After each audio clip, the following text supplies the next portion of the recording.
All right. So let's see what's going on different from last night. Let's see if my prediction is coming true. I bet you. Maybe it changed. Who knows? Maybe it changed from last night. Who knows?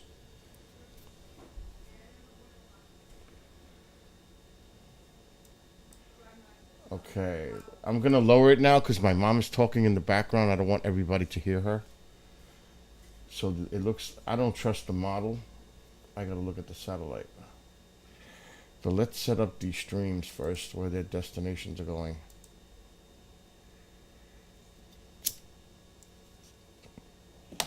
So Trovo's good.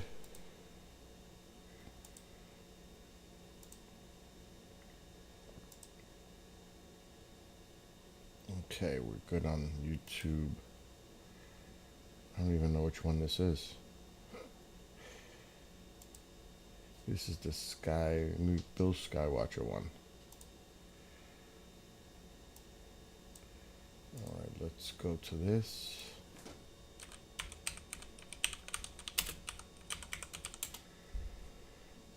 And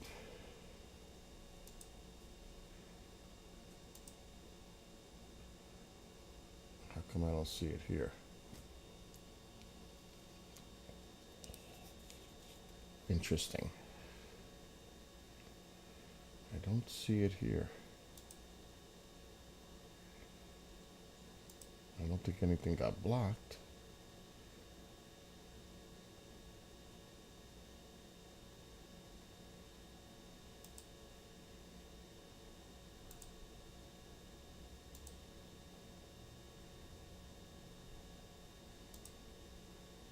No, for some reason it's not streaming to that channel. Okay, no big deal. All right.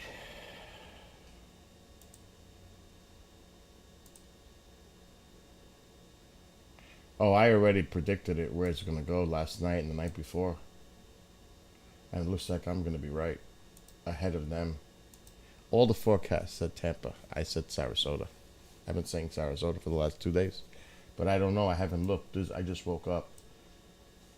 So there's the eye. That storm definitely, even though it went over Cuba, it's still well organized. I just want to see what they're saying now as far as the track. I said Sarasota, and now they moved it. They moved it more towards Sarasota. Ain't that something? Which is great for Tampa because Tampa is very vulnerable. I tell you one thing, it's getting closer and closer for this eye to go over the Atlantic again and maybe affect the Carolinas or Georgia. The way this track bends up, that's close. For this eye re-entering off. I don't know. I want to look at the models. Let's see what the euro is showing. I cover the coffee so you could do your own thing. Hey, Chantal. What's up, Ian?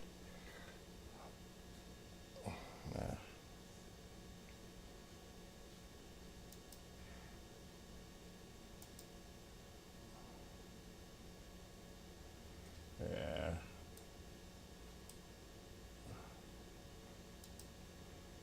Yeah, but look at it. The euro's having it going inland.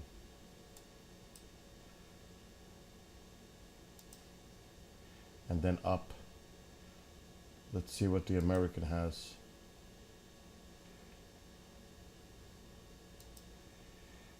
So instead of going up the coast, which is better that it's not, even though it's going to be sitting near Cape. Wow, it looks like it's going to even go south more than I thought. I was saying Sarasota. Even though last night I said you got to watch south, let's see which way this eye is going. It's not moving much. Okay, let's see what this one is saying. It's taking the same path as the euro. So both the euro and the American is showing it in this area. It's cutting up through central Florida, right pretty much over Orlando. It's a tropical storm by then. Let me go back to the euro. The euro always already has it up here. But this can still change. The track can still change. Let's see the latest. 115. Wow, the pressure went up and the winds dropped down. It was 125 at 950. It actually lost a little energy as it went over Cuba. But it's going to regain it. Now let's see the cones. Yeah, see, it's a storm. It's a tropical storm as it goes up through Florida, which is still nasty.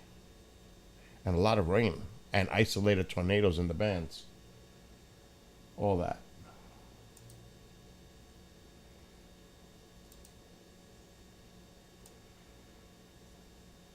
See, this is what's concerning me. Half of the track is over water.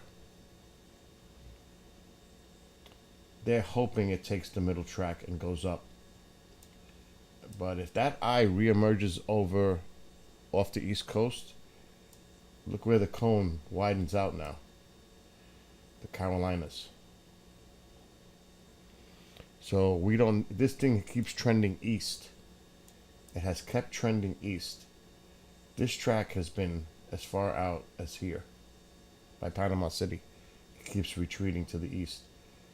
The storm has been trending east and south, obviously, because it's making the turn sooner. So we have to watch where this thing tracks. Does it go back over the Atlantic and affect Georgia or the Carolinas? Or does it take the track, the center track, and go inland here? These are things we got to watch. But it definitely looks like Sarasota and points south are the places of concern now. Because that storm surge is coming in here. But it's a lot, I have to say. And like you said, St. Petersburg. But it's, I have to say, the scenario that would have been near Tampa would have been right here. And this is still too close. It can still, they don't know the exact track yet. It could still go up north a little bit more and affect Tampa, because that's not far away. But the models are trending more to the south, see? So the models are, both models are trending more south. But it's going to be one of those things where we're just going to have to keep an eye.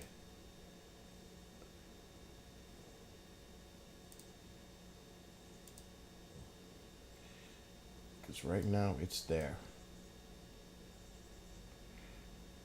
What was the movement? Let's see. Let me go back.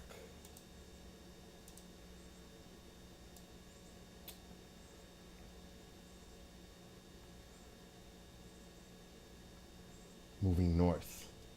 10 miles per hour, it's slowing down. Which means it's going to intensify.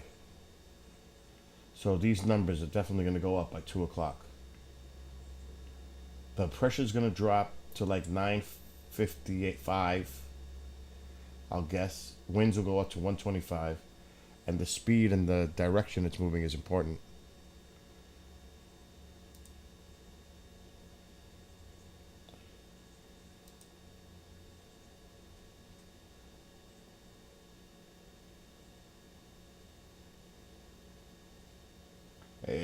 It says it's moving north. It looks more like north-northeast. I'm putting the mouse right over the eye. See, it's creeping more slightly to the east. Even though they say it's moving north, look at the mouse. The eye slightly east.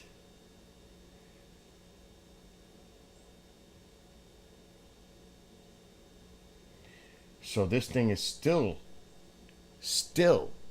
showing that it's trending more to the east. Even on this.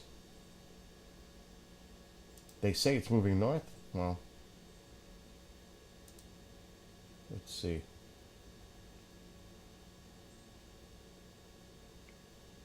I'm going to move it to here because it's the next loop. Let the loop repeat. See? North is straight up. It's trending slightly to the east even more. It's moving northeast. See, that jog was north right there. But the eye itself is wobbling slightly to the east. I want to put it, let's put it here. That should be the center right there with the mouse. Okay. That's northerly.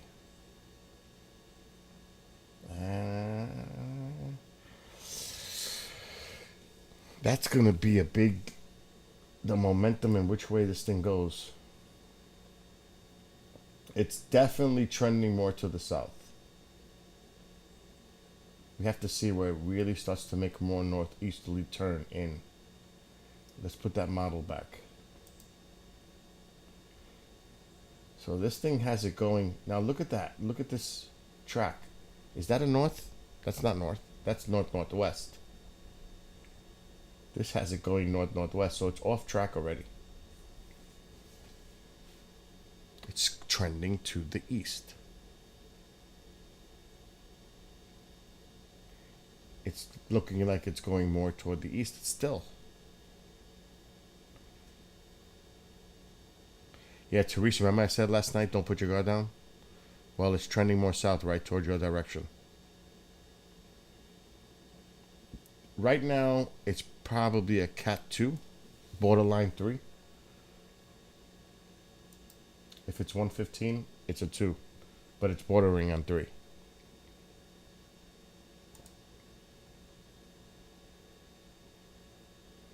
So yeah, it's definitely a Cat 2. It's 115.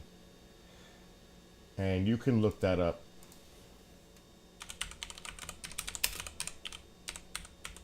It's going to be a Cat 3.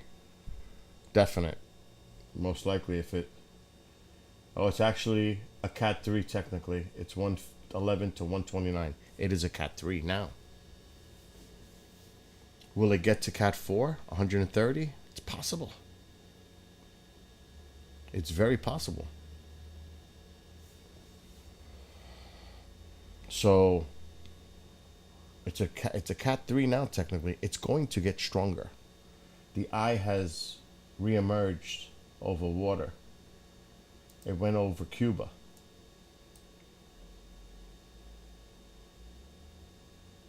So now it's back over water. It's going to gather more strength and it's slowing down. But the track is off. So where's this right track taking it? Let's just see. Not saying that it's going to stay there, but it's definitely trending more south. Northport, Cape Coral. I'm thinking more in here now. Just south of Sarasota. Last night I thought it was Sarasota, but Teresa, you were here. Said don't put your guard down. Because I said it was trending east. And I said, I don't think it's Tampa. I thought it was Sarasota. They all thought it was Tampa. But if you were here last night, you're my witness. I said Sarasota or even south. So my prediction is better than these people on TV. What they're saying. They're changing. I haven't changed.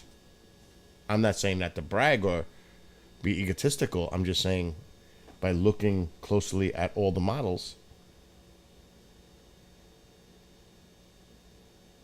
So right now you can see it's still trending east.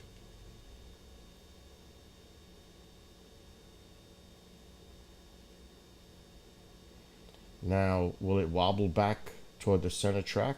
Absolutely. It did it last night. It wobbled back to the west. But now the eye is really starting. But I'm going to put the satellite imagery. Keep the overlay.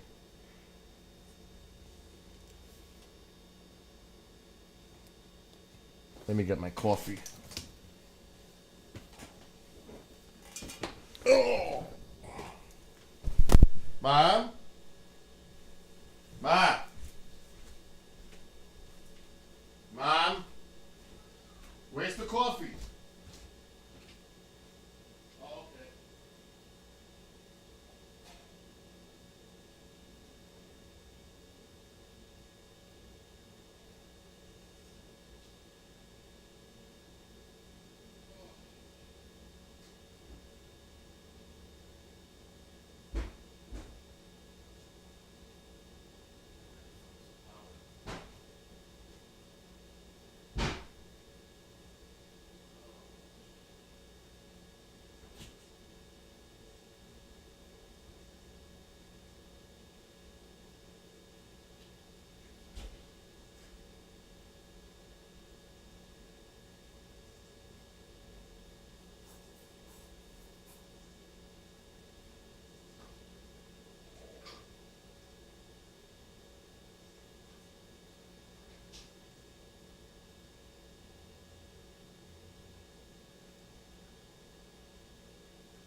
Okay.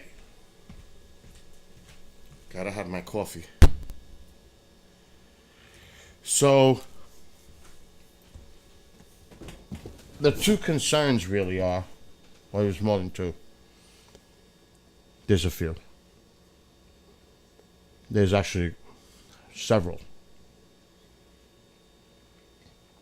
The storm slowing down, the storm intensifying, they have a 4 on there. 2 or 4. The amount of rain, if it slows down, that it's going to drop. Isolated tornadoes in the bands.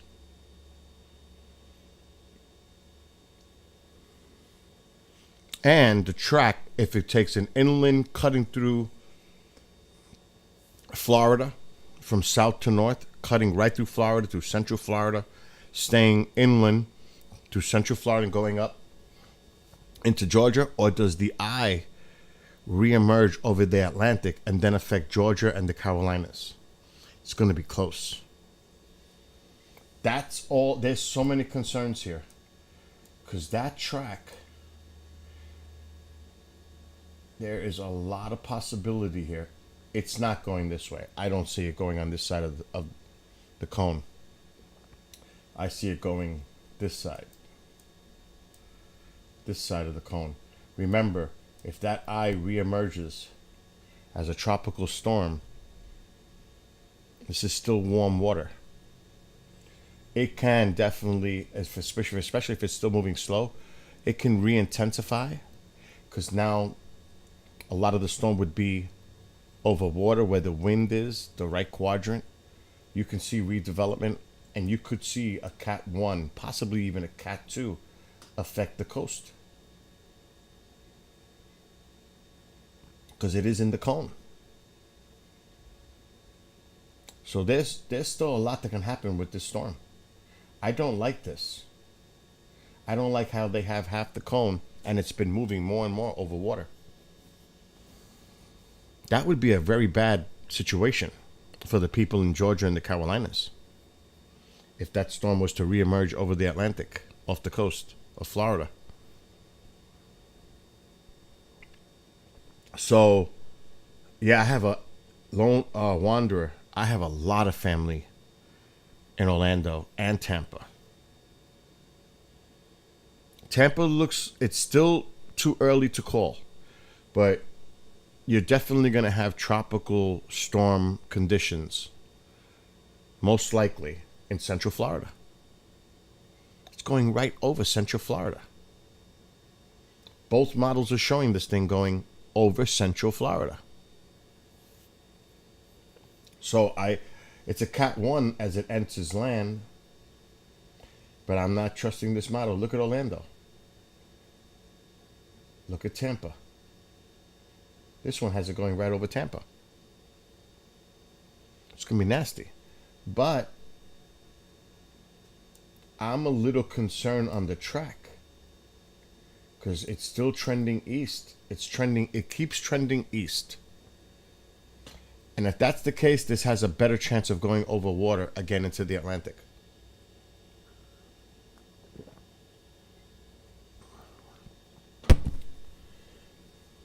But we have to watch.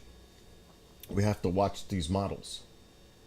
And this is the model compared to the track, their track.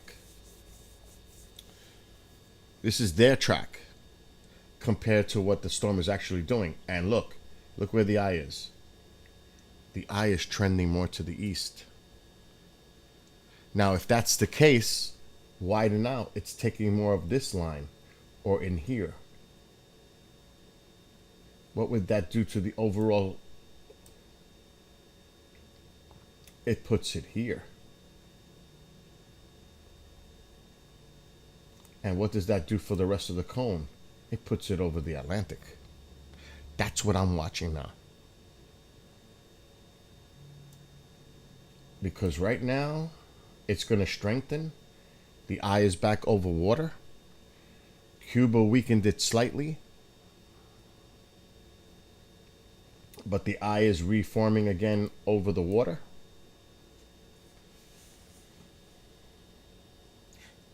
And it's definitely, they said it was moving north. I don't think so. It looks north-northeast to me. They say here it's moving north at 9 knots, 10 miles per hour. It doesn't look like it's moving north. It looks like it's moving north-northeast now. So the turn might be coming sooner. I am not sure. But I'm looking at the satellite imagery with the map overlay of the track. And you guys see it. It's still trending east. That's what I've been watching. And that's why I said it's not going to hit Tampa. It might hit Sarasota or point south. And I was right. Because if you look at it in real time and what the storm is actually doing, not basing it on models, you can see it's trending more to the east. The info is updated every 3 hours. So the next update is in 2.5 hours at 2 Eastern. Then 5, then 8, then 11, on and on. So I'm very curious what the next update is going to say as far as wind direction and speed. And the force. Because right now we've just seen it. It's a category 3. It'll be a category 4 if it hits 130 miles per hour.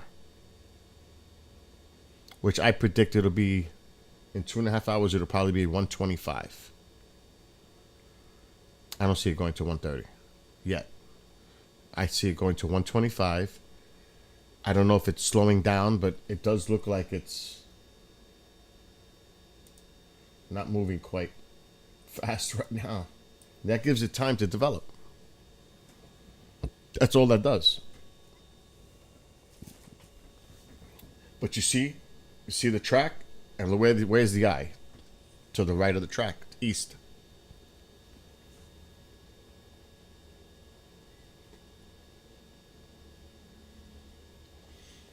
But you have to watch the wobble of the eye. It's definitely going to pick up more strength now. It's over water.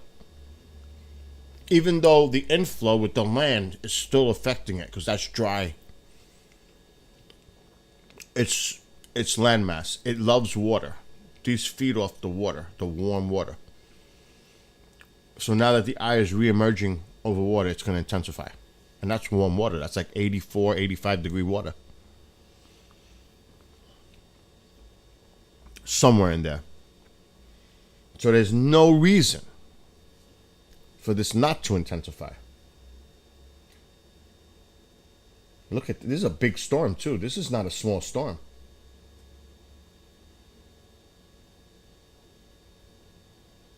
See, there was some dry air and shear last night coming into the storm. And now she's evening out.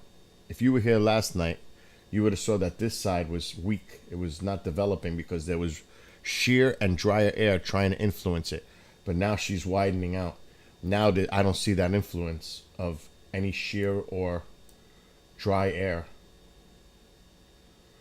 affecting it at all. But look at it. Look at the model and look at the eye. It's trending east, which means more south. Unfortunately, it means where Teresa is. Northport is possible now. Right here.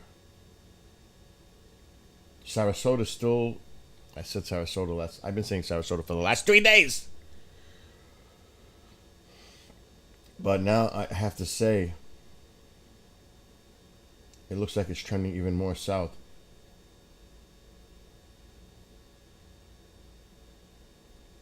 Englewood,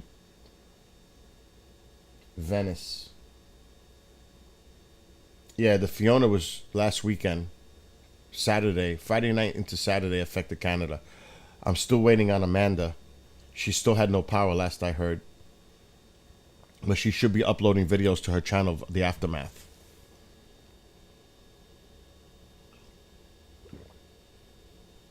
A lot of trees down in Canada and power lines. A lot. They're still without power in areas of Cape Breton.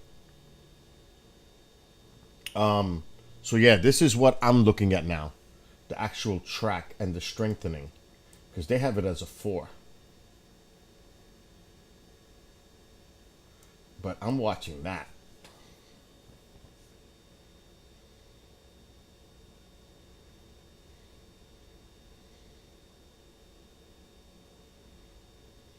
It's not off by much, but this, even it being off this little, changes the overall trajectory of the path. That's why I'm focusing on this. Because now the eye is definitely going more to the right again, to east. So people up and down the lower half of the Gulf Coast need to watch this from Tampa Bay south, really. Anywhere along the Gulf Coast of Florida, from Tampa down south, you need to watch this in the next 24 hours. There's no doubt about it.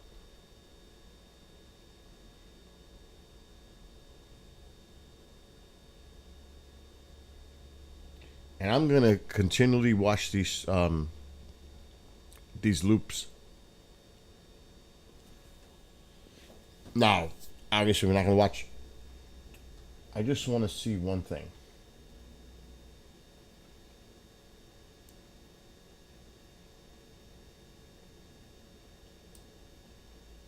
I'm sure the weather conditions are deteriorating.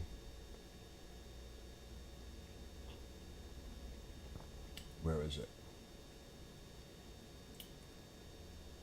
I bookmarked like crazy.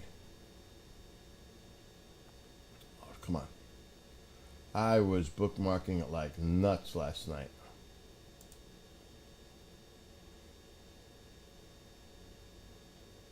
Some of these cameras are working from Sarasota. I just can't remember which ones. But some of these are working. I want to look at them.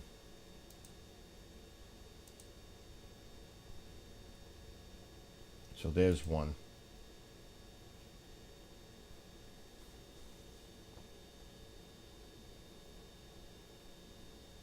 So this is a camera in Sarasota. I'll be watching this carefully because there's still a possibility that this storm is going to go near Sarasota.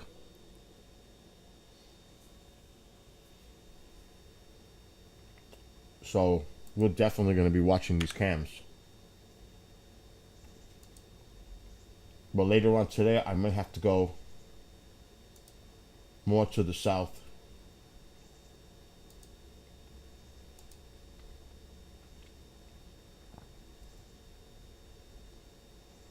Okay, that's a still.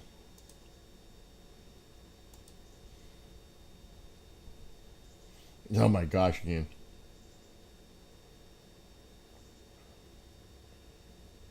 That doesn't look like a live cam. That's a still.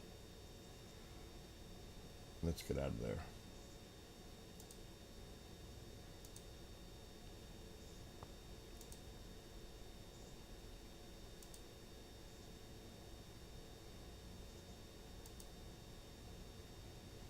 So, like I said, I'm keeping an eye out with the cameras too.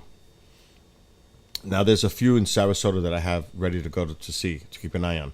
But it looks like I'm going to have to focus more down south and start looking St. Petersburg, and I don't know. I'm going to have to, I don't know how much further I can go where they're going to actually have cams. If this, maybe there's cameras in Venice.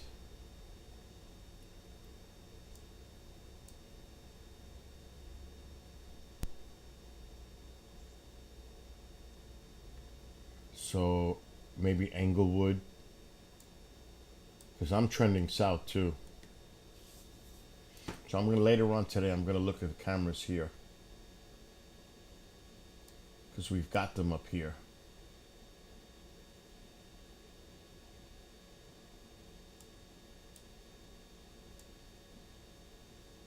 I don't think it's going up this far. I don't see that no more. So I'm not even gonna focus on St. Petersburg. I'm gonna go look for cameras in Englewood and Venice. That's the next target. Because I don't see it going up this north. I think it's coming in here. But we'll see.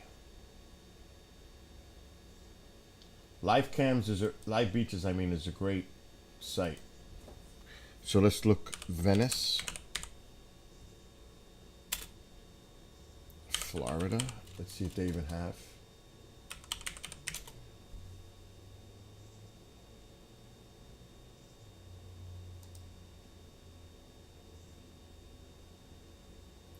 That's Venice, Italy. Oh my gosh, that's too funny. So it doesn't look like it's all Italy. Crow's Nest Restaurant, Florida. Nothing. Click to view webcam. Unavailable. Eh.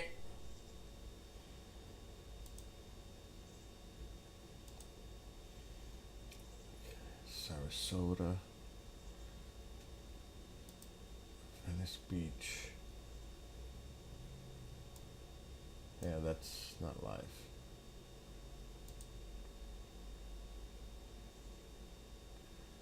Siesta Key. Where is Siesta Key?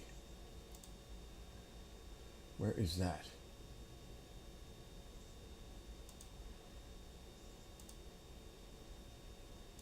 I have no idea.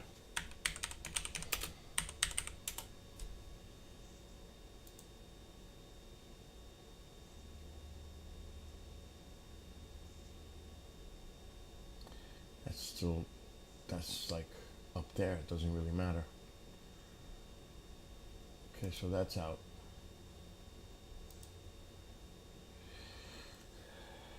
Venice, Florida. That's the one we just looked at, I think.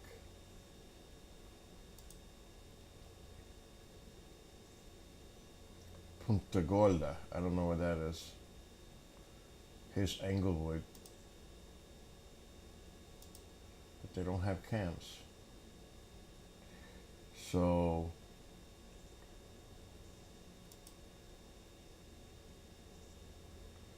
Englewood.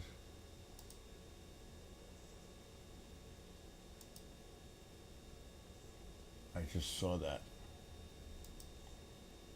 Okay, this is a keeper. This is definitely a keeper if it stops doing that.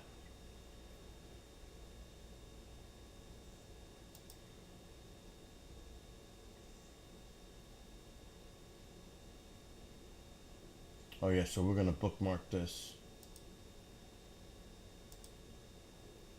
because it looks like these two cameras is definite. So we got those.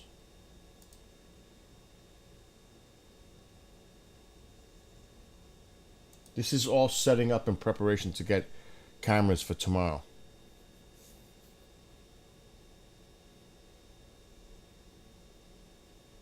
I think we hit this one just now, right? That's Sharky's. Sharky's didn't work. Alright, so that looks like that might be the only...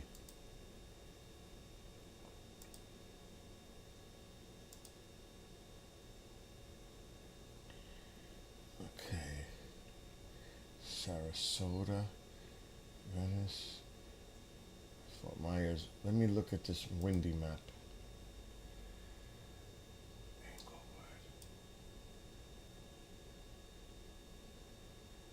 What was that? South Sea Island Resort. South Sea Island Resort. Let's look that up.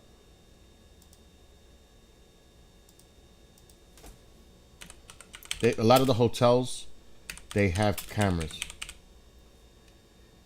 South Sea Island Resort.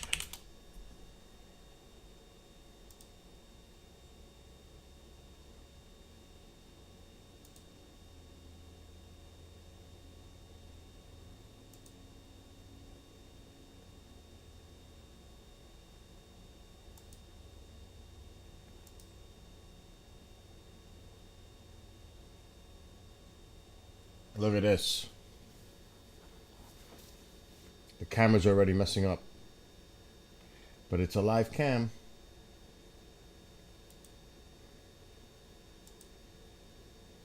See how you gotta look for stuff? Alright, this one is definitely not happening. It's trying to load. This is how you do things. Use your brain.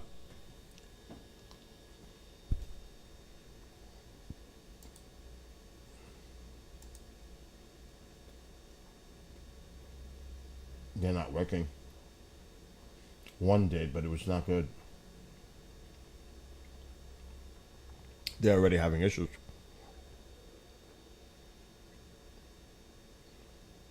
This would have been a nice camera to have.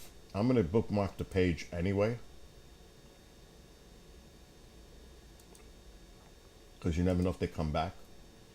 This one is working, but it's already glitchy. And this is definitely south.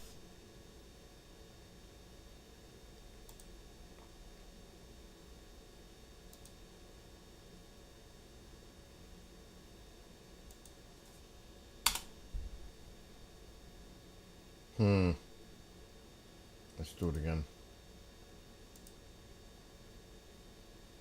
Can't connect. It's having issues already. All three of them. All three of the cameras up down here are... Alright, I ain't touching it.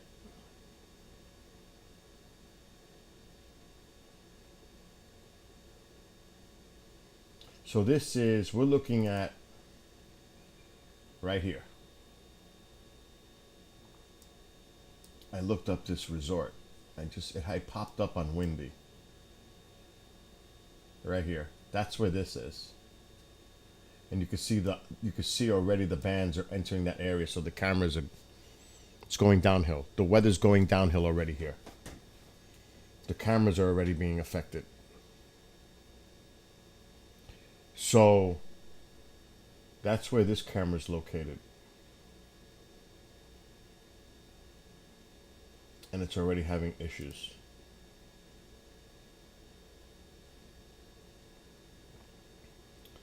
But we do have cameras. Let's get rid of Sharky. We've got some cameras over here in Englewood, which is not far.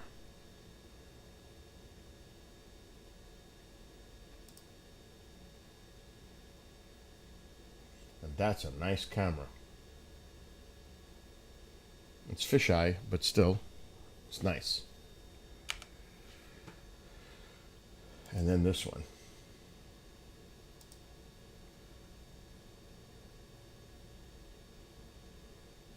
So at least we have we have tons of cameras in Sarasota. So Englewood is a little bit to the north. Oops, let me zoom out. It's not hitting Tampa like I said last night. I said, what did I say? Sarasota? Might even be south of Sarasota now. But Englewood is here. There's Englewood. And the bands are already starting to affect this area. Look at that.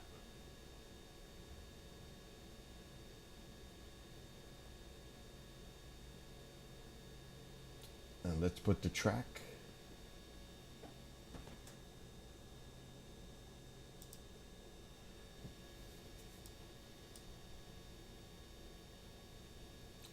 Englewood.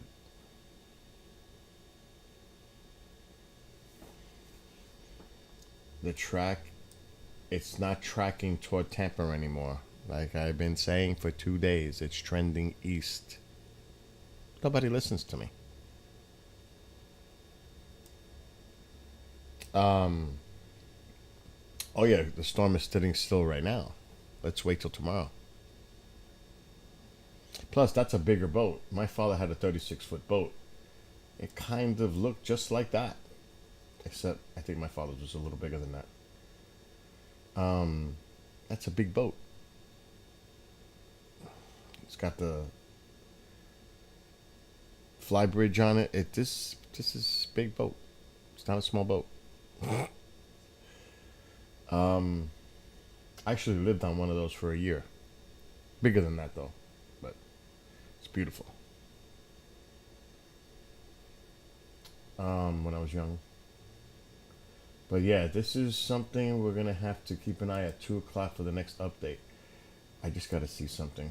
Let's see where the eye is trending now.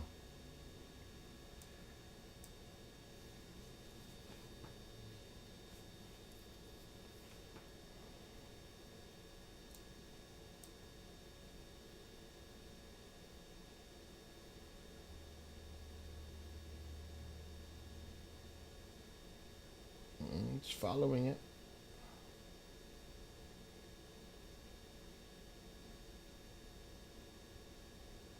How many minutes ago was this? 1 minute ago.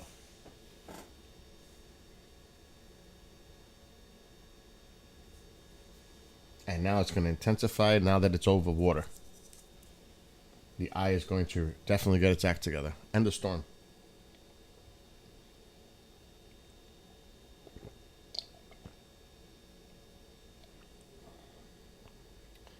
But it's right on track. What's up, Big Dog? Big Dog, it looks like I was right. When all the other forecasters were saying Tampa, I said Sarasota or even south, it's trending east. Which is good news for Tampa. Because that really is the high prone area for surge. So it's good news for Tampa. That doesn't mean that this track cannot change because it's still in the cone. But it's trending more east. Which means if it turns sooner, it's more south. The more east it goes and makes the turn, the more south it's going to be. But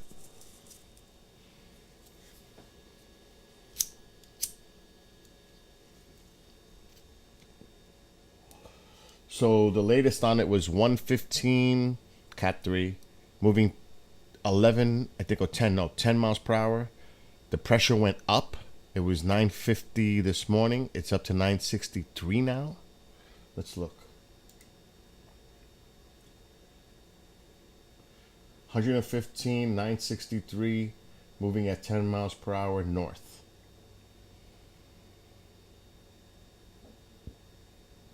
And the tracks have me concerned because the cone is over the Atlantic off the east coast of Florida. This has me concerned. This whole, look at this. Look at this, how close it's going to be now. That actually just shifted. More to the east. That actually just shifted more to the east. since I started streaming.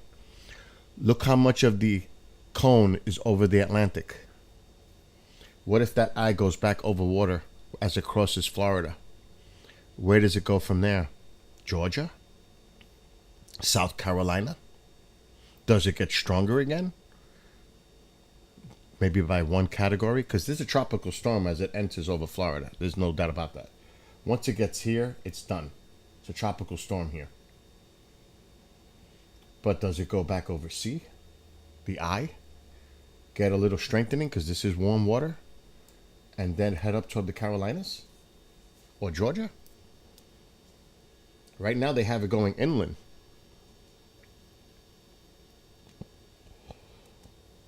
But the cone keeps trending more to the east. Yeah, it's moving slow. It's only moving at 10 miles per hour. But the weather's already deteriorating because of the size of the storm. It's a big storm. Let's get rid of this graphic. It's only moving at 10, but the outer bands are already there. And those bands can create isolated tornadoes. The influence of the storm is already affecting Florida. The hurricane itself is still quite a bit away, but that weather's already affecting Florida. Let's put the radar. Windy's radar is not that great. It's not. Look at that. Look at the bands. Tornadoes can be embedded in those bands. Even though the hurricane's just leaving Cuba, you gotta watch these bands coming in.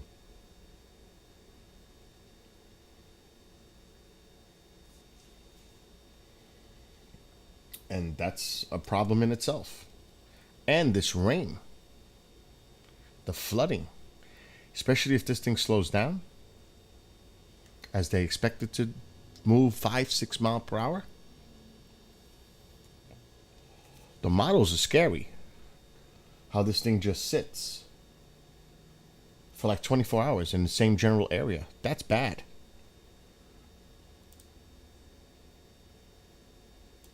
Okay, this is Thursday shortly after midnight. So Thursday morning, 1 a.m. Look where they have it. In Sarasota. But this is the Euro. Where's the American have it? Much more to the south now. Englewood. That's why I've been looking for the cameras more south. But look at the models. This is an hour time lapse. Look at this thing. Each time it moves, it's an hour. It's not moving much. This is a problem. Especially with that onshore flow. That's a problem. It's not moving. This is hours passing by. We started at 1 a.m. We're now at 4 p.m. Now it's moving inland. Not by much. This is now 24 hours later. What the model is showing. Right there. Barely moved. In a 24-hour time frame. It barely moved. This thing is slowing down on this model. And this is the American. That's bad news. This storm is going to sit in the same area and drop tremendous amounts of rain. So that's not good. Let's see what the Euro's doing. It's going to have it way up north, more north. Okay, it's not that far. Let's go back. Let's see what this one's showing. By Sarasota. Let's back it out even a little bit more. even a little more. Okay, now this is Wednesday afternoon, 6 p.m.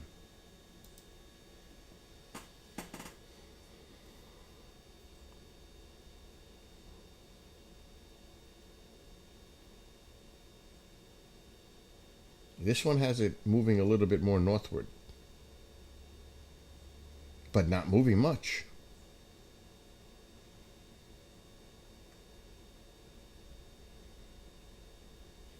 That's a concern. The one good thing is the eye is trending to go more to the east, which is going to diminish it quickly.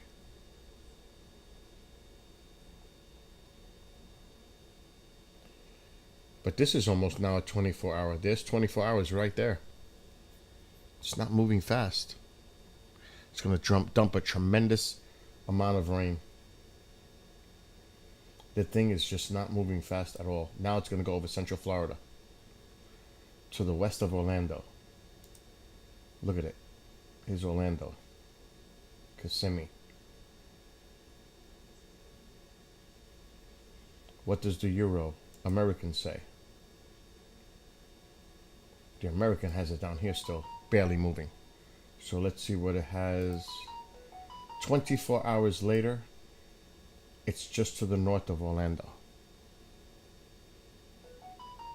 24 hours later. What the hell's going on with my phone? But like I said, my concern is also, does the eye, look how close the eye is to the Atlantic. If this is off slightly and the eye reemerges over the Atlantic, it's not good. Let's see what the Euro says. Probably the same thing. The timing's going to be off. It's going to be up here. It has it almost in the same spot, moving inland. That has to be watched. Oh, come on. Oh no, my neighbor. Hello? I'm ready here. Now the refrigerator's there? Yeah. Okay, I'll be over. Bye. Oh, Christ. Now I gotta go over to the neighbor. So in the meantime, is now I gotta go help my neighbor. Because that's what I do. Wow, Rock. Hope you're feeling better.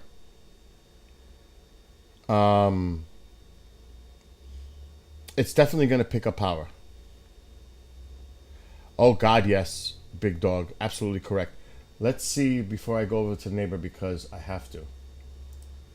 Let's just put a camera on. This is Englewood.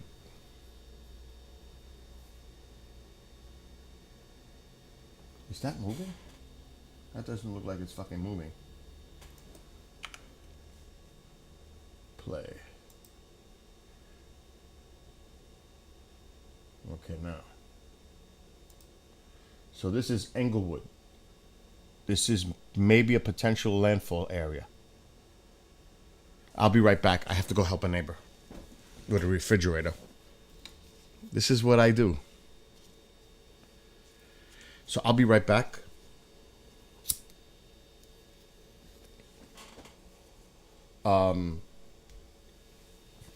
Let me take care of this.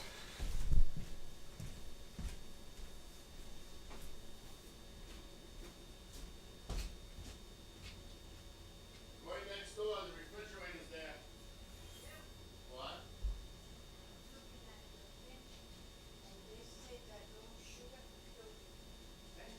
Well, no, when the sugar is too low.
coffee.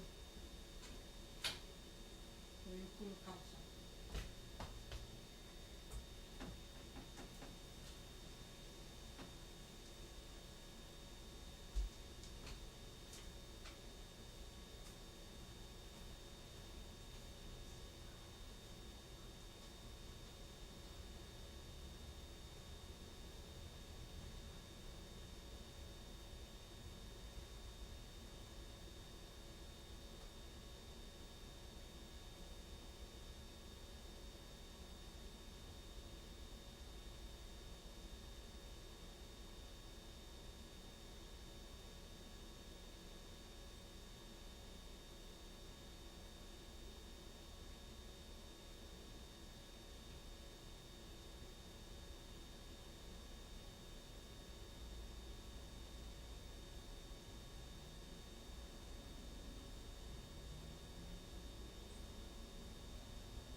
I fixed it, but it was a nightmare.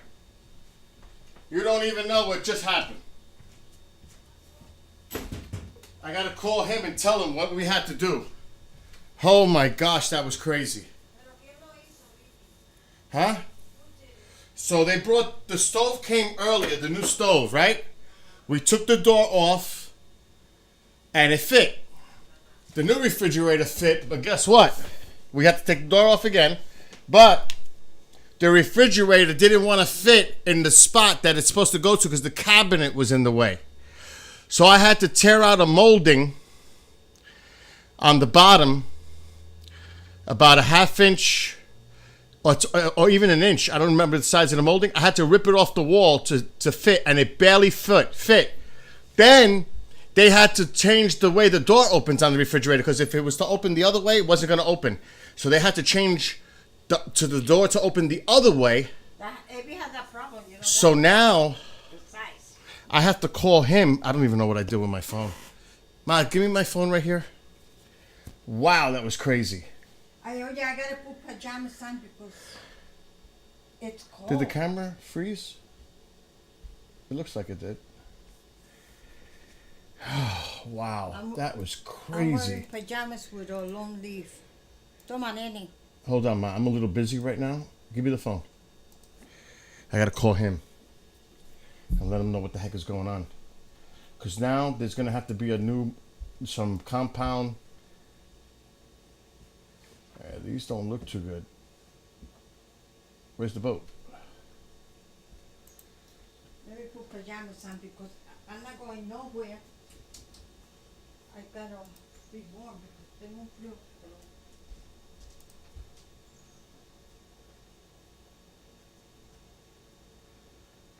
Okay, let me call the owner.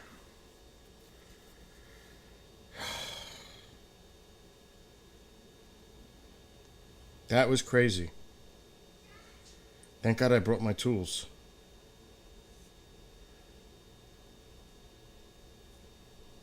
What is my cousin saying from Orlando?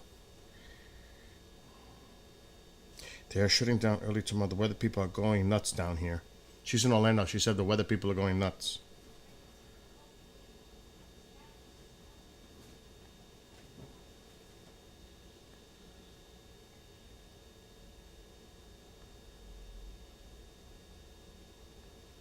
Oh, yeah, the owner tried to call me too. Good, because I'm calling you back.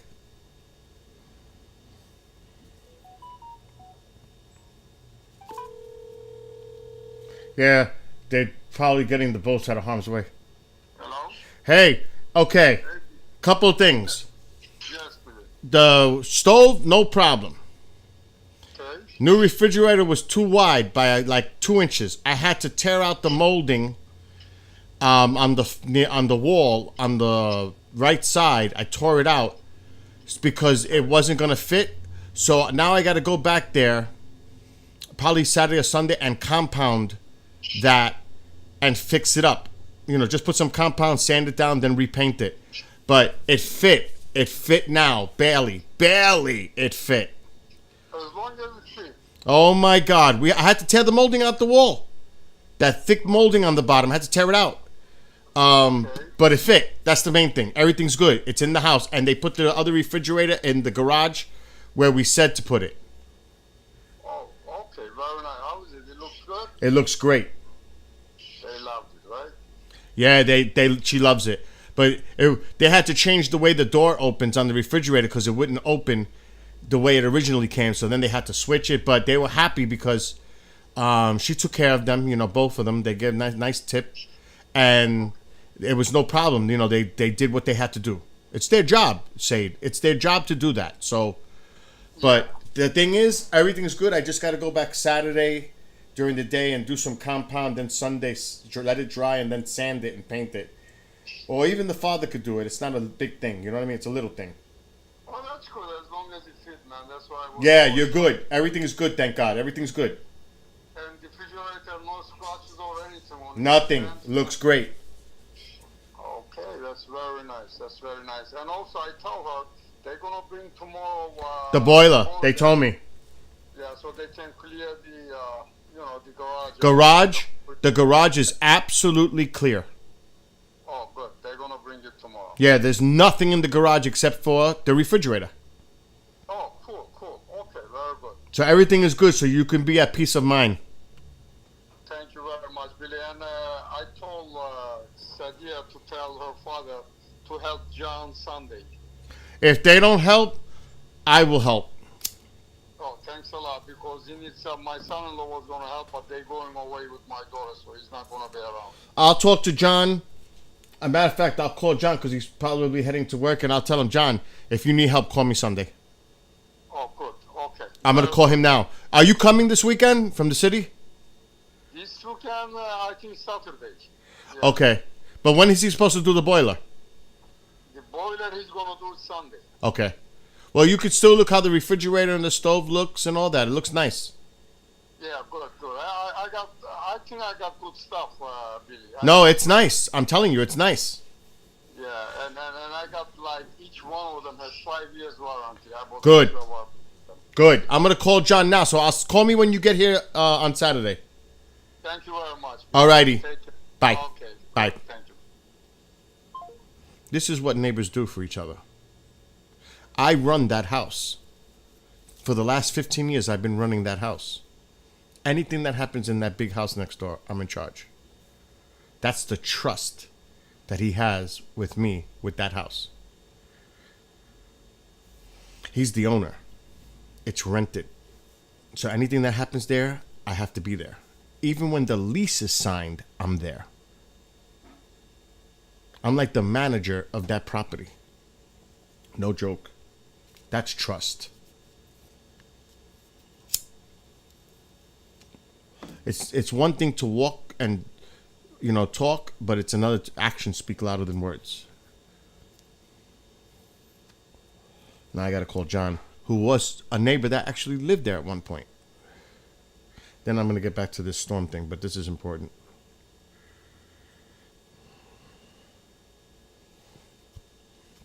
And I gotta take the station in an hour.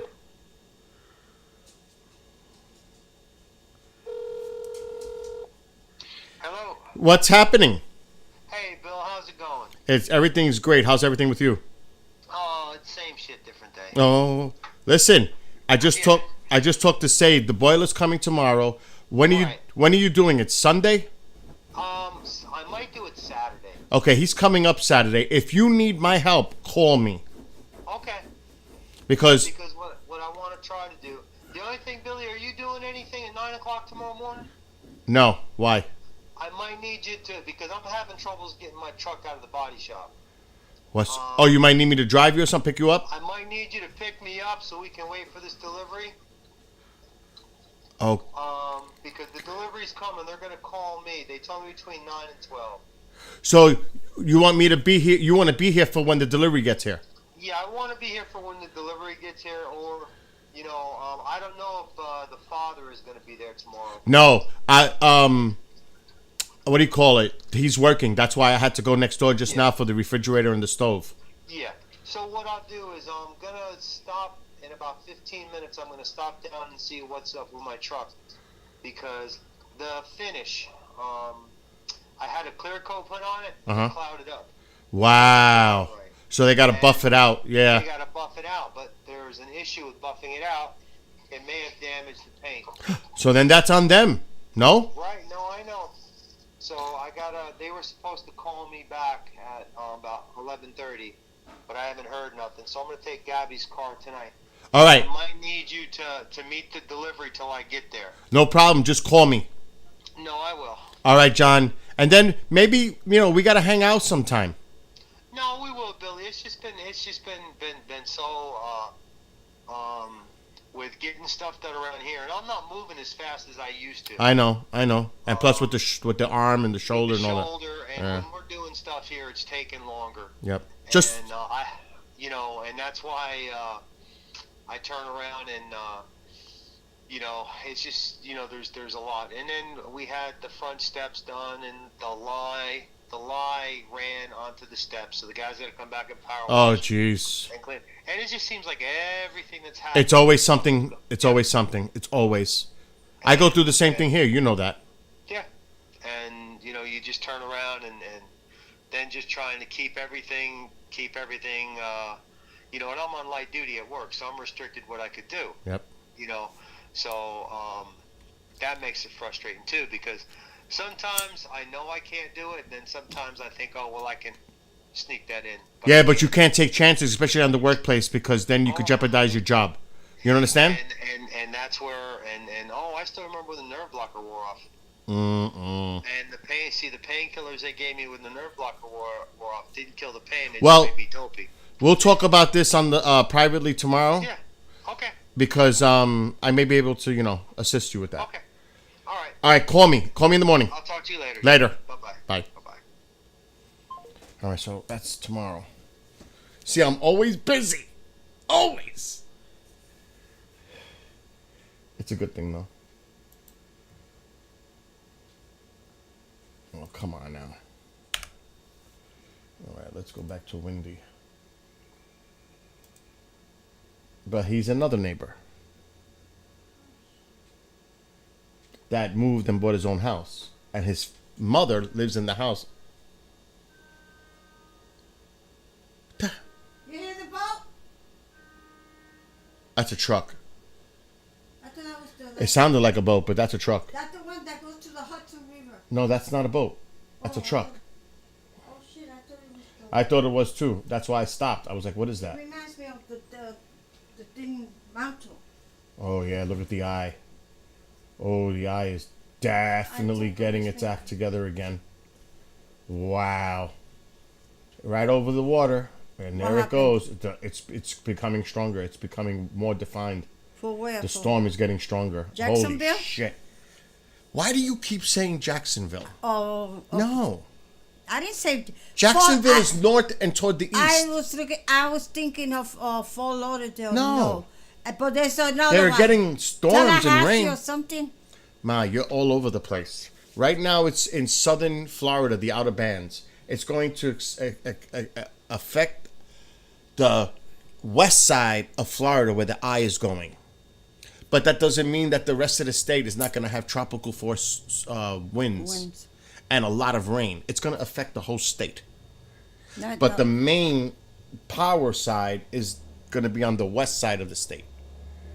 Because they're in the right quadrant, so they're going to get a lot of wind on east of that.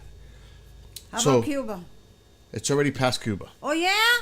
Oh good. I'm sure there might be images coming in from Cuba because it did hit Cat 3 over Cuba. Those Cuban people. But that storm is well organized and it is definitely intensifying. The dictator. Look at that. It's well defined now. What the hell is this? That is a major hurricane. What is it? Yeah, what is this? Leave that there. So how come you have it Just there? leave it there. Take the cup. Look, I gotta clean this. I don't do it like that. I use the. Just let me do what I have to do. I use the vacuum. Don't tell me what to do. I use the vacuum Then for use that. The hand here. vacuum. I don't care. I want to do this and that's it. Here, take the cup.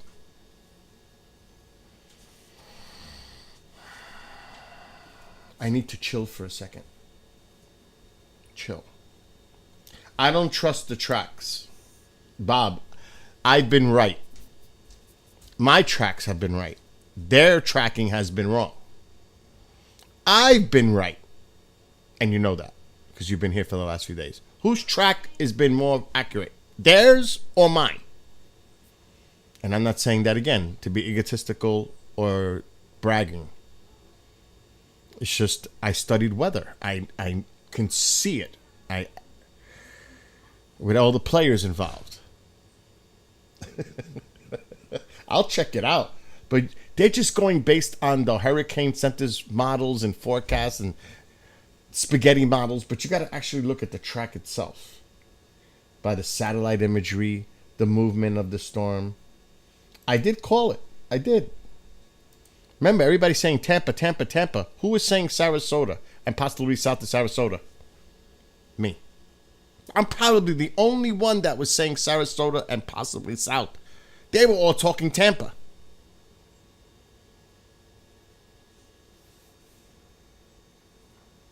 So, but I want to check what you have because I'm curious. Okay, this one is dead. Yeah, this one is already going down. I'm just glad I helped a neighbor. Okay, where do they have this now? Oh, look, Sarasota as a 3. But see, they're following the tracks. They're going by the models. Both models show it going exactly the way this is going. They're following the models. Because the models are showing exactly this track. Look at Wendy's. That's all they're looking at. They're looking at the models. That's what they're looking at. That's what they're looking at. It's the same track. And it'll be a 3 when it gets toward Sarasota. That's what they're looking at. They're looking at the... You got to remember, they're not really sitting down like a real meteorologist would and looking at it in real time and going over it. They're just getting in the reports and they're posting it. You know what I mean? They're just going by what they're given. The models. But I'm doing that too, don't get me wrong, but I'm also looking at the intensification. I'm looking at the track. If the eye is staying on track. Because that's how I've been doing. That's how I was able to determine Sarasota. When it was all the way over here. Because it started to go east. And I've been saying it's trending east. It's trending east. It's trending east. And I was right.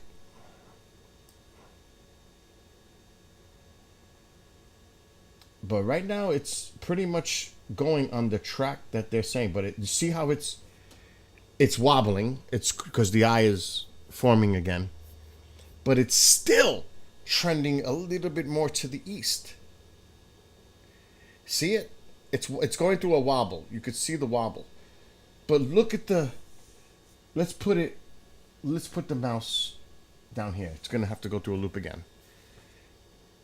Which side does it seem to be shifting toward? The right or the left? So west or east? Okay, there it is. That's the center. Now look at the bottom. Just look at the circle.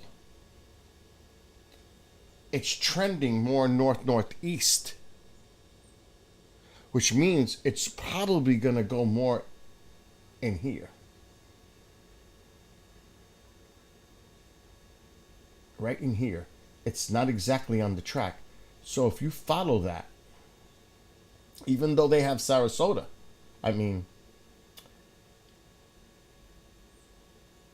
Sarasota's here, it may end up near Englewood.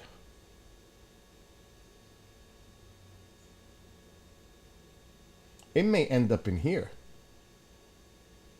Look how much the center line has moved. Yesterday, this center line was going through Tampa.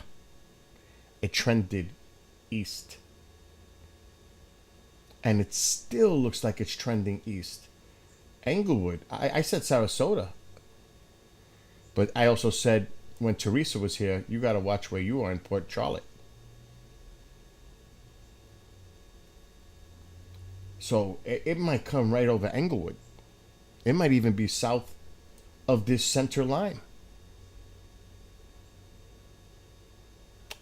But who knows? That's why I'm watching in real time the positioning of the storm. Because this is going to determine the actual track. And wait till that eye gets a little bit more further away from Cuba, where now the storm is more over water. That's when you're going to really know the movement of it. Because the land is still interacting there. But when this thing starts to move a little bit more to the north, to say here, when that eye gets further away from Cuba, where the storm is entirely over water, that's going to be when we'll know what the heck's going to happen. But it's definitely looks like it's trending more to the east. You could even see it on the imagery. Look at it. The eye is trending more to the east. You can see it. Slightly. Not by much. But again, it's wobbled. Sean, they come up with the names every year. I don't even know. They might even have. So this they're saying here Sarasota. They're saying the path is here. So the Tampa's now pretty much, which is the worst case scenario for the Gulf Coast. It would have been Tampa. So people in Tampa should be going for real. But they come out with the list every year, but I'm just curious if they have it for next year. Hurricane names for 2022. They usually don't. Oh, they do. They already have them.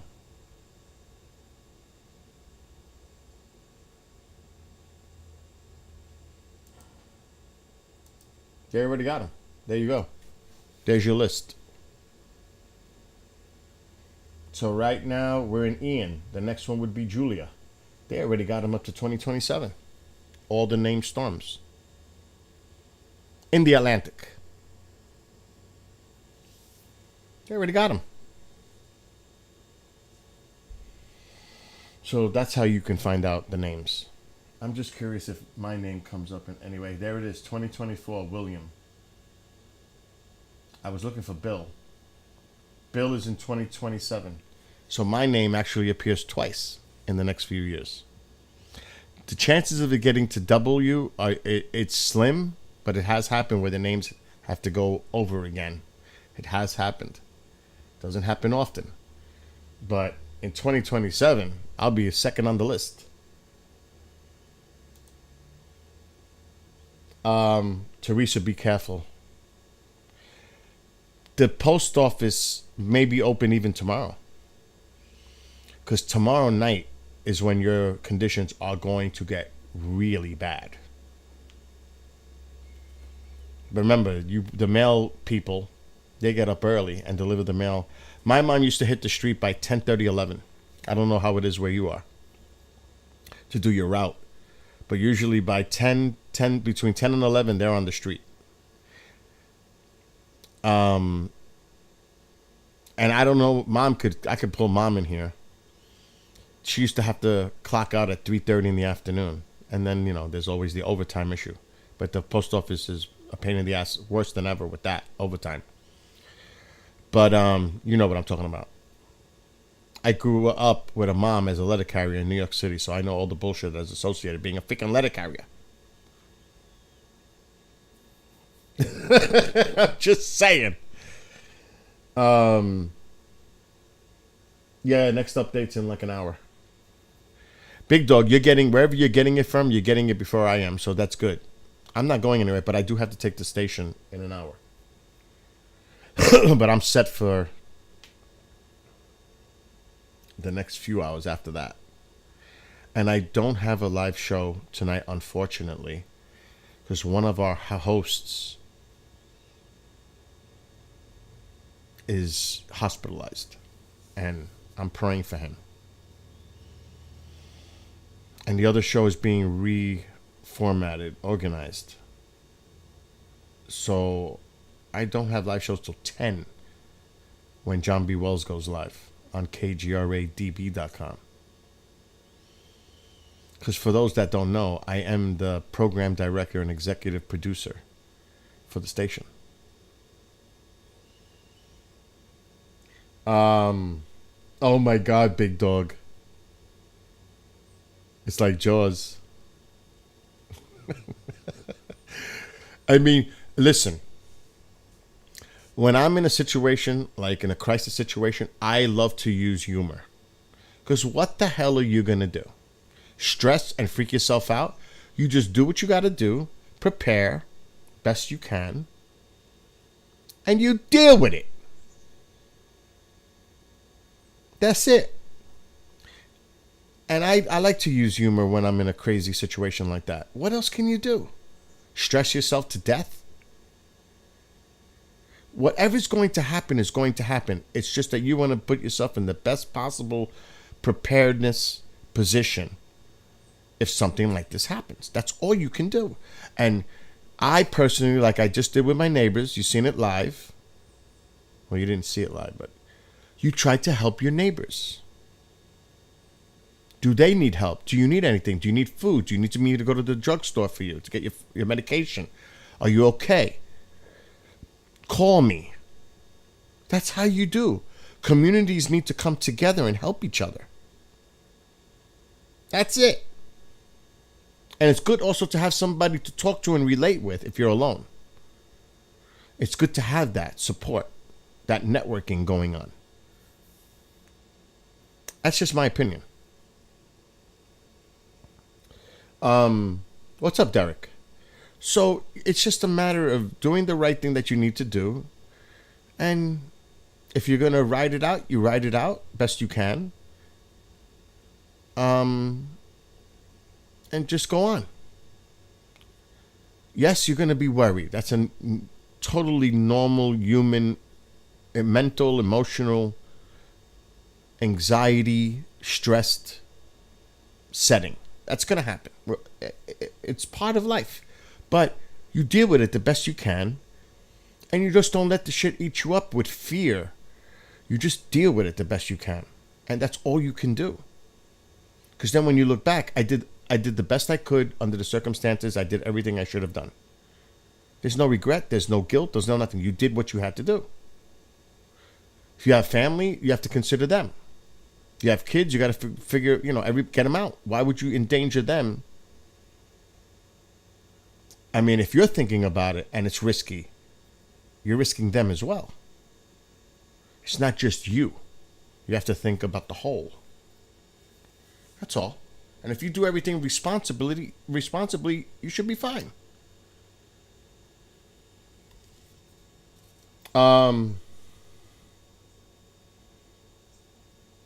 Exactly.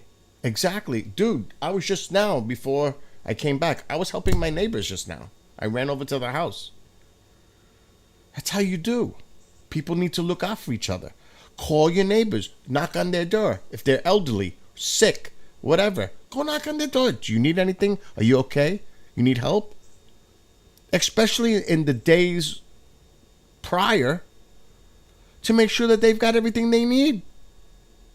If you need help, call me.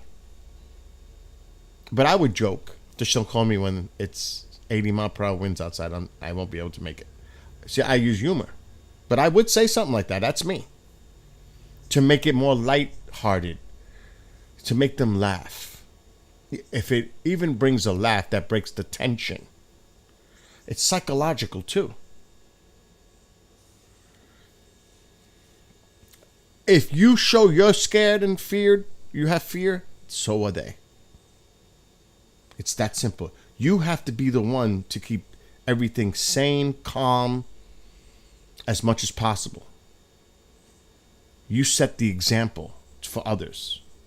And it could cause a chain reaction because now everybody is feeling in that same way. That's positive.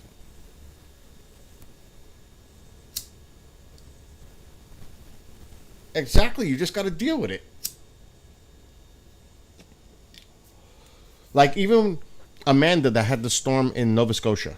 I let her know 4 days before it happened. I told her, you're going to get it. It's coming your way to Cape Breton. It's coming.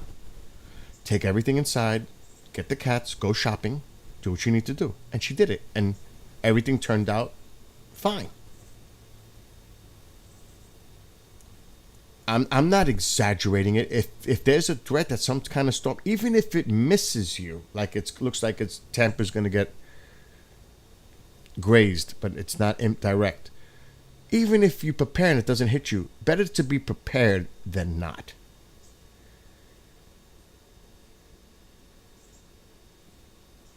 I mean, really. That's just my philosophy. Exactly. It doesn't cost anything to be nice. Now, we have these cameras. I've got a camera in Englewood because I'm starting to think it's going to be between Englewood and Sarasota. That's what I'm thinking. But we do have these. This is Englewood.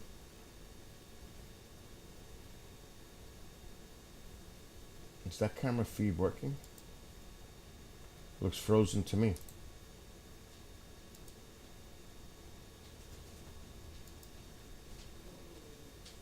There it goes. Well, What, Mom? I have to make an appointment with Dr. Patel. Call them. Uh, no, you call. I'll me, call later. because you're supposed to know when. I don't know. Then All right. Yeah, I have to do it on Monday or Wednesday when I'm off. All right. So look at Englewood. This is Englewood. for my kidney. So this is a live cam. I have Sarasota cams too. Ready to go tomorrow afternoon. So we're gonna definitely keep an eye on these cams if they hold up, because they're gonna go out. It's just a matter of time where these cams go.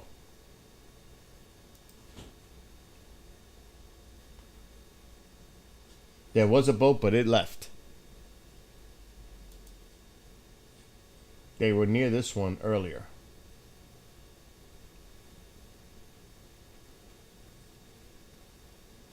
Thank you, Derek, for that. So, the storm is still just exiting Cuba. I want to go to that link that Derek put.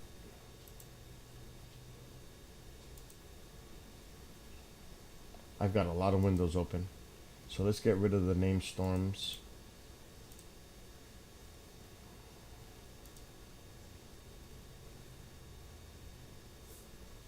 Notice the traffic. Which way is people mostly they're leaving? You'll see quite a bit of emergency vehicles probably on this cam too, I would guess. They're preparing.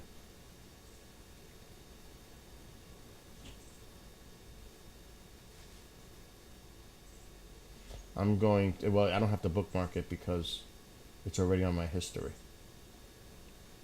This is Tampa. I'm not concerned with Tampa. I've got to kill some of these windows, even though I have a supercomputer, but let me see what my computer's running right now.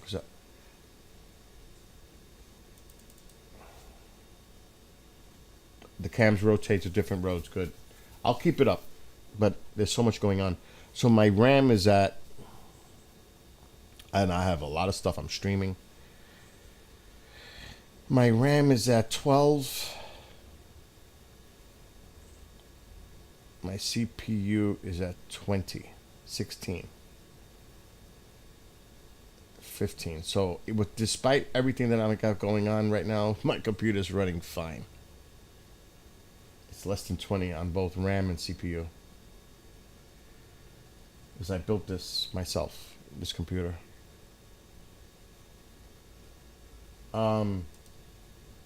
So we're gonna wait 45 minutes, less than 40 minutes for the next update. We're definitely gonna keep an eye on this track because I want to see which way the eye is trending. It still looks like it's trending slightly to the east.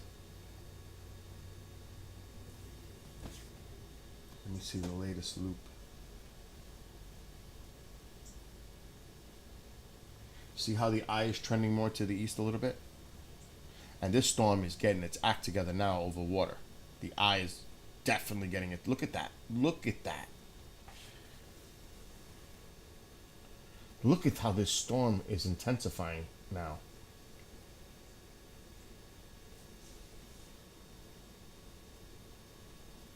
Wait till it gets more over water. And it's only moving at 10 miles per hour. Or 11. Look how it's expanding.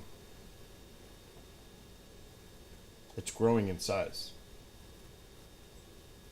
Look at the flow coming in. So I want to see which way she's trending, or it's trending. But right now, it looks like it's trending slightly more to the east still.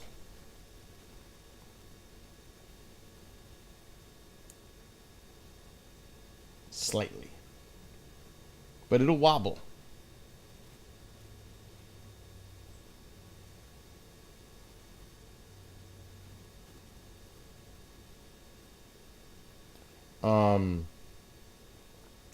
Yeah, I built this like in 2020.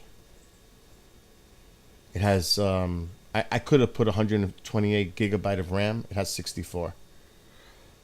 It has i9. It's got all the bells and whistles in this. SSDs. It's got everything. I called it the Kraken. It's right there. That's the Kraken. And I got a big mixer board for the station. And you can see I have a ton of equipment. I have phone system. I have a ton of equipment here. It's insane how much equipment I have in front of me. 3 monitors. I need 3 monitors. I actually need 4. I'm considering getting a 4th monitor. That's how crazy it is for me on this side. But yeah, look. See how it's trending more to the east?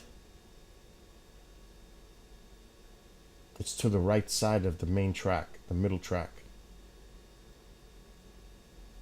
That's concerning. Because it may end up even going more south than where they're saying it's going to go. Look at Englewood. Is where those cameras are.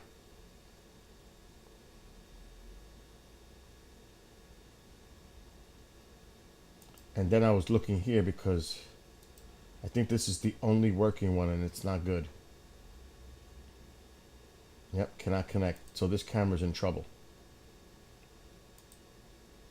And I don't think these were working either. Yeah, these are not working. This is a resort. A little lower. But they're not working. So I'm going to have to reassess this one. They're not working. But I'm not going to give up on it. But they're not working. And that is down here. That's where that camera is. Down here. Because I want to get even further south if possible. But you can see the conditions are deteriorating. There's thunderstorms all throughout southern Florida now. Look at that. You got to watch these bands for isolated tornadoes. You've got to watch these bands too. That's rough weather coming in already. Miami. Just because the eye is going to the Gulf doesn't mean that you're not going to get some bad weather coming up throughout the entire state with the bands. So everybody needs to pay attention to this storm, especially it's a slow mover. It's going to be a lot of rain here. Remember, the hurricane is just passing over, just past Cuba. It's still down here.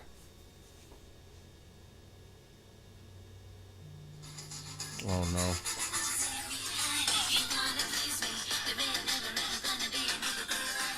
I'm not going to answer my best friend right now. I don't mean to be mean, but I'll call him back. Here's a link for Sarasota live cams. That's good. Let's look at that.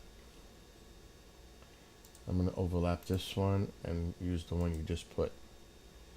And Derek, thank you for helping. See, now this is... We're going to put a like so I have it. And now let's look at the siesta.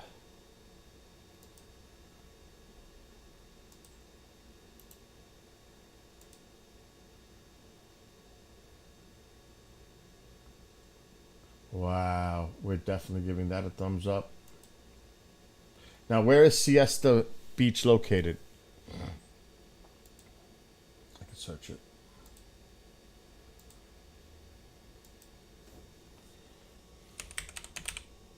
I put Siesta Key before.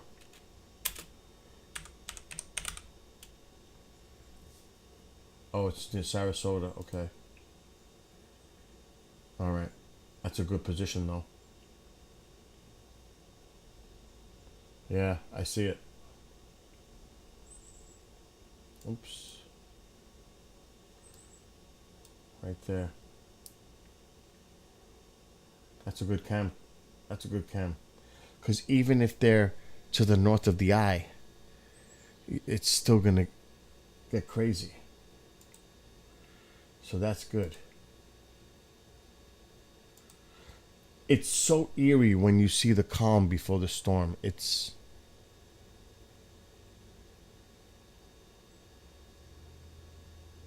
a good cam, Derek.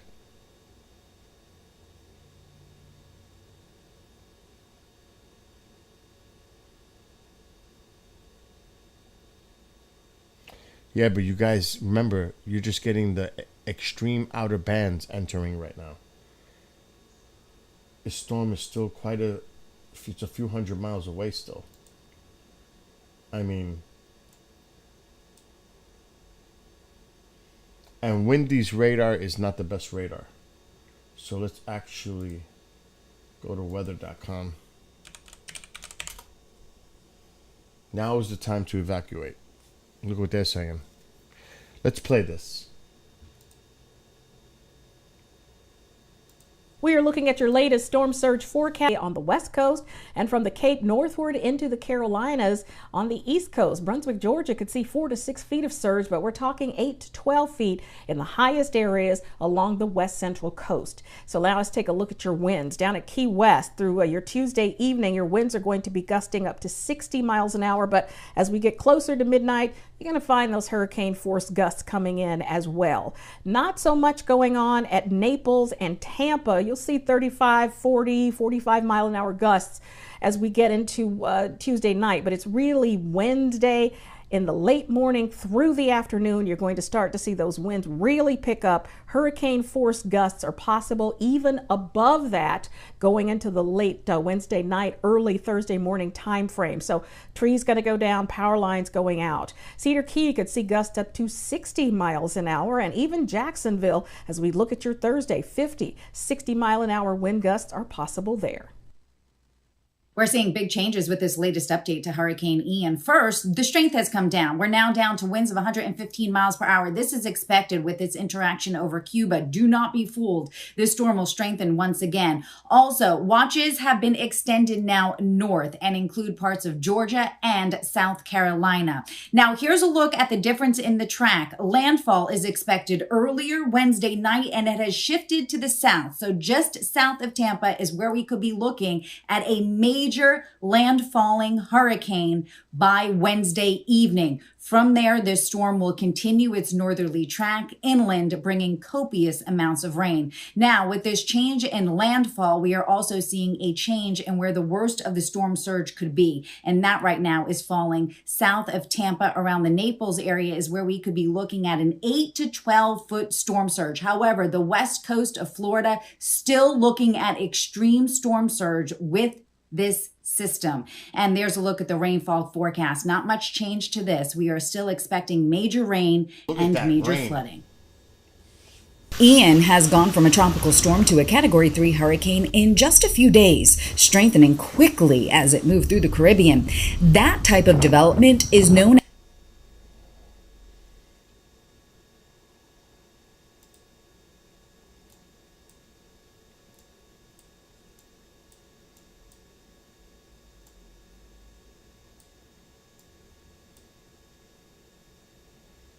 See, most of it's offshore, but look at these bands coming into Florida. That's a future radar.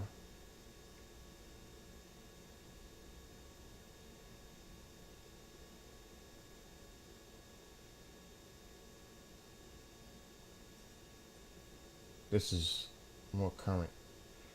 Look at these storms coming in. There is a gap here. So we need to keep an eye on the radars too.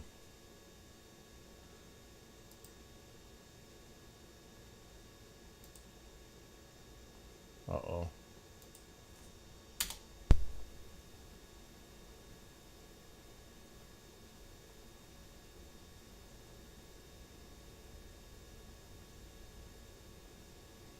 I'm gonna get rid of that. We know what's going on there. Sharkies is done. And we have to wait till 2 o'clock for the next update.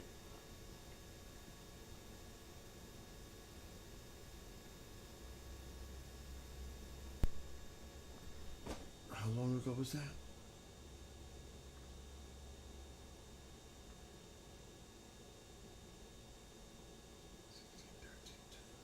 $7 minutes ago.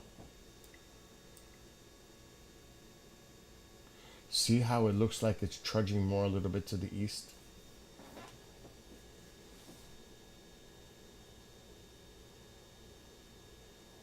See how it's moving? It looks like it's moving north-northeast now.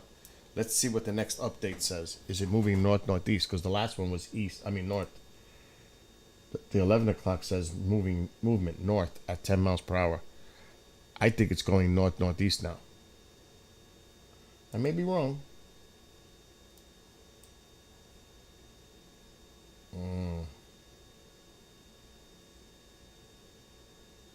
She wobbled. Yeah, it's going north. Let me put this back and let this loop. See, right there, she was going a little bit more east, but now the eye is going through some cycles.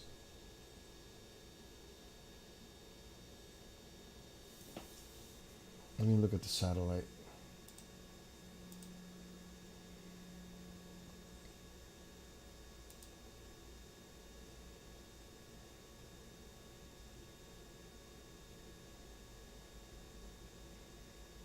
The eye is still quite not there. But it's definitely gonna intensify. Stop it.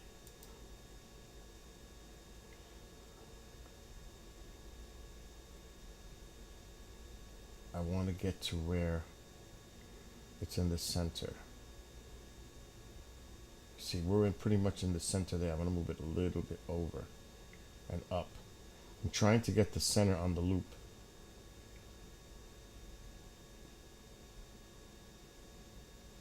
Okay, that's pretty good.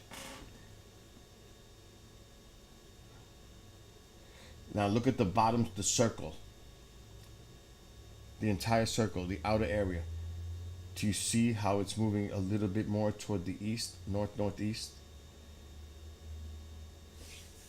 Slightly. It moves slightly more to the east.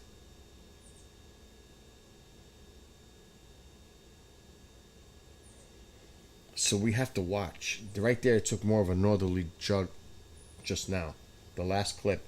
But it was moving north-northeast, and then it started to go more north again. Right there. It's going north. See it? It went north-northeast, and then it went up. So you got to watch that. White Sands Cam. Okay, let me look at that.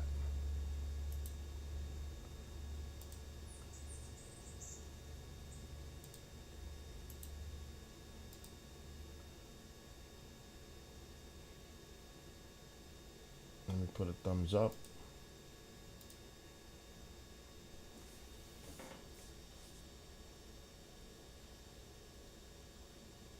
Look at that. Remember, tomorrow is when things really ramp up. Tomorrow afternoon, evening is still 24 hours from that. But still, by this time tomorrow, this is going to deteriorate fast.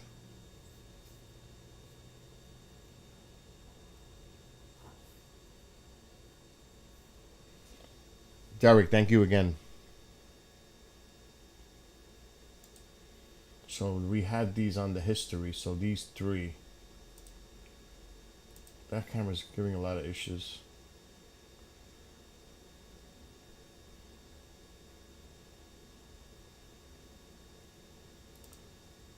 And then this one in Englewood. Englewood really needs to be careful with this.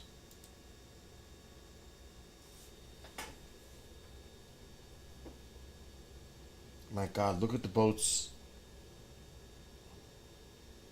in dry dock. Look at them stacked.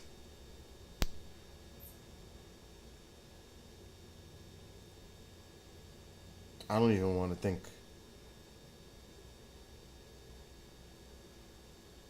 Look at them in here. They're protected, but are the buildings protected? They're open. See this? See them?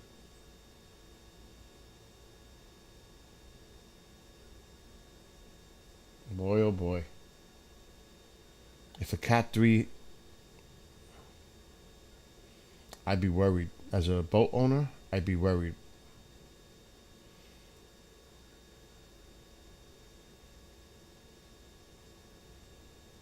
The water could literally take these out of the bottom here.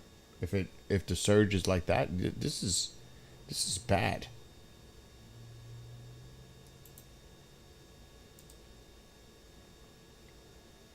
And then there's this one.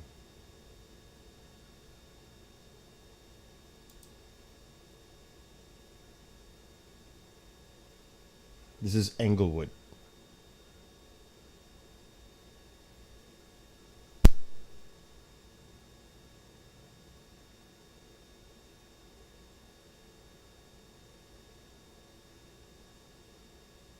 Wow. So yeah, basically, let's see if we can find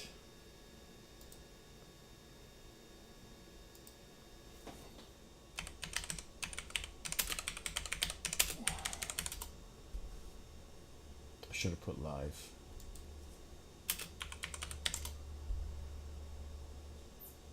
That's just a tracker.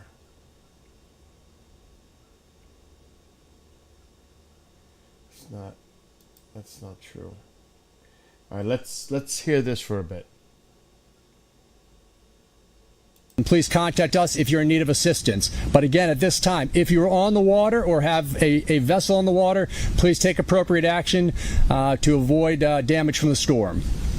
With that, open any questions. Yeah, I mean, just what have you seen in previous storms? Are people typically willing to risk it like right down to the last minute and keep their boats out there, stay on the water, and take that risk? Yeah, we encourage folks to watch the weather and be prepared. Occasionally, folks underestimate the track or power of a storm. Please don't be relaxed. There is a hurricane coming. No boat wants to be on the water when the storm force winds arrive. We could see who knows how much flooding. I mean, it could be storm surge could be 5-10 feet. Who knows? Which means we're going to see a lot of flooding come inland. Do you all help with if in that kind of situation if there are people who are stuck in floodwaters after the storm has passed on land, but it's in a flooded area? Now, Coast Guard is prepared to assist our other federal and state partners in any search and rescue required, and we're linked up well with our state EOCs and all of our local and regional partners. And you mentioned the ports. I think that kind of goes without saying how important it is, like you said, that those ports are open and accessible again as quickly as possible. What do you foresee happening? I know you can't predict, but once the storm has come and gone, what kind of action do you all take to get them open again? We'll do an immediate port assessment, see if there is damage, what kind of damage, if there are any spills from resulting from either vessels that have been damaged or facilities that have been damaged. We'll be aggressively getting out to take care of that and mitigate any environmental impact. We'll be surveying the channels, make sure they're safe for vessels to come in and out. Once we've taken care of those issues, we'll reopen the port as quickly as possible. And I think the only other thing is just reiterating what we've heard from a lot of emergency responders and first responders is, whatever warnings people hear, they should take them seriously in this kind of storm. Right? Absolutely. When you're talking about seas in excess of even 10 feet, for most of our recreational boating public, you do not want to be on the waters, and we're looking at potentially seas 2 to 3 times that height. So please take the warning seriously. Better to be prepared and have it be a non-event than not be prepared and risk your life and or your property. Is it a situation where someone might be on the water where you won't come get them? Like sometimes the emergency rescuers are not coming out to get people at a certain time of the storm. Is there a place where at the time during the storm, I guess the high activity, you said we can't reach you, or no? Obviously, thanks for the question. Our assets, our boats and planes also have limitations. We can go out on some pretty pretty severe weather. But yes, there will be a time when we just can't come to folks in need in the peak of a hurricane. So do not put yourself in that situation. You know, and the only thing I was going to ask also, just occurred to me, like during Hurricane Katrina, we'd see Coast Guard rescues on rooftops. Who knows if hopefully it's not that bad here. But you never want it to get to that point. I mean, and I guess what's the message here for folks who are, in evacuation areas? If you're in an evacuation area, you're being asked to evacuate for a reason. That means that there is significant risk of flood waters, either from the hurricane or from ensuing rain. Take those warnings seriously and please move to higher ground. All I need is your name, spell your first and last name, and your rank with the Coast Guard.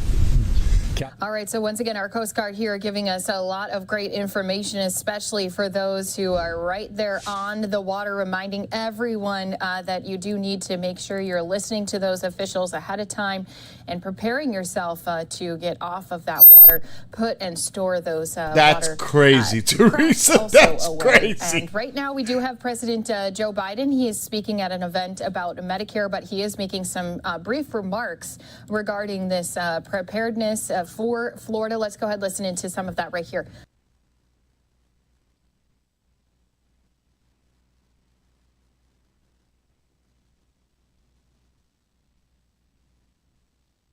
I'm not interested in what the politicians are saying. That's just me personally. Of course, FEMA, the whole thing that you normally hear. We're sending in FEMA and all that.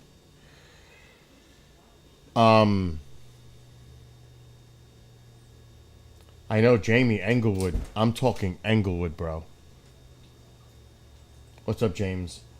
I'm saying Englewood. I already got the Englewood cameras going on. Codito, Tidito. Are you being a good boy, Teco? You look like it. You look like you're being a good I've got Englewood. We've got, thanks to some help from Derek, Cape Coral. Is it Cape Coral? Yeah, Cape Coral, near Sarasota. We've got all kinds of cameras all over the place. Siesta Beach, the Cams, White Sands. So, one town south of Venice. Yeah, it's very possible.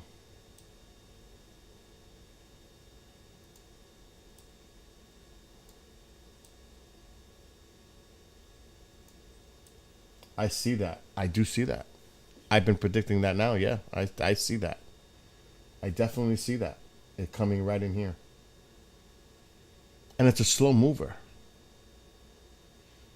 That's what's worse. It's not just the storm. It's just the movement, the speed, and the rain. It's not going anywhere. Getting rain now, probably. It's just coming in bands. Let's put the radar. Just starting to come in these heavier bands just by tonight.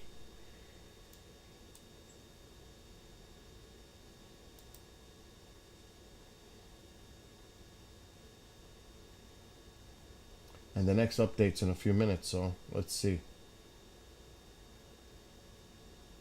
You can see the lightning around the eye. It's intensification going on.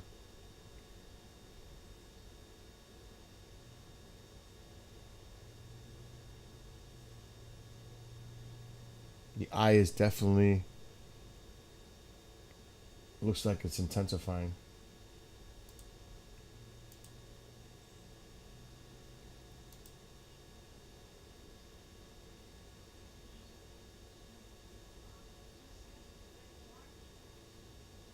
It's getting tighter. So yeah. That's just right. So yeah, we've got this Siesta, White Sands. This is going to be updated very soon. But look at that. Look at that. Look at that. Oh my gosh.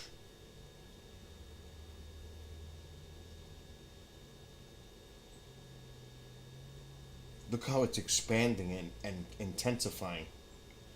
You could see it right there on the satellite imagery.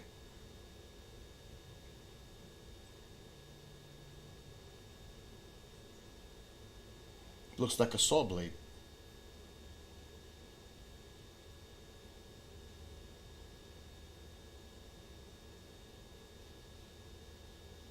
Yeah, that's not good.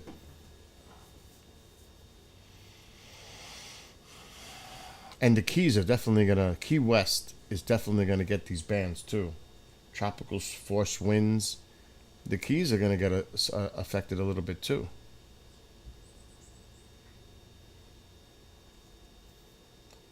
But it's moving at 10 miles per hour. And while it's moving slowly, it's intensifying. The eye is definitely coming together now.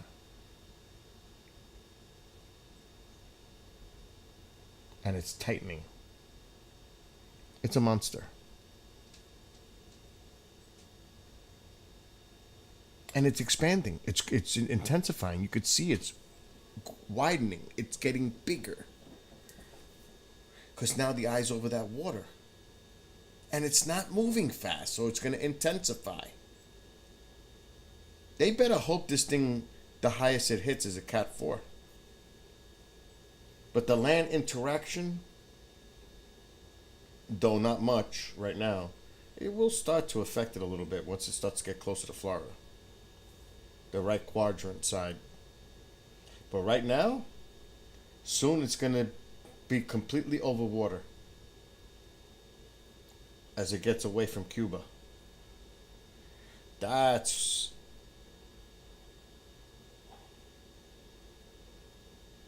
It's a Cat 3 now. Minimal. But still, it's a Cat 3. Yes. No, stop, Teresa. Don't say that. Oh my gosh. Oh yeah, you'll see. Believe it or not, you will see a lot of surfers out there, of course. But that riptide is so dangerous. That is super dangerous.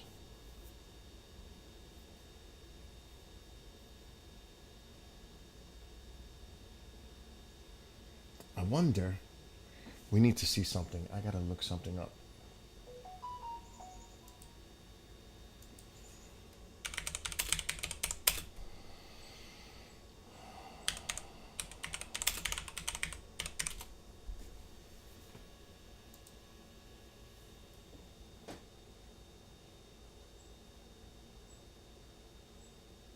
So if it's 2 here, that means at 2 a.m.-ish.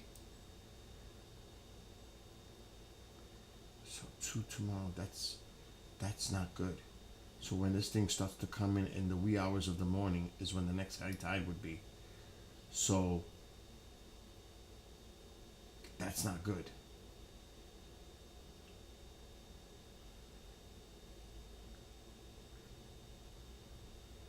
Forget about Friday.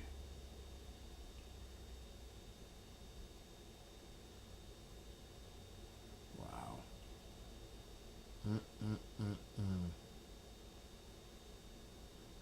High tide's 158.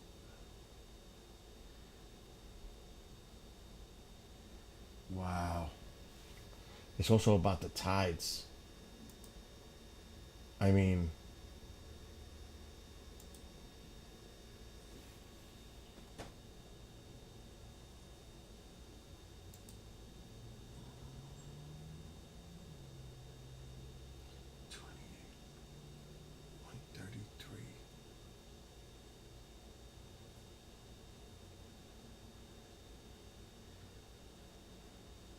what's today?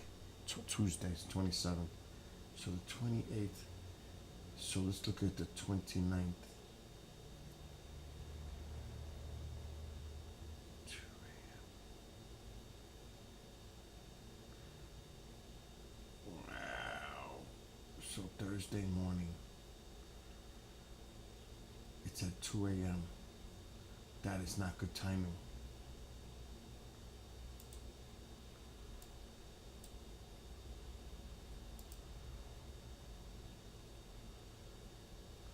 Thursday morning. Fuck. Wow, it's got high tide while the fucking storm is right there offshore bringing in the water. It's high tide. Just as that onshore flow is coming in with high tide.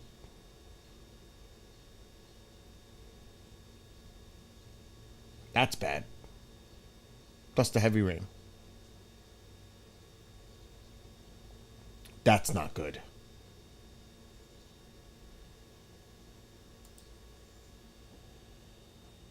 $2 a.m.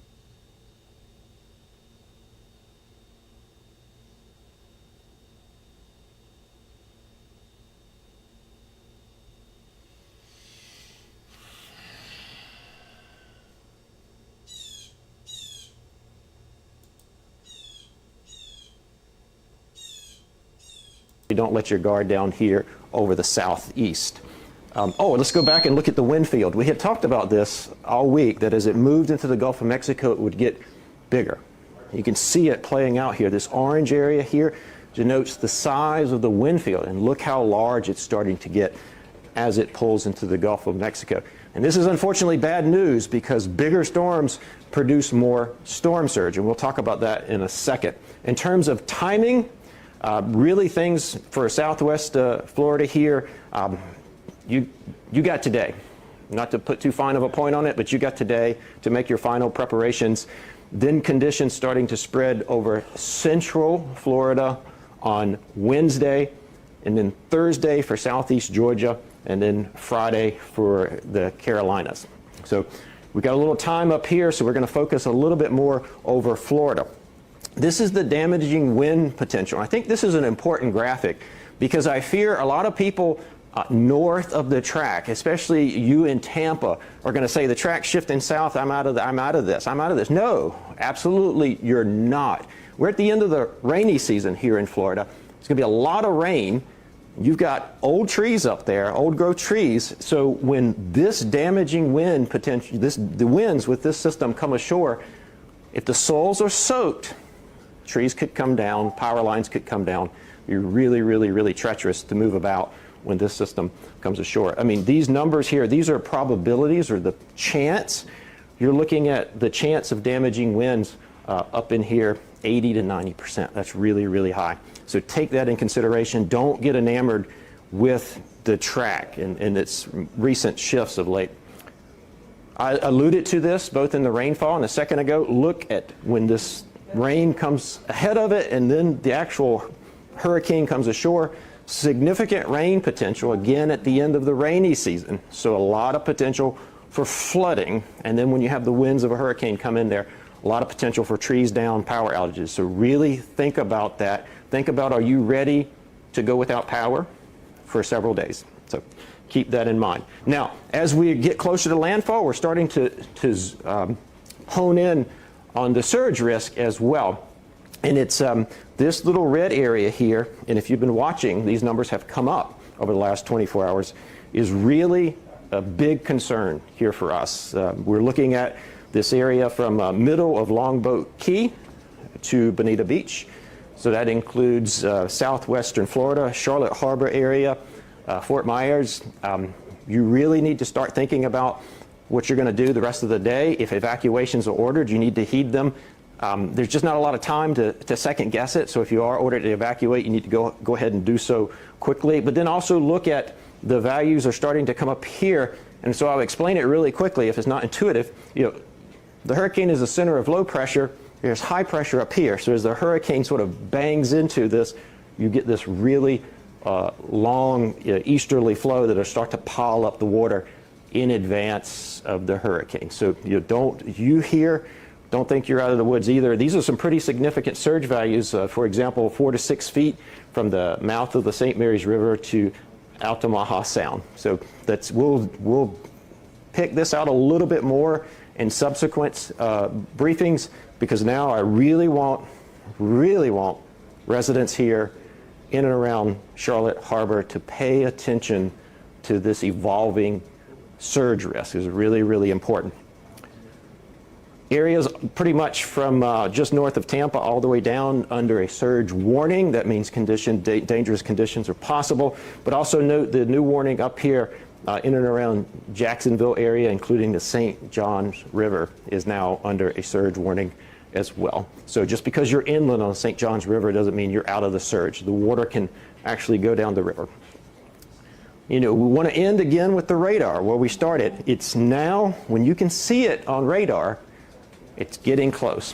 So time is really ticking here.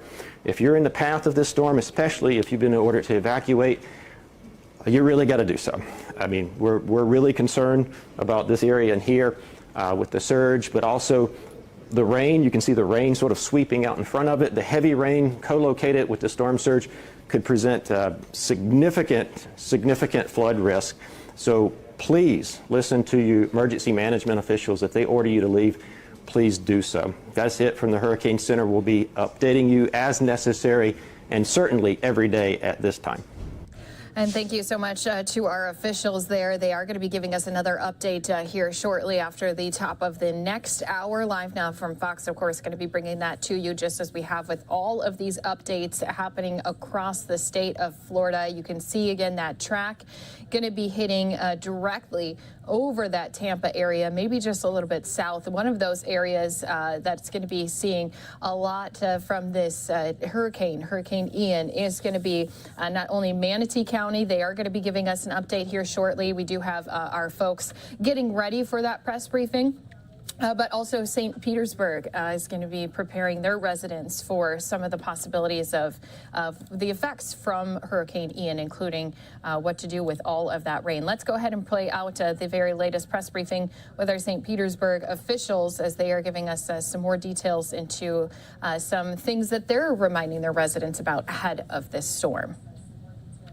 Your attention, because this is a big storm and we're prepared for it, but we want to get that word out that we're prepared for this storm. We've been spending hundreds of millions of dollars over the last 6 years, hundreds of thousands of man hours to try to get the system ship-shape for a storm like this. Nevertheless, we need to be prepared, and we need to ask all the citizens that are with us to please conserve your water during the storm. We have a system that's able to handle the storm. We have a system that will be operating during the storm. But in order to make sure that we're able to continue to operate after the storm and to provide those services for the recovery effort, we do ask, if you would, during the storm, please reduce the amount of water you're using. We're not asking you to not use water. We're not asking you to not take care of essential needs for your water.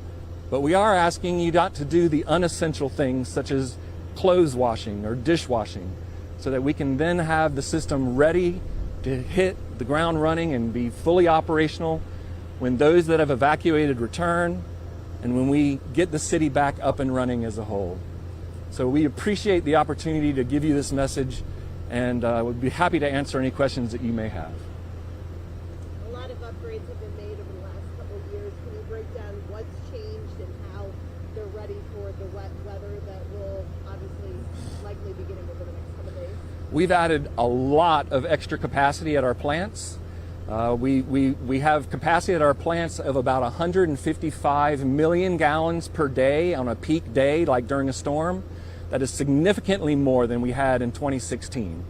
We've also done a lot of work out in the collection system, lining our sewer system, fixing manholes, trying to take care of any leaks that would allow groundwater or stormwater to enter into our system and inundate our system and our plants.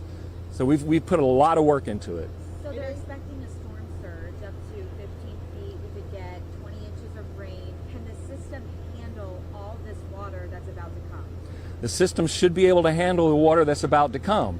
Now, if we have a storm surge of greater than 15 feet, we might have a few areas that we might need to protect our equipment, because we obviously want to continue to operate after the storm is passed.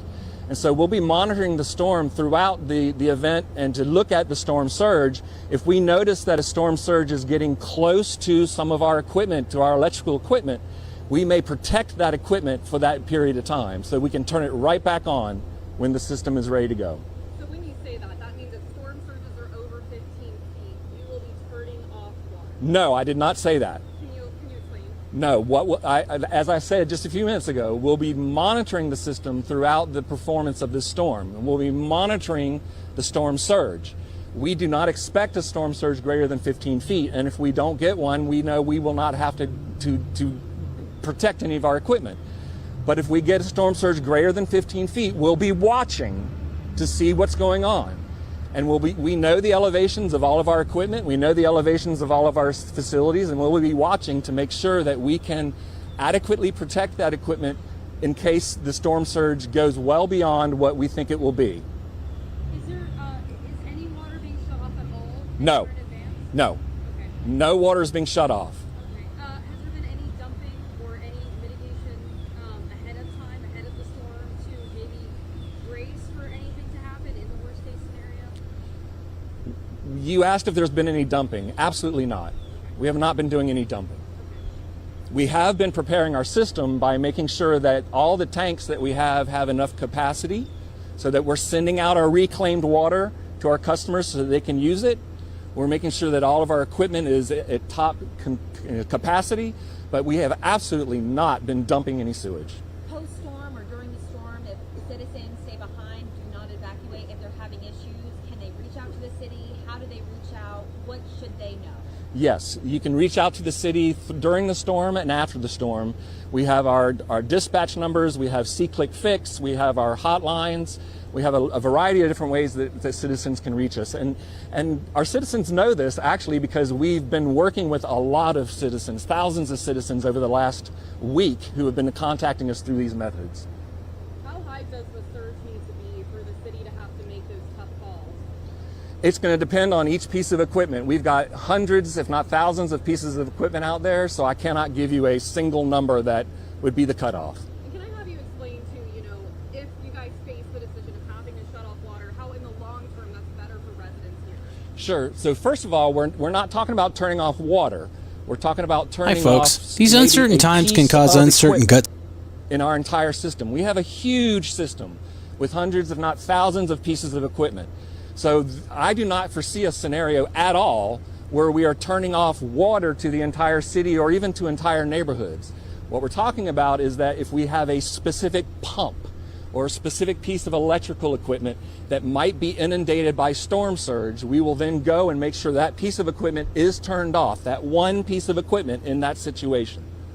How would that one piece of equipment impact a homeowner, a resident here? Well, since most of our sewage is delivered to these plants via gravity systems, it should not affect most people. You added some deep injection wells at some of the plants. Is that going to be utilized during this storm, and how might that help, because it is a newer thing that you guys have added? Absolutely. We've had deep injection wells actually for 40 years, but we've added a significant additional ones since 2016. Much more than we needed. The way we designed these systems is we designed them assuming that some of these things are going to be out of service. So if we know that we need 20 deep injection wells, we've put in 25 deep injection wells to make sure that we can conserve the system. We've seen wastewater overflows over the years happen, not just this system. Right. Do you have a concern that that might happen again with all of the rain that we're expecting, and are there so many improvements you've seen there to prevent something like that? So it's our job to be concerned. That's why we go into this business, and that's why we got hundreds of people working in this industry, in our wastewater industry. And so yes, we are constantly monitoring it. We've got our staff. Our staff are going to be in these buildings during the storm. These buildings are safe and secure, but they're going to be here operating these systems to make sure that we don't have that. What's being done right now to prepare all of the plants across the city for this weather? We're looking at all of our equipment. We're doing all of our preventative maintenance. We're making sure that all the electrical systems, we're testing them. We're testing all the pumps. We're making sure that all the tanks are at the level that they need to be at. We have crews constantly going around and checking everything. How many employees would you say are working at each of or riding out the storm in each of your facilities? Within Public Works as a total, we probably have about 500 employees that are going to be working during the storm. And if you live in a neighborhood near a plant like this, is there anything you should If anything were to happen, we will notify folks through the appropriate methods. But no, nothing different than what we would need to be aware of on a day-to-day basis. We have you live now. Any message you want to send to St. Petersburg residents tuning in? Yes. We here at the City of St. Petersburg, we not only work here, we live here. And we took these jobs to protect the city because this is the city that we live in, and we're dedicated to doing that, and we thank you for that opportunity to serve you. All right, so once again, continuing to show you all of these different press conferences from our officials all across the country. Do want to say thank you again to everyone who is watching here with us. A new hour, and we are continuing our coverage of Hurricane Ian as it continues to gather strength as it now makes track for Florida. We know that it right now is a Category 3 storm. It is moving at about 10 miles per hour, and that right there is a concern for officials once it does make landfall. They're concerned about it sitting over the lands and then possibly causing a lot more damage when it comes to the rain that's going to be coming down. Power companies are shutting off electricity ahead of the hurricane. Florida military bases also prepping for Hurricane Ian. As many people also who have ships out there and boats, they're getting them prepared as well, especially as we know that this storm could possibly take lives because of its strength. And also you think about just the amount of damage that gets left behind, people trying to get back a little bit too early.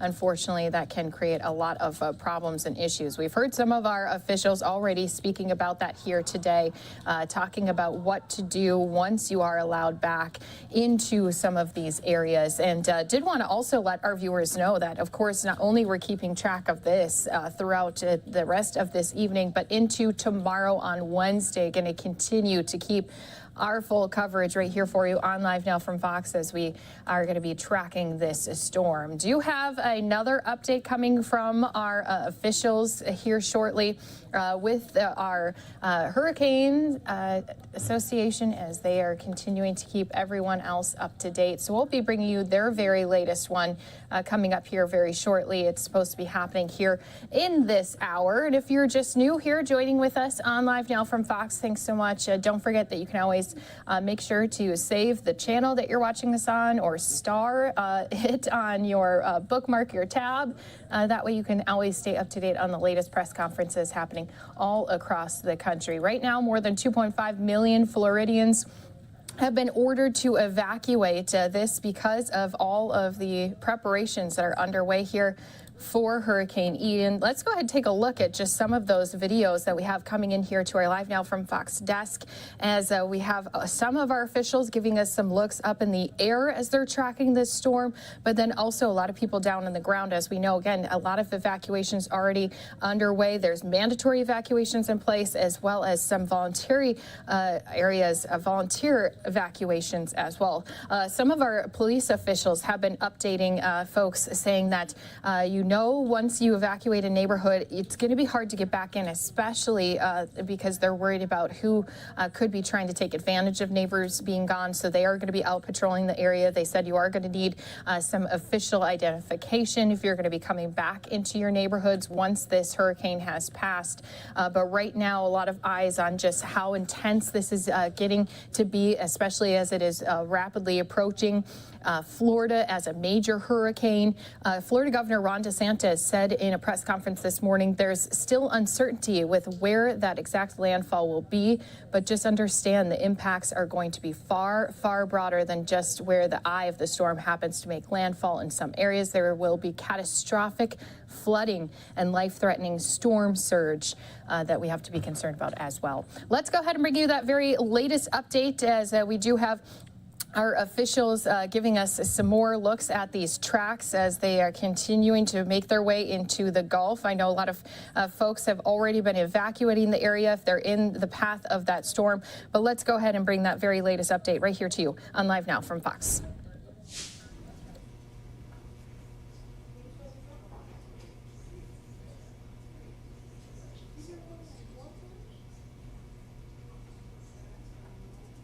All right, Well, so that really today is the day to evacuate. If you've been asked to evacuate, especially from those vulnerable storm surge, you have storm surge locations that are prone to storm surge along the.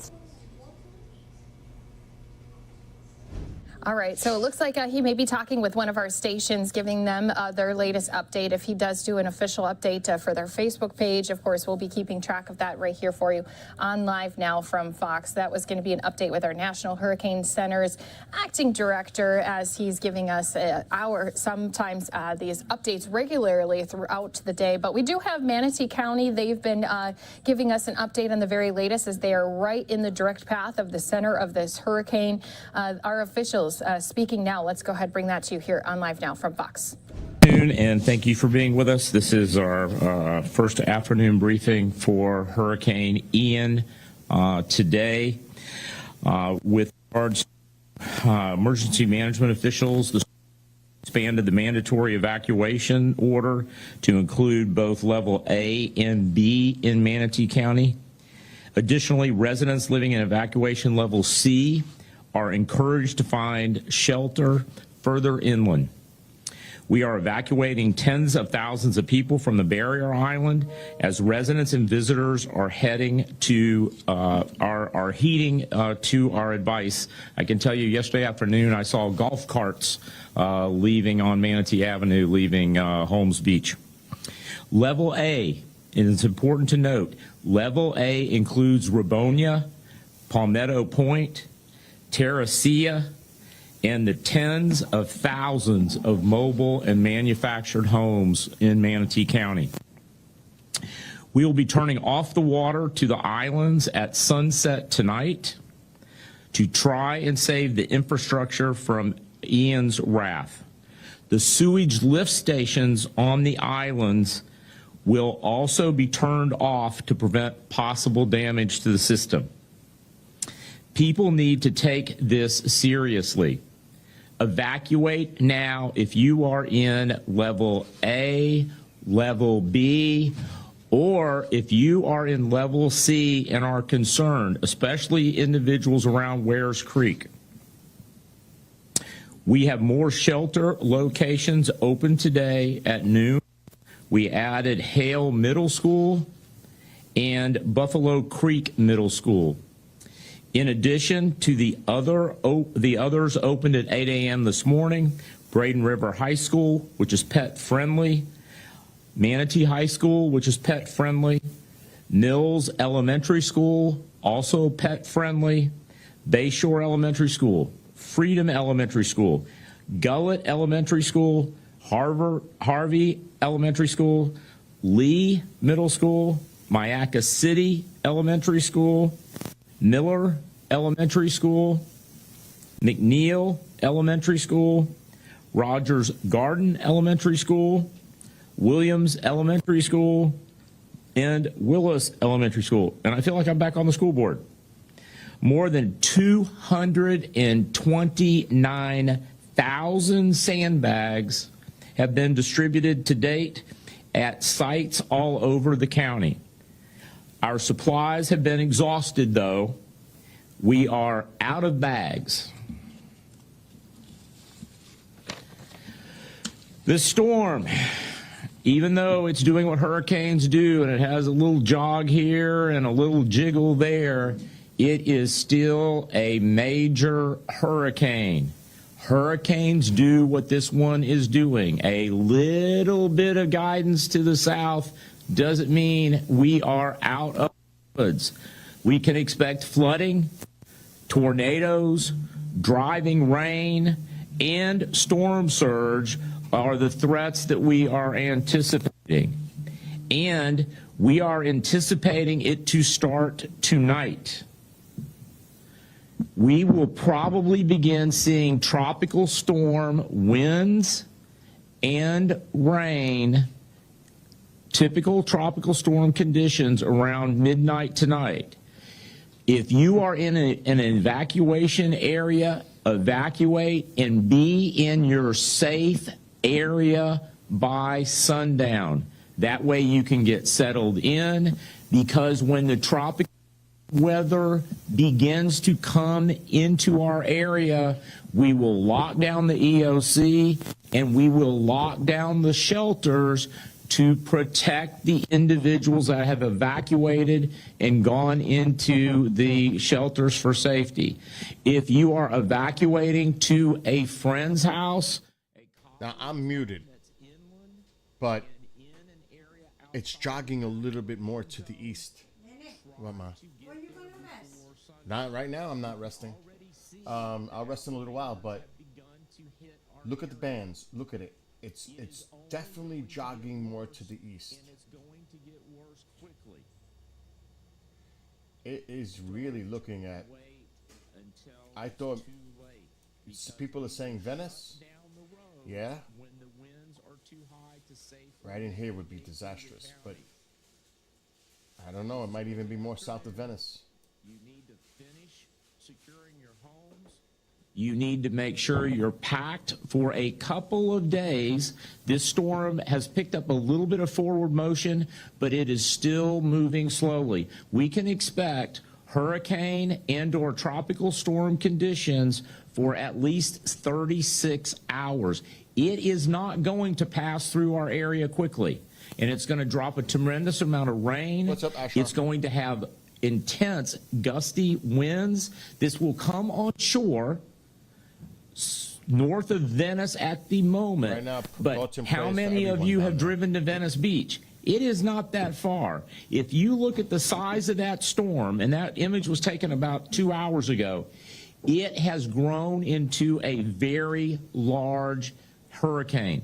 It is expected to be a Category 3 storm when it reaches our shore. I can't underemphasize this enough. This is not something we have seen in the Tampa Bay area in 100 years. 100 years. This is a serious storm. It is not to be taken lightly. I know. I've been in the Tampa Bay area for decades too, and it seems like we always luck out. Do not count on us lucking out with this storm. It is serious. If you are on the islands, you need to be off of the island by sundown. The water will be shut off. The lift stations will be shut off. And if any of you don't know what a lift station is, that is what's required when you flush your toilet for what was in your toilet to be lifted off the island. You do not want to be on the island with a Category 3 hurricane and no water and no sewage disposal. It's not going to be fun, and it's not going to be safe.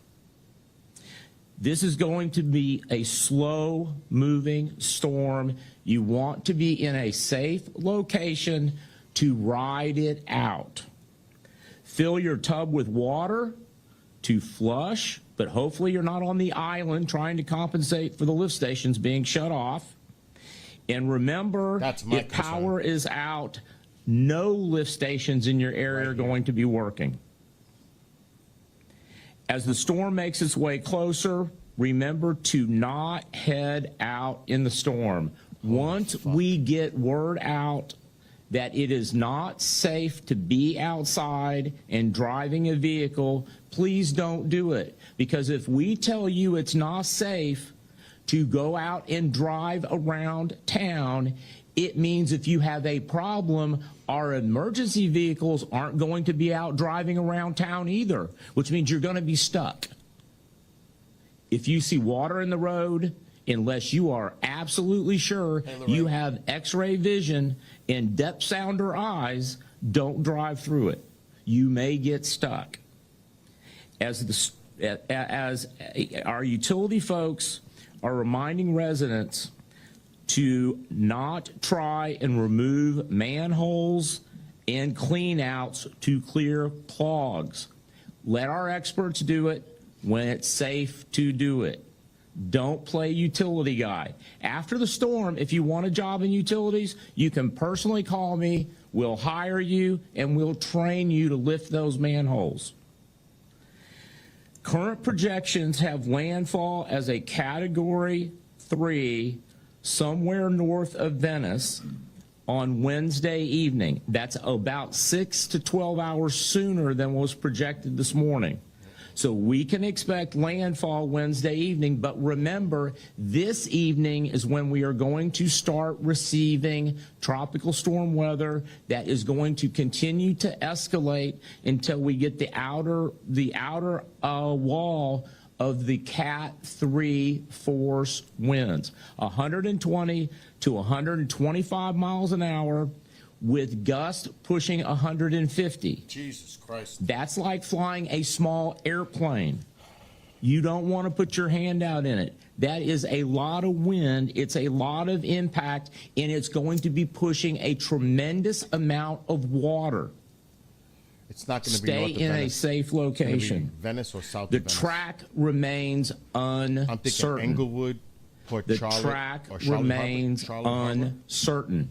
Just Cape because Coral, we in had a between small update that that area, says, I think is well, where it landfall's looks gonna like happen. It's not that gonna be north eye of is going to Venice. go I don't into North Venice I've and been not pretty damn Coquina accurate. Beach. Better than all Remember, these it weather is forecasts you've been uncertain. seeing. A tiny little people wobble who have in the been here for other the last few days know direction that to be will true. throw the model back at us. But if you look at the size of that storm, and over the next 36 hours, it's going to get larger. Regardless of where it comes in Sarasota or Manatee County, you are going to feel like you're getting hit by a major hurricane. And guess what? Because you are getting hit by a major catastrophic hurricane. Somewhere With near that, Venice I will and south. introduce our Congressman, Vern Buchanan, who I'm sure has been making the rounds up and down his district. And thank you This is where for I'm joining at. us. Thank you. Right in here. And thank you to all of our viewers watching here with us on Live Now from Fox. Our Manatee County officials trying to give as much warning to their residents that they can. If they are It's still growing. in the It's area, they're intensifying. neting to evacuate You can see it now on the and get satellite their imagery. It's preparations widening. It's getting finalized. bigger. We are going to be sending some It's viewers off to a intensifying. 2-minute break. The Right eye back here is listening in becoming with our tighter. officials when you return. When you have a tight eye like that, that's a Preparedness for the storm and hurricane. response. I did meet with Florida Power and Light, all their top That's all their what I top look leaders in the company, and I can tell you they're very focused here in terms of what they're staging in this region. It's gigantic. Eye is There's definitely sometimes getting it's more a sea tighter. of trucks See how and it's getting capability, smaller, so the eye? Do you helps see how on the the way eye is that way. shrinking? This is a massive, That's slow-moving intensification. storm. It's getting tighter. The storm will produce a long period It's of wind wrapping and around rain. tighter. There could be life-threatening storm surges. You see how As was mentioned a little bit earlier, we've got to take this serious, and I'm the first. I've watched a lot of these storms over the years, and many times we which get means blessed or lucky, it'll intensification. head up north or head down south. I If don't think that this is the becomes a case this perfect time small based on circle, all the that is experts I'm talking. Easy Cat The 4, track can borderline change, 5. which could have a I'm not severe exaggerating. impact. I do want to You have to remind watch the people eye. and those that The were eye is an around during indicator, not just Charlie. the size of I the just was storm, watching. It was but supposed the to go up eye in Tampa. itself. It ended up doing a beeline into Charlotte Harbor. And the millibars. 90 degrees. Pressure. And then it went from a Category 2 to a Category 4. Yes, like it is. instantly. I agree still remember 100% that with Big because Dog. we had a lot of employees and It's families and supercharging businesses, itself so for a we were major concerned impact. about it. I agree. Now is the time Unless it- to execute unless your it goes plan. through, what was you don't it, have a plan, you make sure you do get replacement it. cycle? And if you are in an At the time it evacuation makes landfall, zone, that leave would it be helpful. if you haven't already left. But if it's We're monitoring the weather well-organized, reports. We get a lot it of is going to updates. be Cat 3, borderline Cat But 4. I want to mention, listen to When it your makes local landfall. The more management south of it facilities. goes, the stronger the hurricane. FEMA is deployed It and doesn't ready. have time I to just got increase off the in line strength to the that they're top predicting if it went appropriator more for north Florida, to a 3 or Mario. 2. He's a very good friend of mine. The further He's called south it me goes, and the we've made worse it sure is. that we're going to have whatever resources stronger. we need quickly into this region, not just with FEMA, but additional resources from the So- federal government. Power companies are on standby. I understand what they're saying, but it could be a but few from a days weather before they standpoint, get to you. We need to be that's ready. what We I'm need to be looking at. safe. But as was mentioned earlier, this is a serious And I storm. think People need to mostly take it everybody that seriously. is familiar with this and stuff agrees with what I'm I'm saying. very concern kind of for the region, but I'm very And hopeful. I've been saying it But for I don't 3 think days if now. you take a look at the storm in It's gonna general, trend he east. did mention it might come And in it's been trending down to east ever Venice, since I but said it's that. still It's- in you the could region. see it. It's a big storm, and we've got to do everything to keep everybody safe. Which is But I will dangerous. assure you, Not just for the from my people that it's going to standpoint, a impact federal along response Florida, in terms of Central Florida, FEMA and but appropriators, it's dangerous we if will this be thing goes ready and over support water and do again everything we off can the east to coast get of people Florida, back safely and quickly reemerges, once the storm re-strengthens a leaves, little bit, ideally on and makes Friday or landfall in Saturday. Georgia or Thank the you. Carolinas. That's not out of the realm of possibility. It's in the cone. Thank you. Before we take questions, I'd like to go ahead and let the Deputy Director and Emergency Management Chief Steve Lischauer share with you all of the activities that have been going on since we started at the level 2 and moved into level 1 this morning at 8 o'clock. Half Chief? the cone is over water. Thank you, Dr. Hopes. Thank you, Congressman. Again, a lot of this will be reinforcing what Dr. Hope said And since the earlier. storm has been We trending increased our east, evacuation that's level what this makes me morning. worry. That includes mandatory east it A trends, and B, voluntary C. It can reemerge If over the you are Atlantic. in levels A and B, which includes how close mobile they have homes, it. Let's look at the other one. manufactured homes, RVs, nursing facilities, and acute care facilities, you need to go now. Please do not Almost half the refuse to leave. It's over water. Please take our Meaning that could be a instructions and trap. directions seriously. This is This a thing could go right serious back over the storm. Atlantic. In warm Surge water, levels the have eye. increased It'll be a per tropical our storm 1 by o'clock then, but it national could be a weather Cat call. 1. Very big If it's surge moving slow, starting it could grow to a Wednesday, Cat which 2 is less than 24 hours from and hit now. the Carolinas. We could see 5-foot to 10-foot surge, and in some areas near that eye of that It's wall. crazy. And both the Congressman and Dr. Hopes talked. Venice Beach is not that far away from us. It wobbled, it can re-wobble. Nearer That's the true what he's wall, saying now about the surge wobble. could be up to He's 10 right about that. to It 15 could wobble feet. west. He's Please right do about not that, drive 100%. through high water. As we entered into what we call level 1 activation, you could see through the windows, we have an EOC full of our partners that ranges from law enforcement to fire to the power companies to utility companies.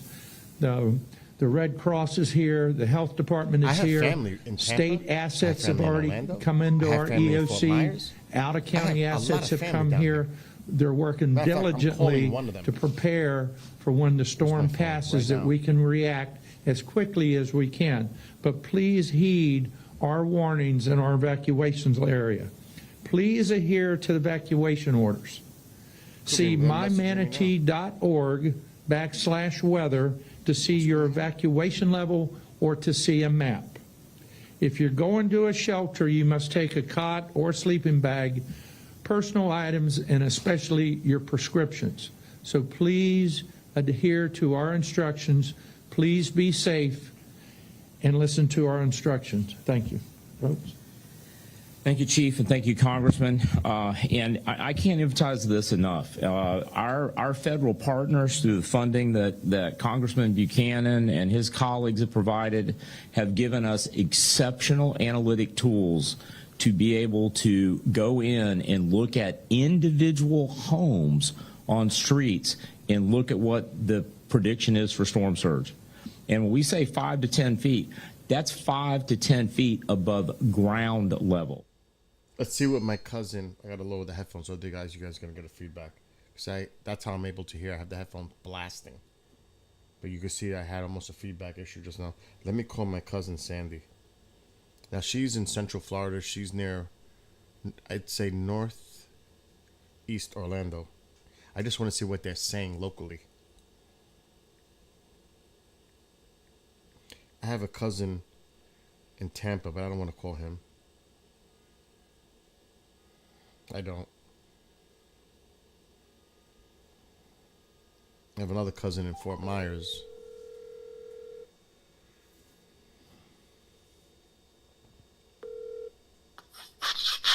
Hello?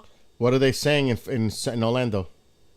I'm telling you, they have the news on all the channels, and everyone says like a different thing. But most of them say the same thing, that it should hit here, I think, by tomorrow. Tomorrow night. Yeah, tomorrow night. But people are already getting ready now, a lot of people. And it sounds like A lot of Not a rain. pin drop outside. Not you. A lot of people did their shit. Shopping. Oh, it's like a ghost town. Yep. People are already prepared. Wow. And that's in Orlando. Yep. Yeah, because that, I don't know. That's why that. Sometimes I was gonna call you to ask you, because they keep saying, they keep pushing it on the map, like Tampa, and then they goes to Orlando. Okay. It's going to actually not go really near Tampa. It's actually going to go more near Sarasota, Venice, like south of Tampa. But Fort Myers. yeah, but it's going to curve up. It's going to curve up. Now, it's probably going to go really near Orlando, the eye. It is. It's going to come your way. You think? Oh, I think so. Yes. I wouldn't tell you that if I didn't think so. It's not going to be a hurricane. It'll be probably a tropical storm. Yeah. By the time it gets to you, but you're still going to have to deal with a lot of rain because it's moving slow. You're going to have a lot of flooding rain, gusty winds, and isolated tornadoes in the bands. So you just got I to... know that's the shit I get scared to, the fucking tornado. Exactly, because you have isolated tornadoes in the bands. So I remember one of the guys that was coming home from work when Marquise worked that day, the storm, Mhm. and they killed him. Oh my God. Yeah, it took the whole car with him. Oh my God. With him in it. Yeah, and it killed him. Wow. Well, I will call you tomorrow in like the same time, and I'll let you know exactly what's going on. Yeah, you know that they're closing the airports tomorrow at 10:30? In Orlando? Yep. In the morning, obviously. Yeah, in the morning. So they're closing down the airport. That's a smart move. They got to put all those planes in the... Yeah, they don't want no planes there. They're going to keep them all away. Absolutely. Wow. What about the parks? They're closed already? Oh, yes. Them too. Yeah, I would figure that. They're closing Disney, SeaWorld, all that. And the zoos, you know. Yeah, everything. Zoos. Yeah, everything's getting locked down. 'Cause They're there's starting a now. Big zoo in Tampa. There's a big zoo there. And Busch Gardens is there. Yep, that's right. I forgot about that. Yep. Well, I will call you tomorrow. All right, don't forget. I won't. Bye. Oh my God. You're in a level A or a level B, I ain't gonna evacuate. If you need help, you call 311, you call a friend, we'll see what we can do. Follow the guidance that we're giving you. That's what you pay us to do. With that, I'll take questions. Hey, Doc, let me add one thing. We've never seen surges 5 to 10 feet. Houston, go look at what happened in Houston just a little bit ago. It became a stationary front. We don't know whether this front's going to move through, how quick. If you get to 10-foot surges, there's going to be a lot of people hurt. Look at Katrina. Look at what happened just in the Bahamas, where there was communities of people that disappeared. So I don't want to be alarmist. I'm not. That's not my. I like to look at the bright side of things. But in this scenario, we have to look at the downside as well as the upside, and you've got to take this very seriously, as the doctor was saying, because. Take it seriously is definitely something we've heard reiterated by multiple officials all across Florida and even across the U.S. as well, as they continue to track the path of this hurricane. Live now from Fox, we'll step away for a 2-minute break. When we come back, we'll continue to give everyone warnings about this hurricane, how you should be preparing yourself, and especially. Okay. So we've seen the latest, thanks to Big Dog too. We've seen the latest update. The winds are now 120, Cat 3. If it hits 130, it's a Cat 4. It's moving north at 10, and the pressure dropped from 963 to 955, the millibars. That means it's intensifying. So the next update's at 5 Eastern. We do have the cameras. We're going to keep an eye on these. Up and down the Gulf Coast of Florida, where it looks like it's imminent landfall somewhere in this area. But we also are keeping an eye on the actual satellite loop. because it looks like it's jogging more to the east still. Which, if it's more south, stronger storm, and the possibility that this reemerges over the Atlantic and affects Georgia and the Carolinas.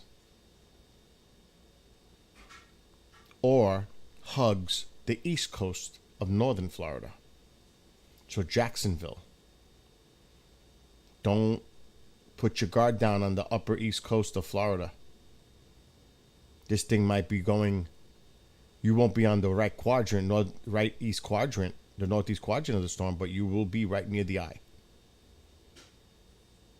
It'll be a tropical storm by then, but if it goes over the Atlantic, it could redevelop into a Cat 1, Cat 2. So there's a lot of things going on here right now. But it does look like this. Oh, it just took a northerly jog. Look at that. And now it's starting to go east again. I want to get the loop. All right, let's start right here. I'm going to have to leave the mouse here for another loop. Look how it jogged north. But now it's jogging east again. Let's see if I start at the center. Yep, I'm at the center. So let's look. Jog up. There's the northerly jog. And now it's going to the left. I mean to the right, east. So it jogged east, then north, and then east again. See how it's generally moving north-northeast. I don't know why they put north. Because it's jogging. It's moving. It's wobbling. The wobble is causing it more to drift to the east. Just look at the mouse. Straight up is north. The eye is to the right of the mouse. Right there, it's almost centered. But the general area is the eye is drifting slightly more to the east, meaning more south where it makes landfall. If you guys, that makes sense. Let's put the track. I can barely see on this monitor. Might have to slide everything over a little bit right there.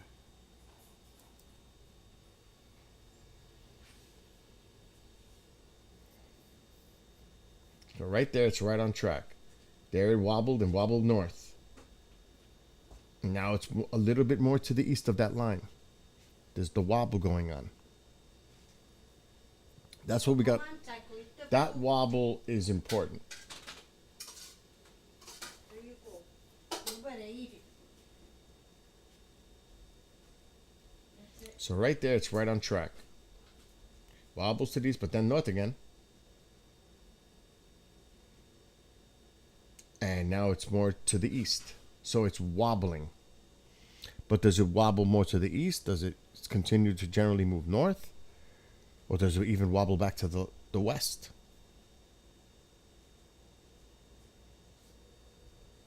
So we have to watch this too.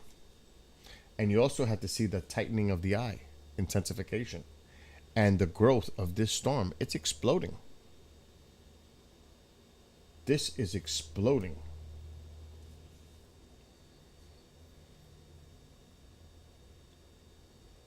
Look at it. Look at how it's growing in intensity.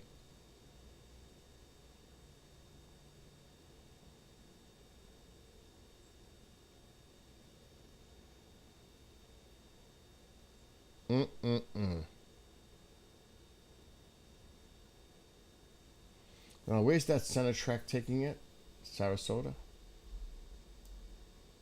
Venice? Right over Venice. So again, if it trends more to the south, because it's going more east, Englewood, Charlotte Harbor, Port Charlotte, it can actually trend more here, where the eye comes in. Right now they have the middle track here by Venice. That's why he said north of Venice. He's looking at the center track. Center track is probably going to be off. It's going to be more to the south. It's going to be in here somewhere.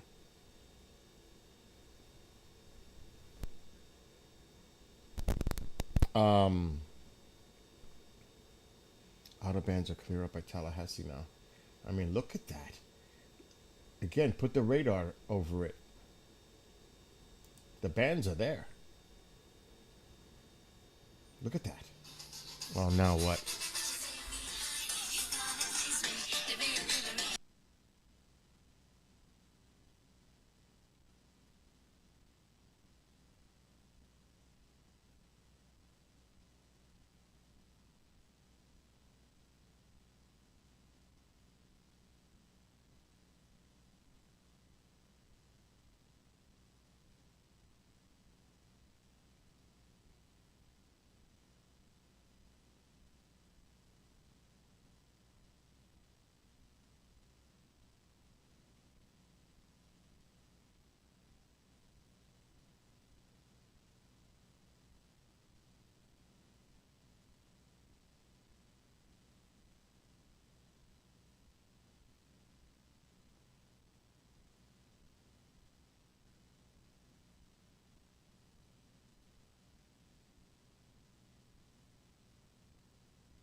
Sorry, that was business.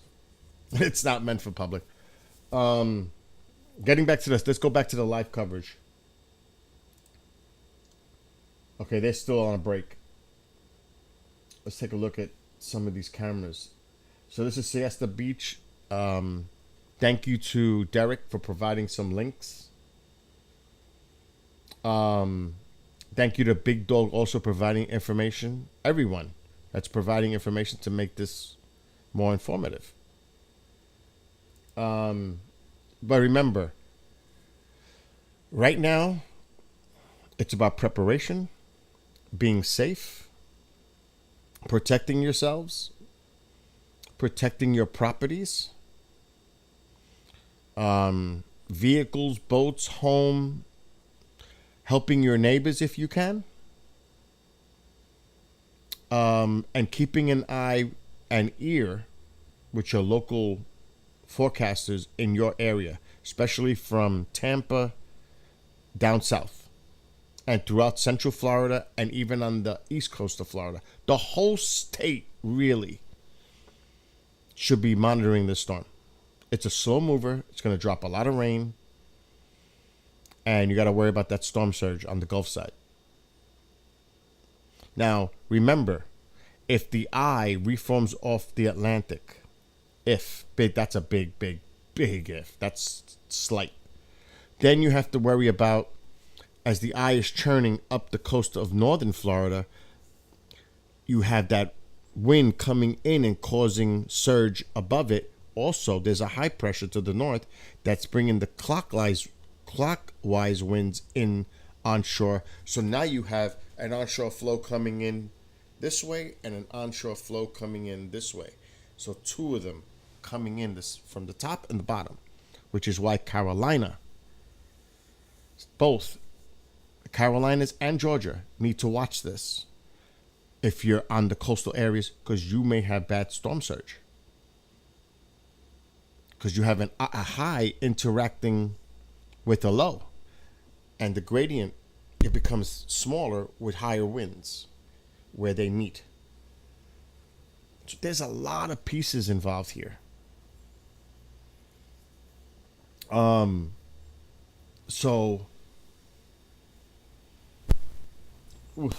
This is tough. And other items are things to be concerned about. We do want to continue bringing in some more guests here to our Live Now from Fox desk. So we do have our former Tampa mayor. He's Bob Buckhorn. He's joining us here on Live Now. And Bob, we appreciate you being here today. I know that, as I mentioned, Florida, you guys have been certainly familiar with hurricanes, especially season after season. What's kind of different this time around for you? You know, Christy, it's part of being a Floridian. It's part of our DNA. Our preparation is part of our DNA. Tampa Bay area hasn't been hit in over 100 years, and so we've been very, very lucky. But we also knew that at one point our day would come. And so we prepare all year round for this to occur. I'm breathing somewhat of a sigh of relief as I see that track. Look at the eye going more to the east again. South. But bear in mind that even if it avoids Tampa, it's going to hit somebody and there will be pain inflicted. But I lived through this 5 years ago with Irma. We came very, very close to a catastrophic event in Tampa. I know Mayor Jane Castor has prepared well. The city has evacuated to the best of their ability. So I feel good about where we are, but you never lose that churning in your gut and that anxiety until that morning when the day clears and the sun comes up. So talk about, as you mentioned, this is something year round that city officials are always planning and preparing for. But talk about what you're doing as officials in these days leading up to landfall, because I know it's probably some very intense times, high anxiety as you're trying to get all the information out to your residents that you can possibly get out. Christy, it's all of the above. I mean, I used to have a saying that you play on Sunday, on game day, the way you practice during the week. And so we would practice hard all year round for these types of things, whether it was tabletop exercises, whether it was where we deploy, how we equip with excess generators at our pump facilities. There is nothing that the city of Tampa hasn't thought about going into this, although we will find at the end of this that there are things that the city didn't think about. That's okay. So you prepare, you test your assets, you test your resiliency, you test your communications ability, and that you hope on the day that people need you to show up. And what I love, Christy, is many people don't have any use for government, except on that one day that they really need us. And on that one day, we better be at our best. And that's what these events are the equivalent of. Our folks need us. They need us to perform. They need us to excel. They need us to be prepared. They need us to be thoughtful. They need us to give them information so that they can make their own decisions. But at the end of the day, this is when government needs to rise to the occasion. This is when mayors rise to the occasion. And certainly from what I've seen of the mayors in the Bay Area, they are doing exactly that. Yeah, we've been hearing certainly a lot of updates. Just look at the general direction. Just look at the general direction this is moving. See the pixelations? See the general direction of the eye? And it's tightening. Yeah, it's going north. It looks like it's going north-northeast. They're going to have to redo their models again. It's trending more east, which means more south. I have to take my dog for a walk. He's just driving me nuts right now. Well, ideally, they would have had a plan already, and they would be executing on the plan right now. I know that is wishful thinking. A lot of longtime Floridians think that they can withstand any hurricane because they have withstood others. But every hurricane is different.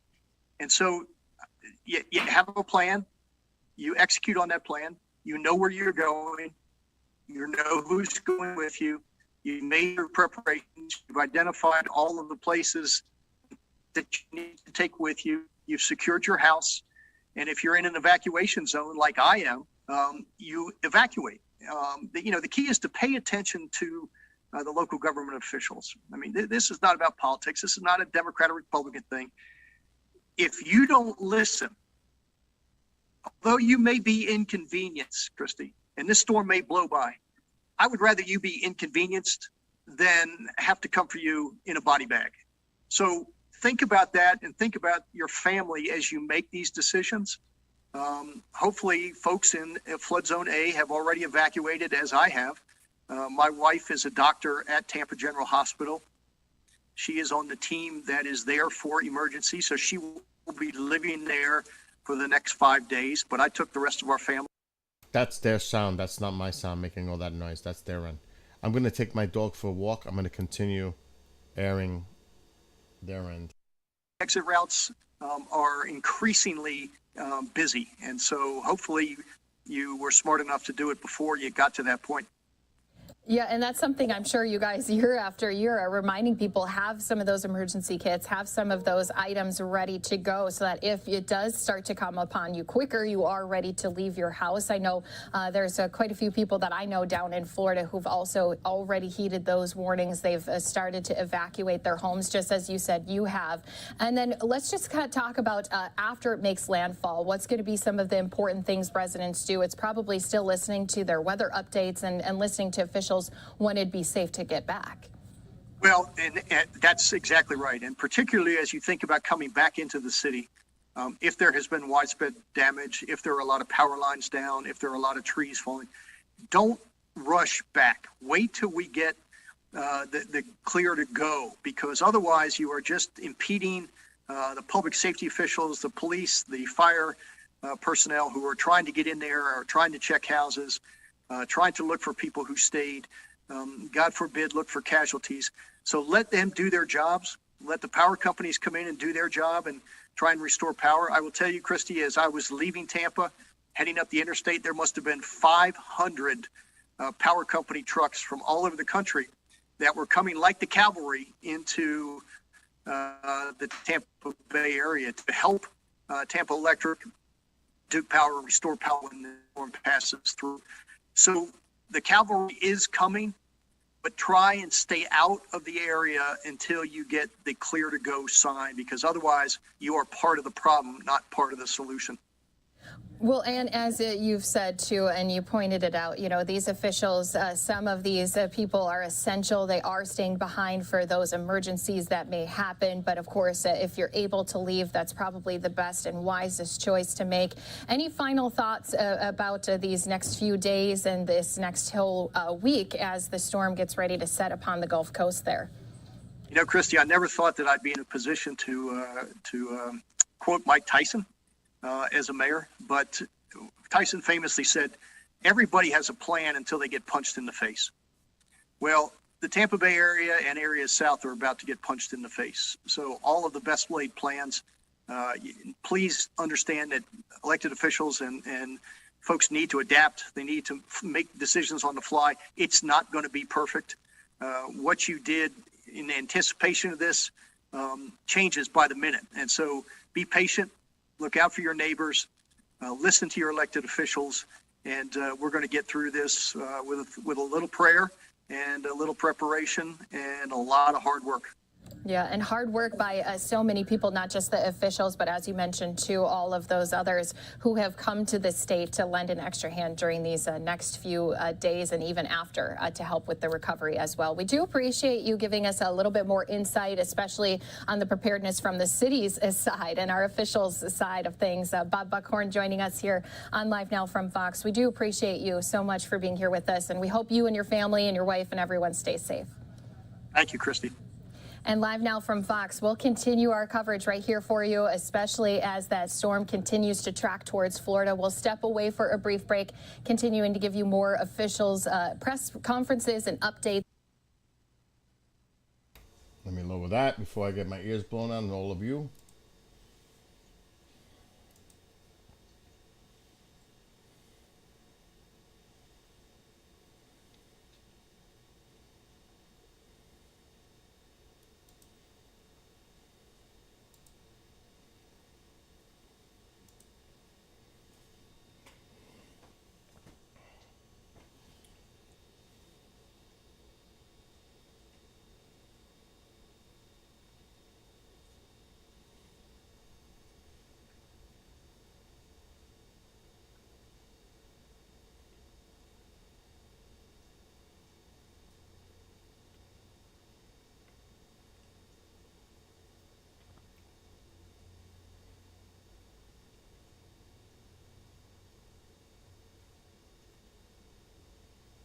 It's going to look a lot different by tomorrow.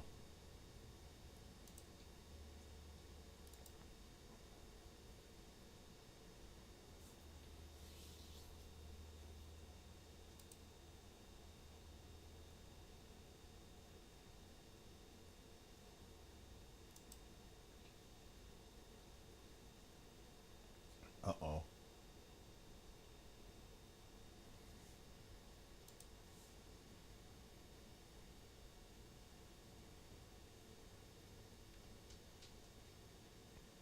So these cameras won't, be up for long tomorrow.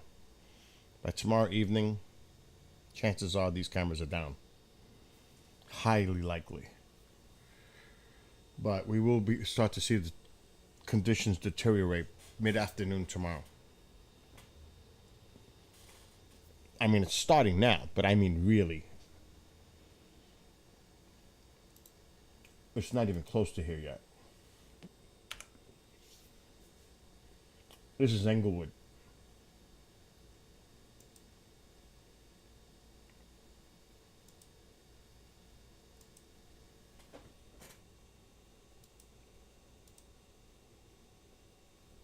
There we go. So, just to put this in perspective, this is over here right now. This is Englewood.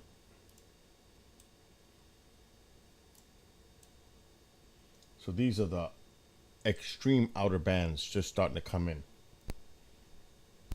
Right here, the hurricanes way down to the south and west.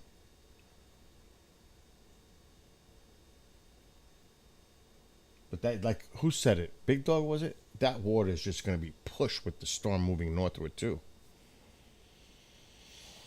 Oh my gosh. And look at the radar. So yeah, they got light rain over there right now, just like you see it on the camera. It's not that bad yet in Englewood.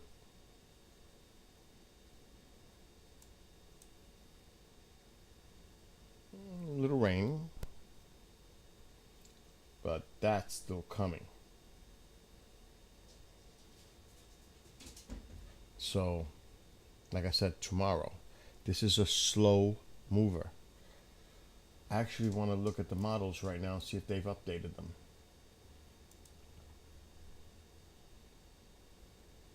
So we're going to back out. I'm going to take this tracker off. This is tomorrow, 9 a.m., 11, 12, 1, 2, 3, 4, 5. Look at this. Look at this. Look where Englewood is. And they're in the right quadrant. Now let's see where the American model has it. That's the Euro. It has it a little bit coming in a little bit later.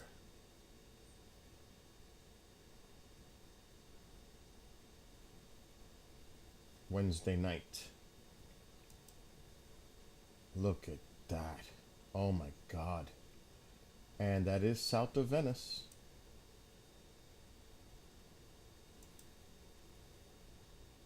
Right over Englewood. That's why I got the cameras over by Englewood. And look at Venice. This model's agreeing with me.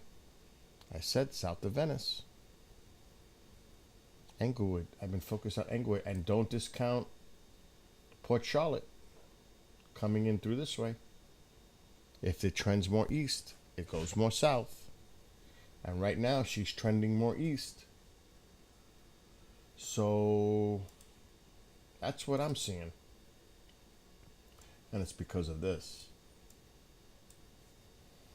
And let's put the tracker on because the tracker matches the model, the cone. Gonna have to watch this. Which way does it wobble? Every one is so important. What's the weather for this week?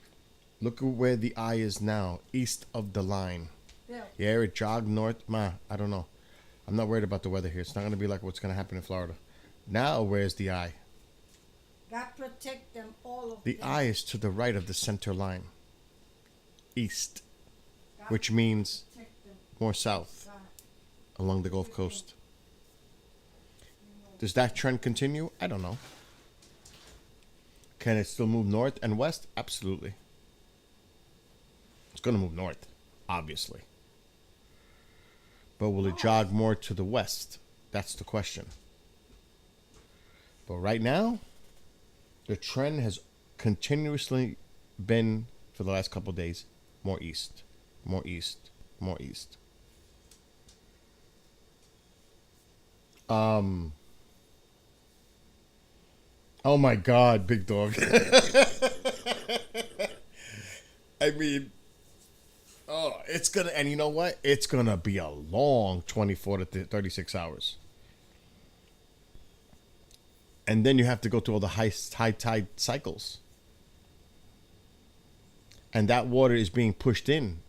All that pouring rain, those flooding foot and a half potential of rainfall has nowhere to go. Because it's being pushed in. Where does that water go? It can't go out and drain out. It's being pushed inland. So you may have massive flooding, especially in a storm that's going to sit in the same general area for 24 to 36 hours. Yeah, this one's slowing down, James. This one is, we're going to move like at 5 to 6 miles per hour. It's moving at 10 right now. You want to see these things move at 14, 15, not at 5.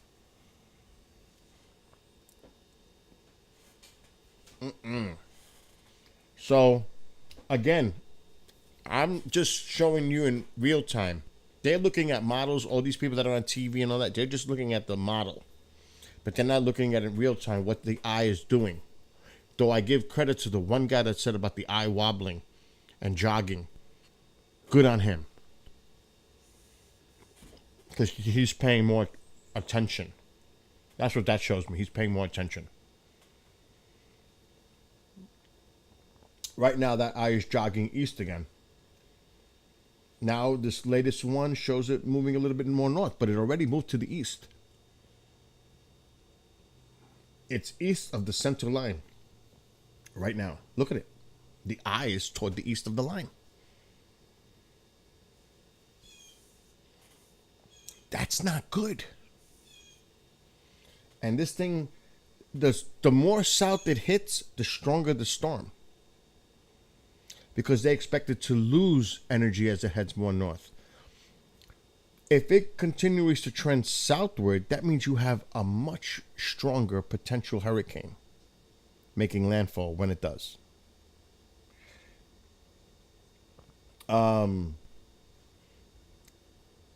It's logical. All right, let's see what they're saying. Center. But we want you to stay off the roadways. Let's get this storm or whatever it brings us past us to ensure that you get out there and you're safe when you do. The county's done a great job with our shelters. We will be manning the shelters to make sure people are safe. And again, we will get through this. The great residents of this county and the state of Florida, we're no stranger to these storms, but we ask that you work with us and help us make certain that you're safe. And thanks for being here today. We'll take questions if you have them.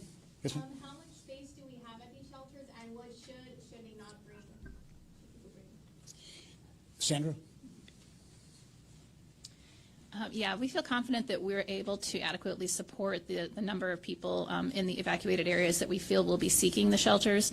And in people who are going to be coming to the shelters, we do ask that you bring any essential supplies, medications. If you're bringing pets, please bring food, a cage for your animals, leashes.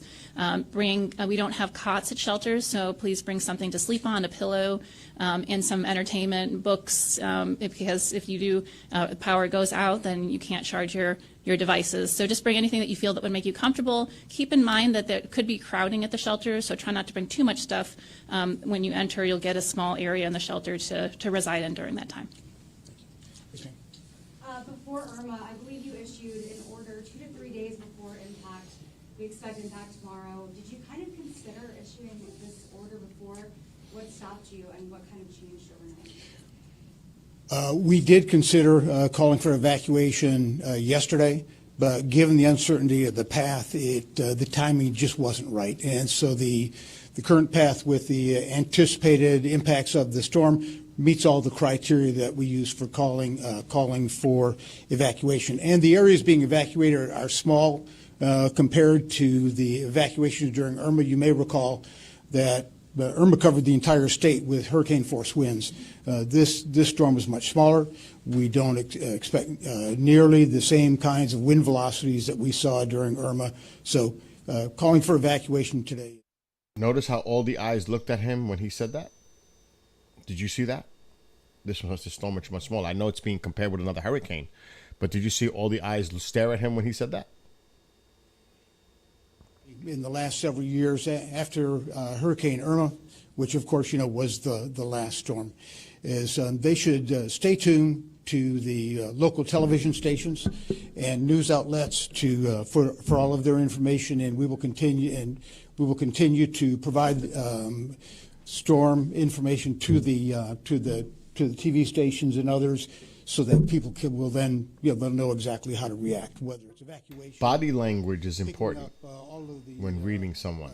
You could see that clearly. So that it doesn't blow and damage neighbors' homes. So it's a lot of common sense. But if you're in the evacuation zone, go ahead and leave. Take your time, but go ahead and leave now. But otherwise, pay attention to the TV stations. Yes, sir. Kevin, what advice do you have for people at Fort Myers Beach or Sanibel that decide not to go?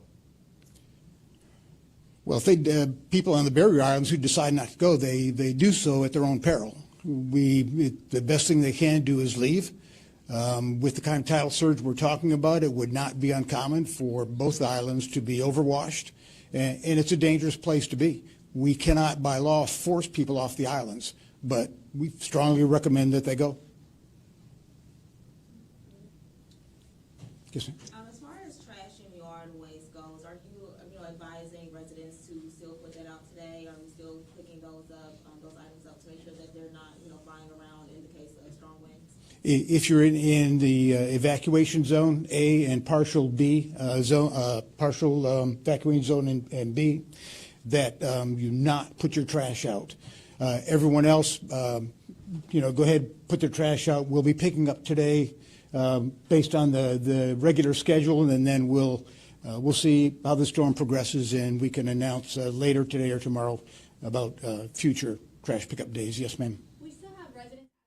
Also, let me lower this before we get feedback. It's also the prayers, of course, to all those people affected, but also thoughts and prayers to the first responders, police, fire, EMT, Coast Guard, National Guard, all the people that are out there to protect everyone else.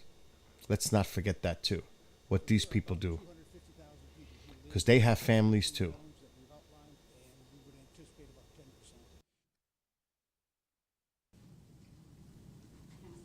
Is there a place you advise people to kind of go? A certain area that you think would be, a better place to evacuate? Simple enough to pay attention to the forecast track of the storm as it progresses. And first, if the people are going to leave, find a relative or friend outside the evacuation area, outside the effects of the storm as first choice. Second choice, go to one of the shelters, one of the 10 shelters. And as a last resort, stay at home. It's depending on where you live, sheltering at home is not a bad option, but people will have to make their own decision. Lastly, can you just briefly go over Zone A and Zone B, which areas, name the locations? Sandra. Yeah, and we'll be posting a map. It'll be important to direct residents to the map because then they can see where they live. All right, so I'm going to take the advice. I'm going to see right now if there's any YouTube videos. That's actually a good idea.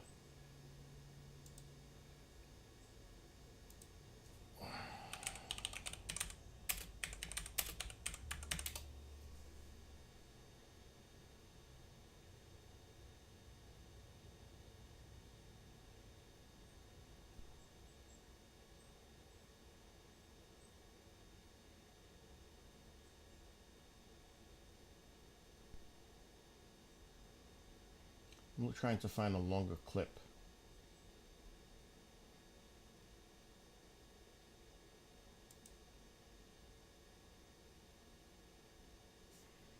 UPRN.com alert desk. Hurricane Ian has just made landfall in Cuba after strengthening to a Category 3 storm. The U.S. National Hurricane Center says it has sustained winds of 125 miles per hour. Authorities in Cuba evacuated more than 50,000 people in Pinar del Rio province.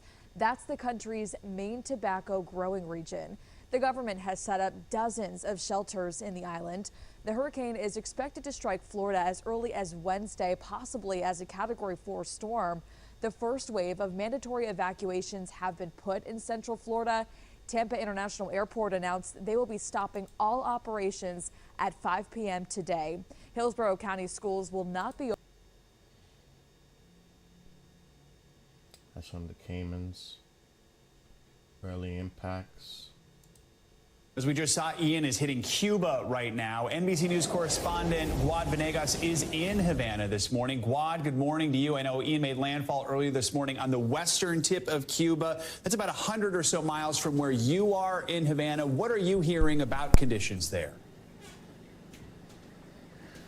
Joe, good morning. So in Havana, we're getting the edge of the storm. So We know that it made landfall, as you mentioned earlier this morning. As of now, the hurricane is still going over this part of Cuba. Now, the province of Pinar del Rio is where they took the biggest hit. That's where it hit at the Category 3. The sun rose just minutes ago, and we're getting reports of damages to the structures. The power has been shut off in the entire province. As of now, people are going out to see what has happened. We were reporting that they expected a sea rise of up to 14 feet. Wow. Of course, all of these damages will be able to see them now that the sun has risen. 50,000 people were evacuated from the most vulnerable areas by the military. As of yesterday, they were taken to structures in other parts of the province. Now, this is a very rural part of Cuba. This is an area where they have all the famous tobacco farms. This is an area of agricultural production. So a lot of the buildings in this area were considered much more vulnerable. Now, the first information we have received this morning is that some of those structures have sustained damages. Again, it's been minutes since the sun rose, so people are going outside right now to see what happened. Now, the reports we were able to find on social media overnight, now mind you, the power was shut off and it's very difficult to communicate, but some people were able to post to social media, and they said it was the wind that felt the worst. We, of course, have the rain and we have all of the limitations with the power, but it was the wind that people said was just terrible. We were able to also see some videos on social media of people trying to hold their doors and their windows down as the hurricane made its way through this area of Pinar del Rio. Over half a million sure it's people all over live in this Twitter and Facebook and TikTok and all that stuff. We have some of the finest employees and first responders But, in the nation, and they are ready to work I mean, alongside federal, I'm concerned about regional, Florida. state, and other partners. I know I feel for the people of storm. Cuba, but I'm thinking Even though about the center of the storm United States. of the I'm just saying. projected I'm not track saying of that to hurricane minimize, has but shifted right now, further south. this This is is not the all time about to Florida let right down now. our guard. A powerful hurricane will approach the west coast of Florida later tomorrow and Thursday. St. Petersburg remains in the cone of uncertainty, and that means that the center of the hurricane is projected to travel somewhere in that cone. Do not focus on the center track. It's moving east.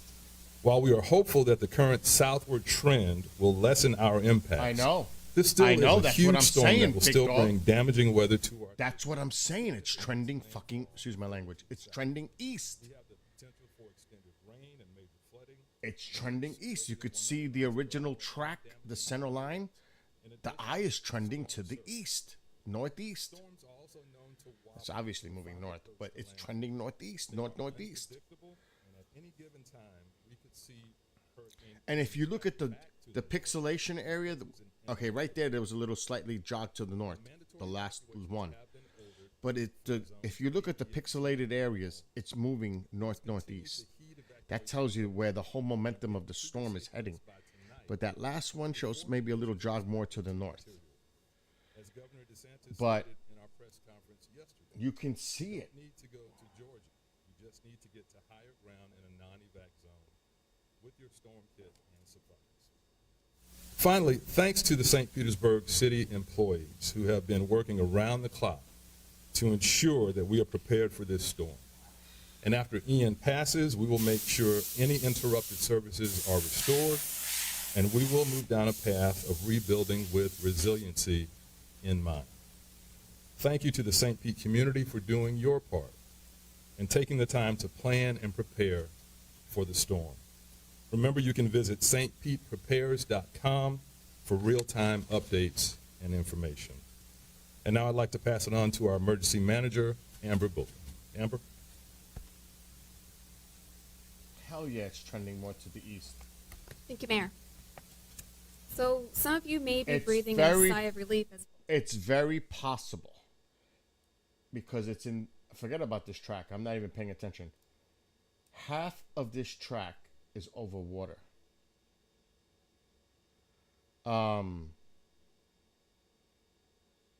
Half of the track is over water.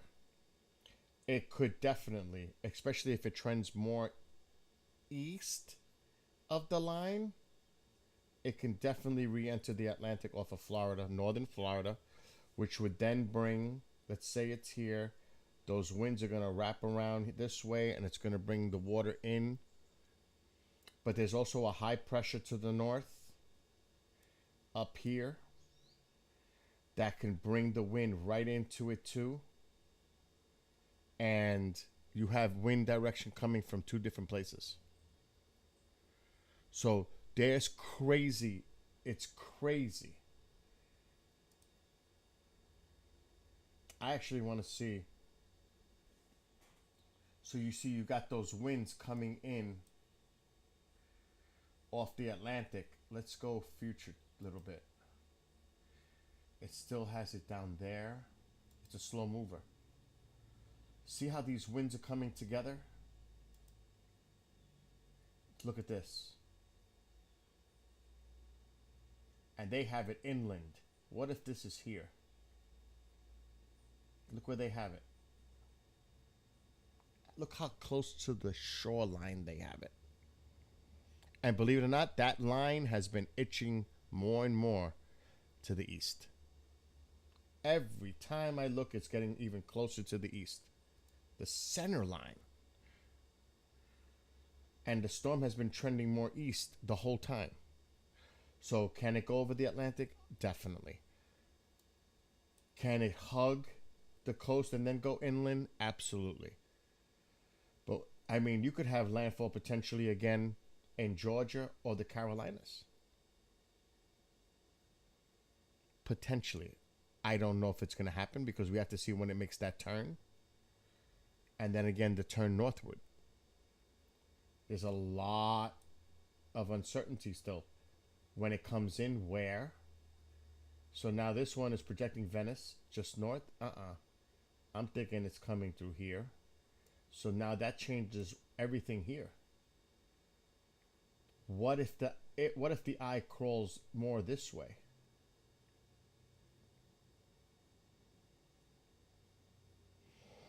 So yes, it is very possible that that can happen. That's why we need to pay attention to the eye location and their forecast model overlapping.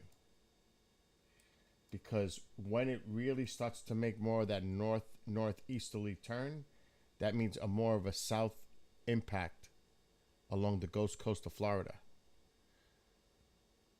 And just based on this loop, you could see it's trending more east of the line, the center line already. But that doesn't mean it can't jog north and even west. But this eye is getting tighter, which means it's gaining strength. See how it's shrinking in size? You see how it's becoming more circular and tighter? That's intensification. There's going to be less wobble. So look at the storm itself. Look at this thing.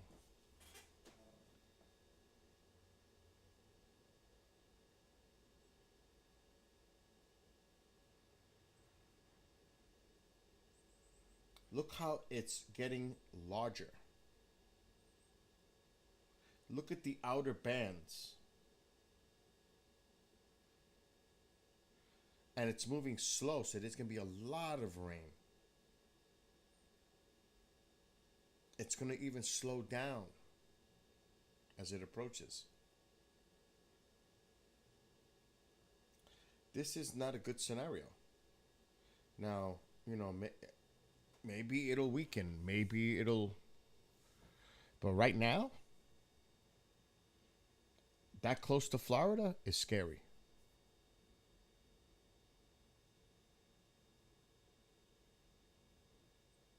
And believe it or not, you still have the landmass of Cuba affecting the inflow. When this gets more over open water, it's just going to intensify more. When the entire storm is over water. The eye is over water now, so that's a game changer in itself. The eye definitely looks like it's getting more organized, which shows intensification. Tighter. A tighter eye is a stronger eye. A more circular eye is a stronger eye. And you can see it. You can see it's really starting. Now, when it's all blue in here, if this gets to the point where it's all blue in here, it's it's Cat 4.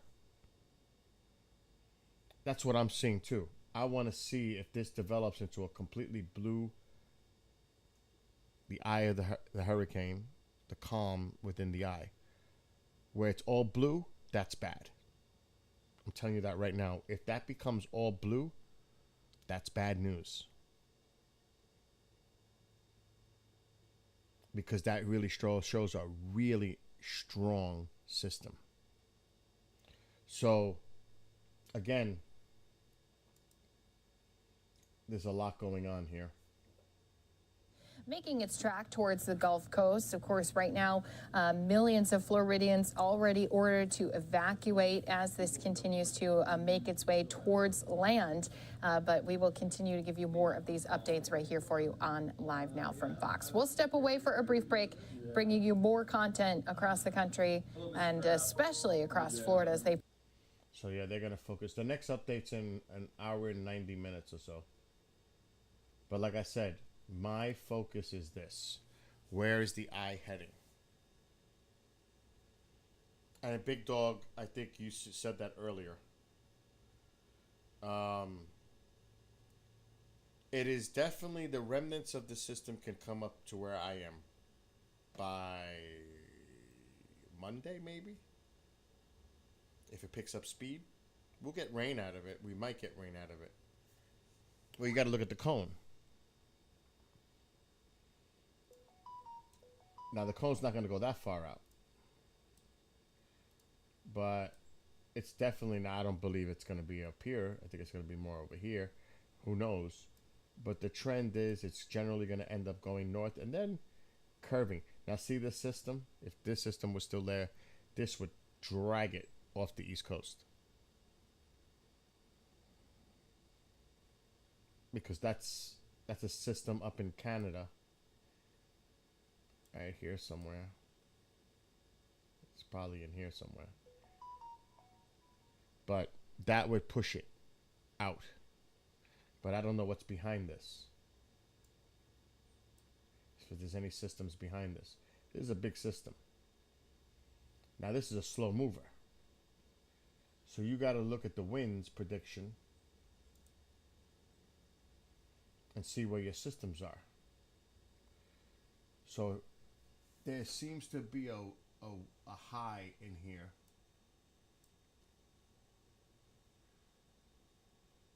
Right in there. There's a high pressure. So that's going to bring the wind in. But we have to see how this all develops.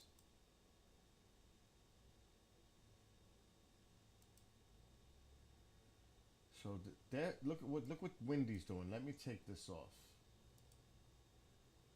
Windy has it here. This is the euro. I just completely lost it, but there's a little system developing off the East Coast. It looks like it's here. Right, and here's the remnants. If it takes this path, the euro. And it's just a mess. I can't even see it anymore. Let's see what the American is showing. But see, this concerns me up here. That's a lot of energy off the East Coast. Because storms can transfer its energy from one system to another. That's what nor'easters do. And that's when we get the bad ones. When the energy is transferred from a weaker system and there's a low developing off the East Coast, and that energy is then taken by the other one and it becomes a stronger system and it bombs out. The pressure bombs out. So this has me a little concerned by Monday. Just like I said, Monday. We'll see. I'm not worried about that right now. I'll worry about that next week. So yeah, you have to look at how the steering currents. You have to look at everything.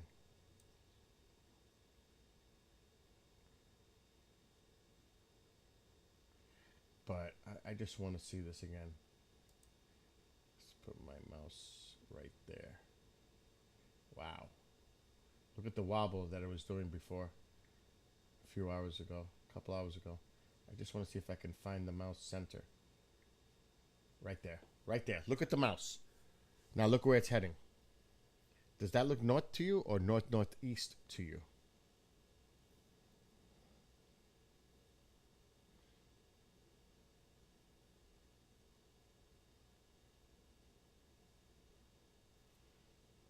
That's important. It's definitely moving more northeast. Let's see about the track, because you have to put the overlay. That's definitely me. I gotta change my XLR.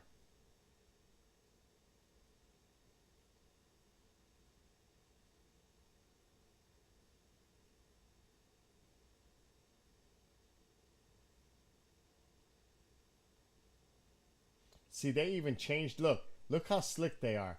Look how slick that they changed the bend here. Look at this. They changed the lean. They updated the model. That's why it's more to the east even more. But look how slick they are. They changed it here. That it was going north-northeast. Does that look north to you? Because it sure doesn't look north to me. It was supposed to be moving north. That's not north. That's north-northeast.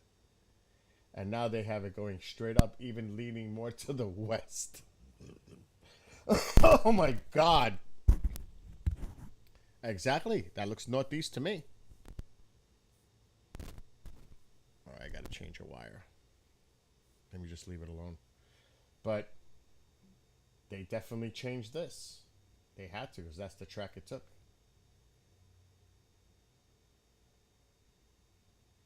Now, it'll be interesting to see if it takes this more northerly, northwesterly, because that's actually leaning to the west a little bit. Does anybody see that happening? I don't. Northerly, possibly, but leaning west northerly, I don't think so. It could happen. But the momentum of this storm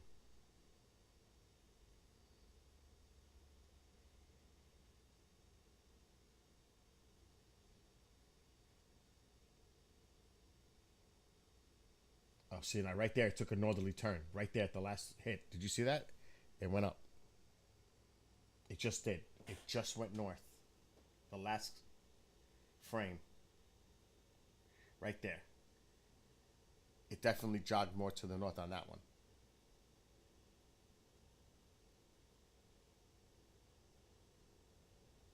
Right? There.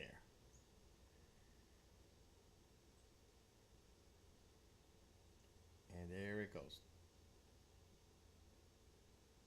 It's still, though, even though it made a little northerly jog, it's still trending northeast, northeast. We'll see. I'm going to keep an eye on this. Oh, DeSantis is talking. We have had increased folks on the road starting yesterday, heading eastbound on Interstate 4. I think you're going to continue to see it pick up on I-75 now that the track has shifted further south into this part of the state. FDOT is prepared and FHP are prepared to open the shoulder to emergency use for evacuations. But that will happen once the sustained traffic goes under 40 miles an hour. I've not reached that point yet, and so when you do, then they will do it. The people sometimes ask, are you going to do all lanes on both sides one direction? FDOT has studied that over like 10 years, and they've determined that's not the most effective way to do it. You need people to be able to get into the storm for supplies and rescue and whatnot. So the emergency lanes, that is going to be the first step. Of course, we've suspended tolls in the affected areas, and we will keep those suspended, and we will expand that as need be. Fuel is still being provided. I know there's a lot of people out getting fuel. We've seen lines, but you still see they're going to keep providing that until it's no longer safe to do so. And then, of course, once the storm hits and passes, that's going to be a priority to clear the roads so that we're able to get the fuel back to the gas stations. People should anticipate losing power. Just when you have a storm of this magnitude, that's what happens. It knocks down trees, it knocks down power lines. So when you're making preparations, just be prepared to be able to make do without having consistent power. And that may be a matter of days. It may be more than just a few days. It really depends on the intensity of the storm, and it depends on how much structural damage is done to the underlying infrastructure that powers our state.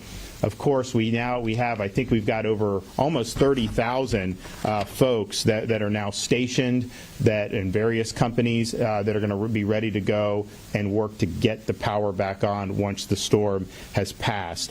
We also know that people who are evacuating may not necessarily want to do a shelter. Maybe they don't have family. Maybe they want to do a hotel room. Well, Visit Florida has partnered with Expedia to launch an emergency accommodation page. Anyone who's been ordered to evacuate can use this page to find available accommodations in other areas of the state. Just go to expedia.com/Florida, expedia.com/Florida.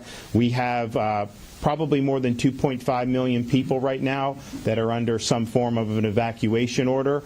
So we understand there's going to be a need to use everything at our disposal, not just shelter, not just friends and family, but also available hotel rooms. Know your evacuation zone. You're going to hear another announcement here in a minute from Sarasota. FloridaDisaster.org/plan-prepare.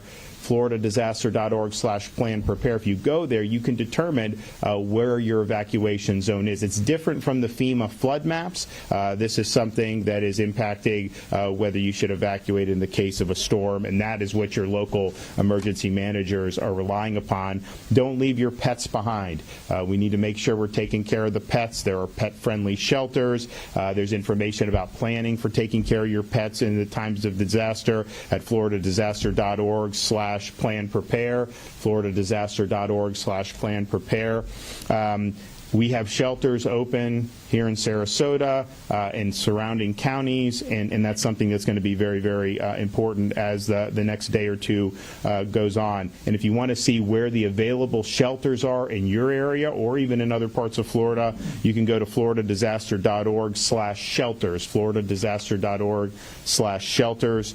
We are continuing to forego tolling, and we may expand that as need be. We have 35 school districts that have announced closures, and more may happen as the track becomes more certain. If you want the latest up-to-date information on schools, go to FLDOE.org/storminfo. That's FLDOE.org/storminfo. We have 5,000 Florida National Guardsmen that are activated and that are staging and that will be ready to go and help people who may need help once this storm hits. We've got another 2,000 from neighboring states. We have urban search and rescue teams that are activated, and we have another 3 that are on standby should their services be required.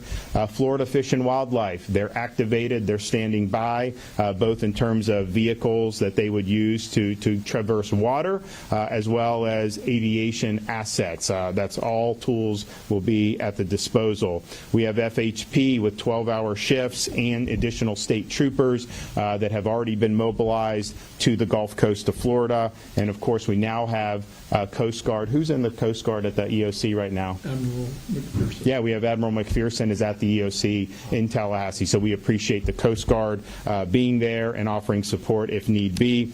Long-term care facilities, as of now, 100% are reporting backup power in the form of generators. I know there's been evacuations of high-risk seniors, and that is the right thing to do. At the same time, there's a lot of these facilities that may not be in a flood zone or may not be in a zone A that they will be in there. They probably are going to lose power, and so having that is very important when you have medically dependent individuals.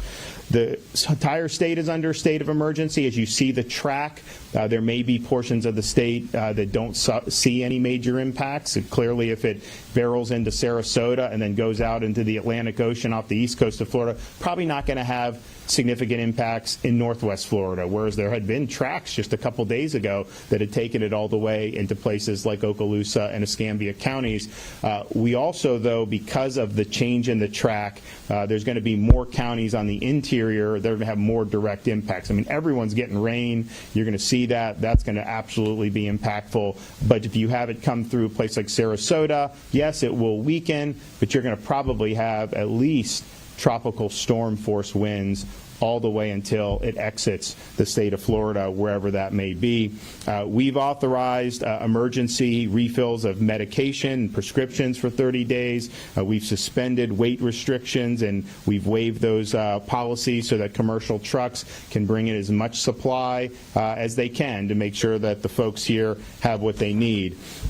We have received at the state level 550 requests for assistance from local counties. We fulfilled 495 and are on the way to do more. Some of those requests can only be fulfilled once the storm hits, and those will be as well. We were able to meet with the leadership here in Sarasota County, and we stand by ready to do additional assistance once that is requested. We have done over 200 medical professionals to county special needs shelters.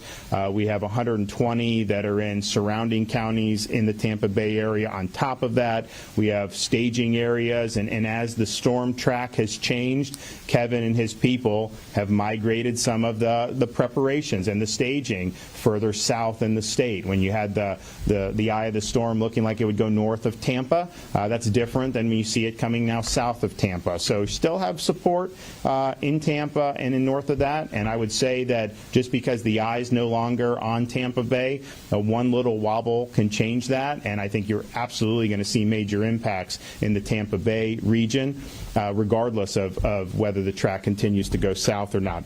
Generators and pumps are staged to help with flooding. Pre-landfall fluid and water is staged to help with counties that may be in need. So please continue to monitor the local weather reports. Please listen to your local officials and the updates that they provide, and make sure that you are prepared and you finish your preparations. And if you are in an evacuation zone where you've been called upon to evacuate, that you heed those warnings and do what you need to do to protect yourself and to protect your loved ones. We want everybody to be safe. We want to make sure that they get through this in one piece. There's going to be damage. There's going to be flooding. There'll be wind damage. But those are things that we can fix. It's not necessarily easy to do, but we can do it. You can unring the bell if someone is in a very hazardous situation and then ends up dying because of a really nasty hurricane and storm surge. So please heed the warnings. We want everyone to be safe. We want everyone to get through this. But we appreciate everything everybody's been doing across the board, across the state of Florida, to step up when we have these things that bear down on us. And I think you've seen at the local level in particular, you've got some really, really strong emergency management personnel. This has been a very difficult thing to track. It's gone one direction or the other, and they've responded very quickly as new data has come in. Okay, Kevin Guthrie, why don't you come up and give an update for DEM? Thank you, Governor. As the governor said, we have over 500 missions that we're filling presently. I think the current number is around 550. We continue to send ambulance strike teams, oxygen, technical communication services statewide, search and rescue teams. We have additional search and rescue teams standing by. I was on the phone with 3 other states this morning, again, checking on the availability of additional resources in Alabama, Kentucky, and Tennessee. They are all committed to sending us whatever it is that we need. Residents should and can expect power outages. That is going to happen. If you're a medically dependent resident, and that's a term that was coined right here in Sarasota County by the leadership here. If you're a medically dependent resident and you depend on electricity, then you need to start seeking shelter now. All right, go to a friend or a family member or seek shelter. I'll let Ed follow up more on that.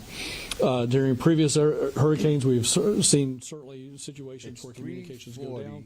I highly encourage you to develop a family communications plan on how you're going to do that after the storm hits when you do not have communications. I was like, wait a minute. At this point in time, obviously, there's a lot of people running the gas stations who want to encourage citizens and residents to keep their tanks half full.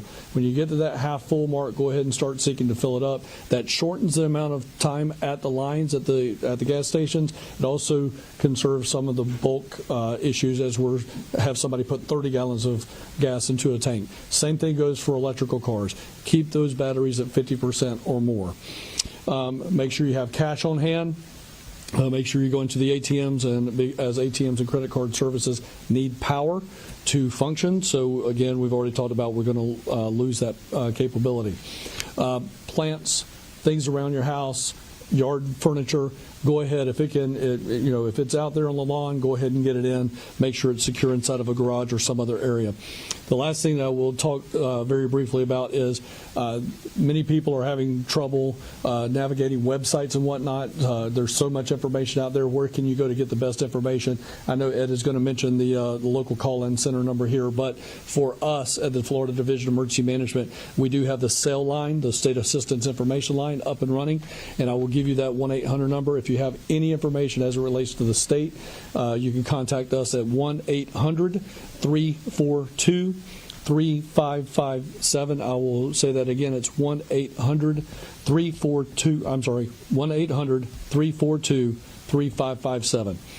You can also follow us at the Division's Facebook page and on Twitter at FLCERT. That's FLSERT. Governor, again, thank you for your leadership on this. Okay. All right. Ed McCrane, Sarasota County EM Director. Thank you, Governor. Yep. Good afternoon. Here at the Sarasota County Emergency Operations Center, we continue to monitor the path of impacts. We really appreciate the support of Governor DeSantis and Kevin Guthrie from the Florida Division of Emergency Management. Great partners that just being here tells us that we have that support. They continue to work together with our school, law enforcement, municipal partners to get the word out. We previously evacuated level A. That's in the process today, which is all the red on our map, all barrier islands, low-lying areas prone to flooding, which includes mobile homes, RVs, and those that live on boats. And that mobile home park can be anywhere in the county. If you look at the Sarasota County evacuation map, you'll see red shapes throughout the map. Those are mobile home parks, and they are part of level A. Because of the change in the track and the information we received from the National Hurricane Center and the Weather Service this morning, we are now adding level B. Well, at this point, right now, we're adding level B, which will encompass a few more areas of the county adjacent to those level A red areas. To find the nearest evacuation center, visit scgov.net/beprepared, or you can call 311. All 12 evacuation centers for general population are open. We began accepting evacuees at noon today. And we have two medical dependent. At this point, the medical dependent process is not as it would be during blue sky. You need to call 311 so we can do a quick triage and get you into the system. Don't go in and try to fill out the form and expect it to be acted on quickly, as we're already in the process of moving people. Evacuation centers, though, like the governor said, should be your last resort. They're the lifeboat. You should go to friends or family if you can. And you don't have to go hundreds of miles. You can go tens of miles. You can choose east-west routes like 72, 70, 64, or like the governor said, go south on 75 and seek refuge down there. Our buses are serving at the transportation rally points. We will end those services tonight at 8 p.m. or once winds reach 35 sustained. The bridges will remain open for vehicular traffic, but once winds get to 35, the U.S. Coast Guard will issue a notice that the bridges will be closed to marine traffic. And let me emphasize that. There's a lot of misconception about that. We do not leave the bridges in the up position to close them. They are down, locked, the equipment is removed, the bridge tender leaves, and law enforcement may be placed there to prevent people from going back west over the bridge unless they have an emergency situation. Utilities will be shutting off water service to all residents and businesses located on Siesta Key after 5 o'clock this evening. City of Sarasota may be doing the same on Lido and that area, so keep that in mind. Solid waste collection services have been canceled. The landfill is closed. We asked our community continue to be smart, make their preparations now, and follow evacuation notices when issued. If you're going to an evacuation center, eat before you go. Bring your emergency kit, including bedding, and bring a flashlight, toiletries. You're going to get 20 square feet of space there. Our teams there, along with the school district partners, will get you in situated. You can bring a pet. Every single evacuation center in Sarasota County is pet friendly. We have teams there trained. Our school partners, we decided that after Hurricane Irma because everybody came to every shelter with pets. So we are prepared for that now. Continue to monitor local media, county social media, and please register for emergency notifications by going to alertsarasotacounty.com. Okay. All right. We also have from the Department of Transportation, our Secretary, Jared Perdue. Thank you, Governor. As the Governor mentioned, we have suspended tolls to aid in evacuations in the impacted areas, specifically Alligator Alley and many of the toll facilities in the Tampa region. We will continue to monitor the path of the hurricane, and as needed, we can expand those toll suspensions. We've begun locking down and fortifying all of our construction projects. Our coastal projects, we obviously secure and lock down the barges and cranes, and also open all the travel lanes on all of our inland projects to aid in evacuations. For our bridges, we monitor those very closely with FHP. When wind speeds on the bridges reach 40 miles per hour, we coordinate closely with FHP and local law enforcement and begin shutting those bridges down to traffic for safety of the traveling public. We'll continue to monitor that as the storm progresses. We're going to continue staging resources nearby for post-storm bridge inspections. This is a priority for us, especially for our coastal bridges. We'll start there. We deploy resources immediately after the storm, and it's safe to do so in order to inspect those bridges, make sure they're safe for passage, prepare any repairs that are needed to get them open for the life safety mission, and also getting supplies in and out. The staging of resources for post-storm events in terms of roadway clearance and supporting the life safety mission is currently ongoing, and we're also coordinating very closely with our utility partners to aid in the power restoration. Yeah, big dog. I'm gonna, they're just going over all the stuff that they've been talking about. That's actually, let me put my mic a little louder. That's actually almost 4 hours ago that conference actually took place. They're replaying it, which is important so that people can see it. Some people may have not seen it live. They need to put that out there consistently, constantly.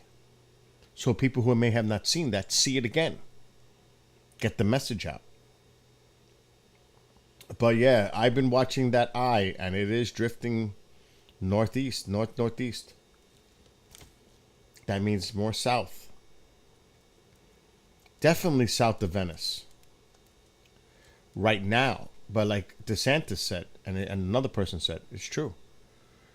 It can wobble, and it can head more northerly, and it can head more northwesterly. You have to watch. These are all crucial movements as it gets closer to Florida. It is.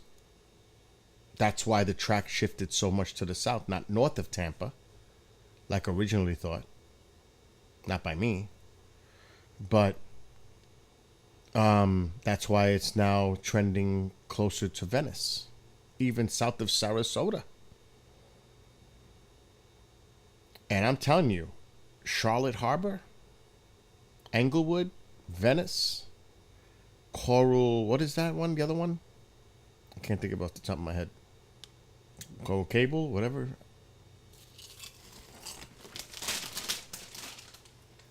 Not good.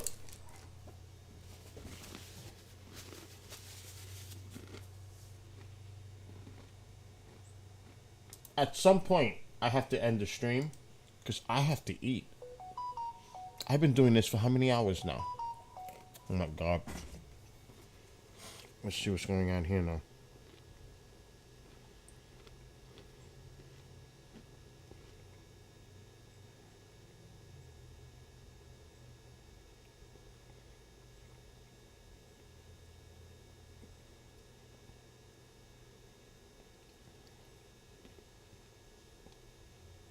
That's my mother going outside the house. The ring doorbell. But that's why we're watching this.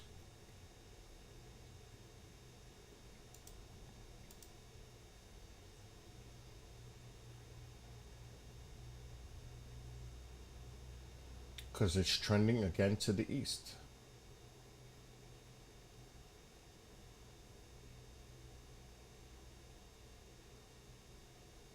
They are so wanting it to go more to the north.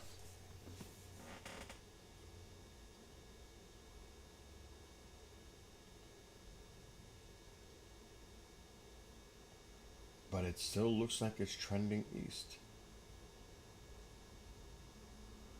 which means south. The more east it goes, the more south impact it has above it.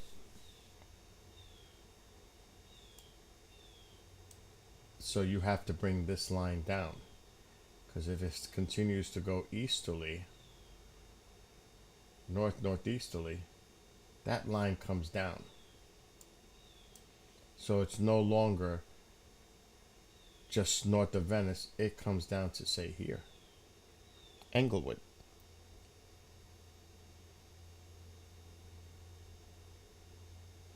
That's why you got to watch it. I'll be very curious to see this next update. It's got to be a Cat 4. It has to be a Cat 4 by now. Look at that thing.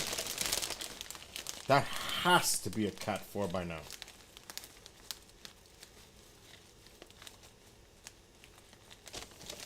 I'd be shocked if that's not 130. I'll be shocked if that's not 130, 135 now. At 5 o'clock in an hour. So it still has another hour. Look how big it's getting. It's widening. And this is going to go slowly. This storm is going to go over Florida. It's massive.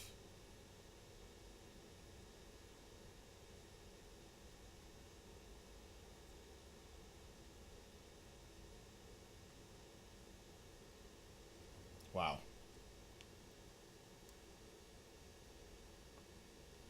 And look at the bands, how far out they reach to the east, northeast, north. These bands are stretching way out. Look at that.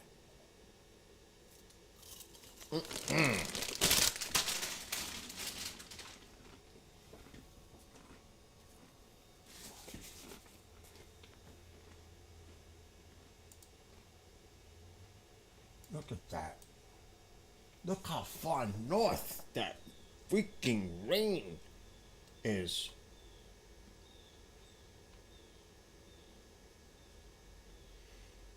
The rain is literally from Cuba almost to the central Gulf Coast of Florida. Pretty much even more to the northeast. Look at that. Look at that.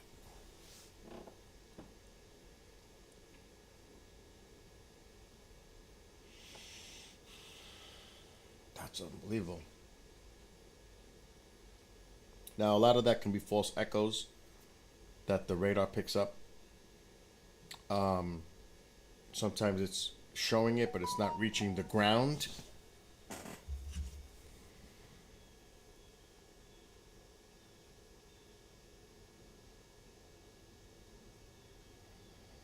Time to clean your device.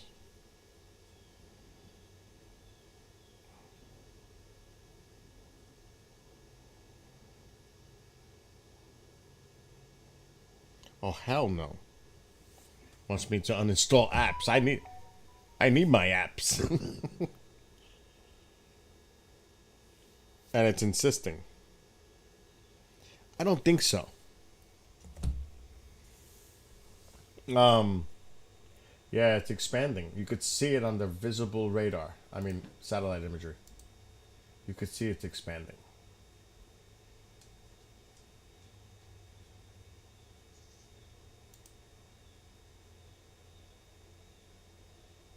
Look how it's widening. Look at it. It's blowing up.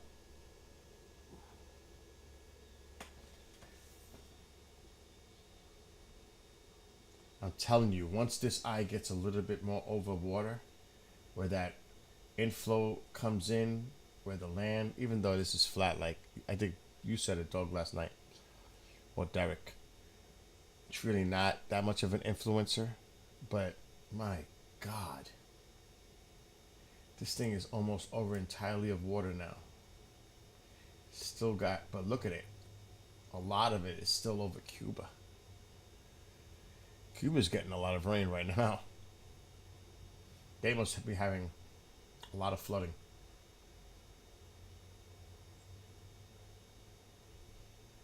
Let me see something.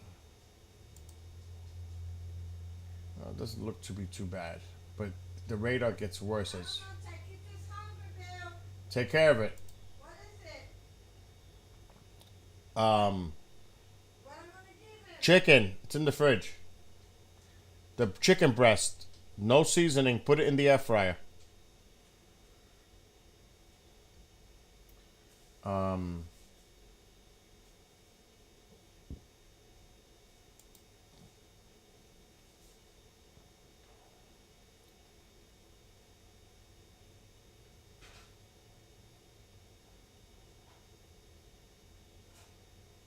Okay, it's starting to go more parallel to the center track, but it's still on the east side of the line. But it's definitely moving northward. It's parallel to that center line now. The latest movement has it parallel moving. But still, it's on the east side of that line. Does it keep moving north and then jogging a little to the east, move north, jog to the east? We don't know.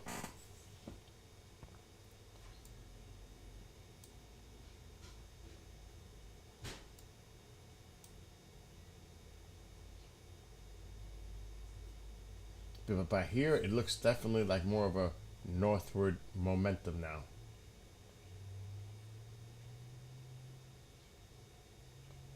It definitely looks more of an, it's starting to maybe move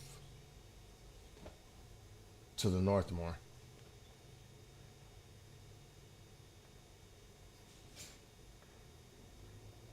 We gotta wait and see.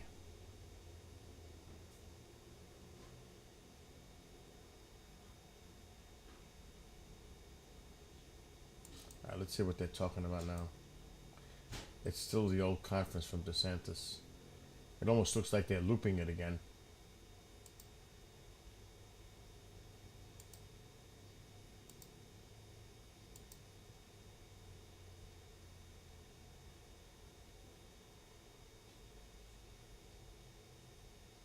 Now those heavier bands, the outer bands, are starting to approach this area. That's why I'm checking it. So I'm gonna wait till the 5 o'clock comes out. That's another hour from now. And then I'm gonna stop the stream and take a break. And then come back again tonight. How long have I been streaming? Almost 5 hours.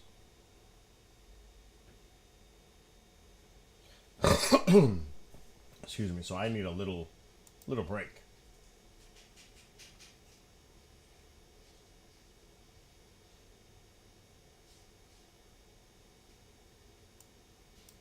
Where are you, Big Dog? Where are you located? I know Ash is in Pennsylvania. I know where Ian is. Cheers. I know where James is. You know, land down under. Curious, what state are you in? Are you in Florida?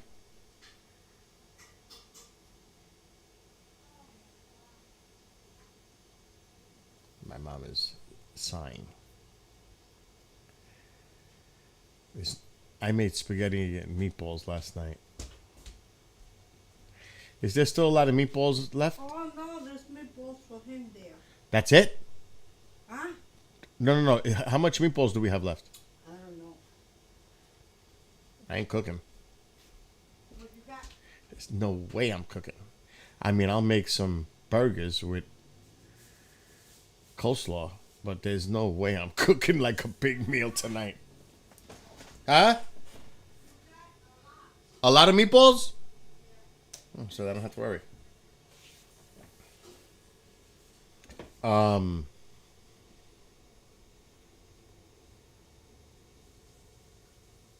But yeah. I definitely want to wait for the 5 o'clock advisory. That's another hour.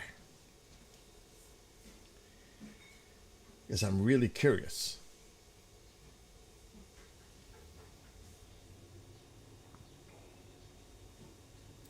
Let's see. You know what? I think I'm going to take a break now because I really need to eat. And take care of station-related work. I mean, this thing is a slow mover. I mean, by tonight, and say, think about it this way. If it's moving at 10 miles per hour, in 6 hours, at 10 o'clock, it would have moved 60 miles. That's not a lot, thinking of it that way. So by then, we'll see if the track, if it stayed on that path, because you can always look at the old track where it already went over. We can see the direction it's heading from that alone. Is it going to stay on that middle track, or is it going to come more to the east? And if so, it affects more down south here. So that's the question right now. Right here. So I'm going to stop for now and take a break. A much needed break. God bless all the people down there. Thoughts and prayers to them. And hopefully this storm will diminish as it approaches. But right now, this is one hell of a storm that's intensifying and growing in size. That is scary, looking on the satellite imagery here. That's a scary looking hurricane. And it's a Cat 3. And it'll be a 4 by the time I stream tonight, I'm sure. I'm sure of that, because it's intensifying. It will be a Cat 4. Cat 4 is, I think, 130. This is 100 and what? What is it now? 125? It's right there.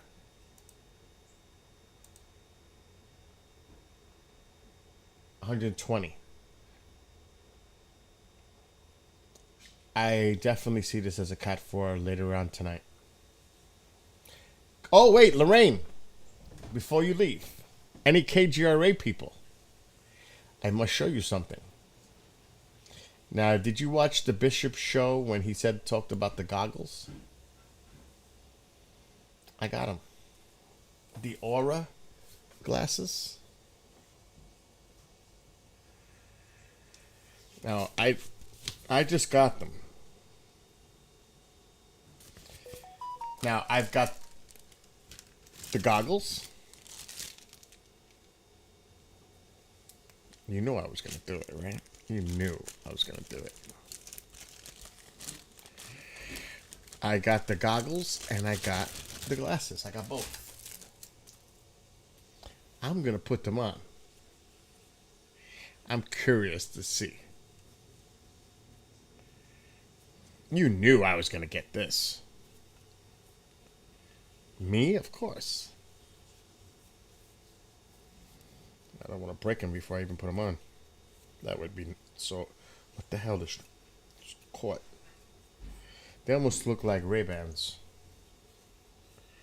Oh, we got a twist. Now that was scary, because that just like snapped off. Oh, that's even scarier.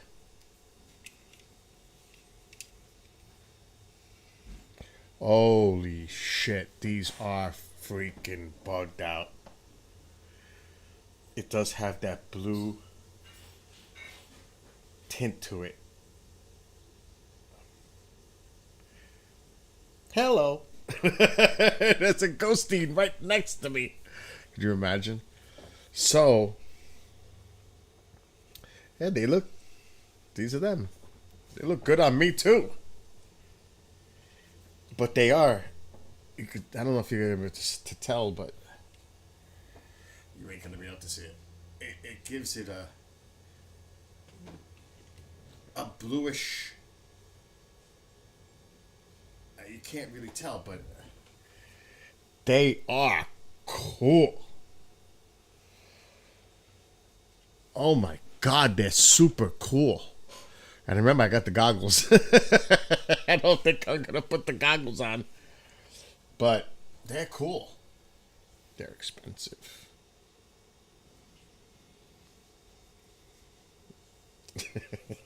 Dude, I collect chopper glasses. You don't even want to know. I collect watches, too. I stopped after 23. These are the goggles, by the way. Like these are. This is an example. They're everywhere. Oh, these. What? Something's outside? Oh, a package. Package came. I gotta go find out what that is. These are my choppers. When I put my MC on, like I'm going to see Iron Maiden in 4 weeks.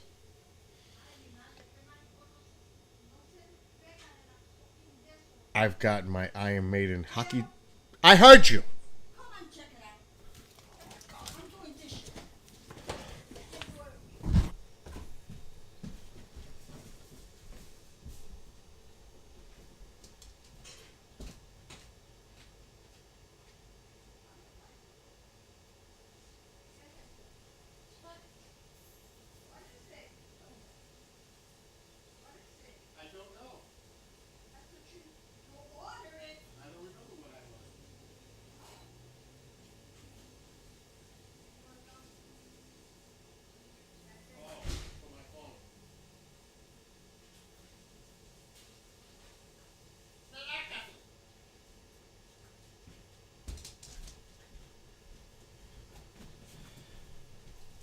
So yeah, I got my Iron Maiden jersey.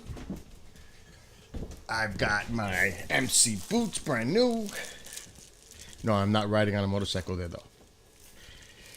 But these are my favorites, choppers. Love my choppers. I own like 20 pairs. That's just one. This should be my, I don't have any more. My protector screens for my S22. That's what that is. I need that. So now when I take this break,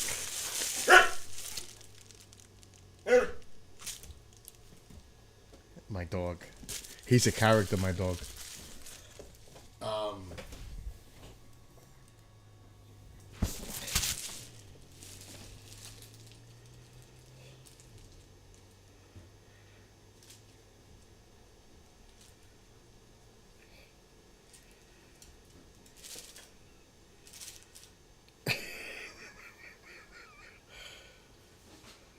Tycho, the baby bee. The baby bee.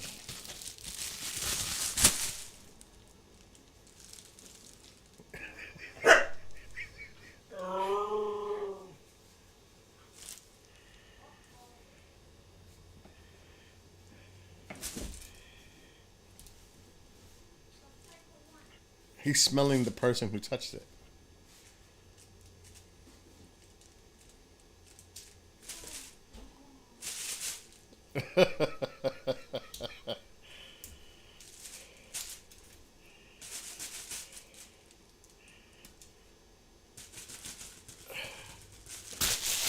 Let me stop.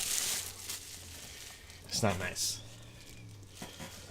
Oh my God.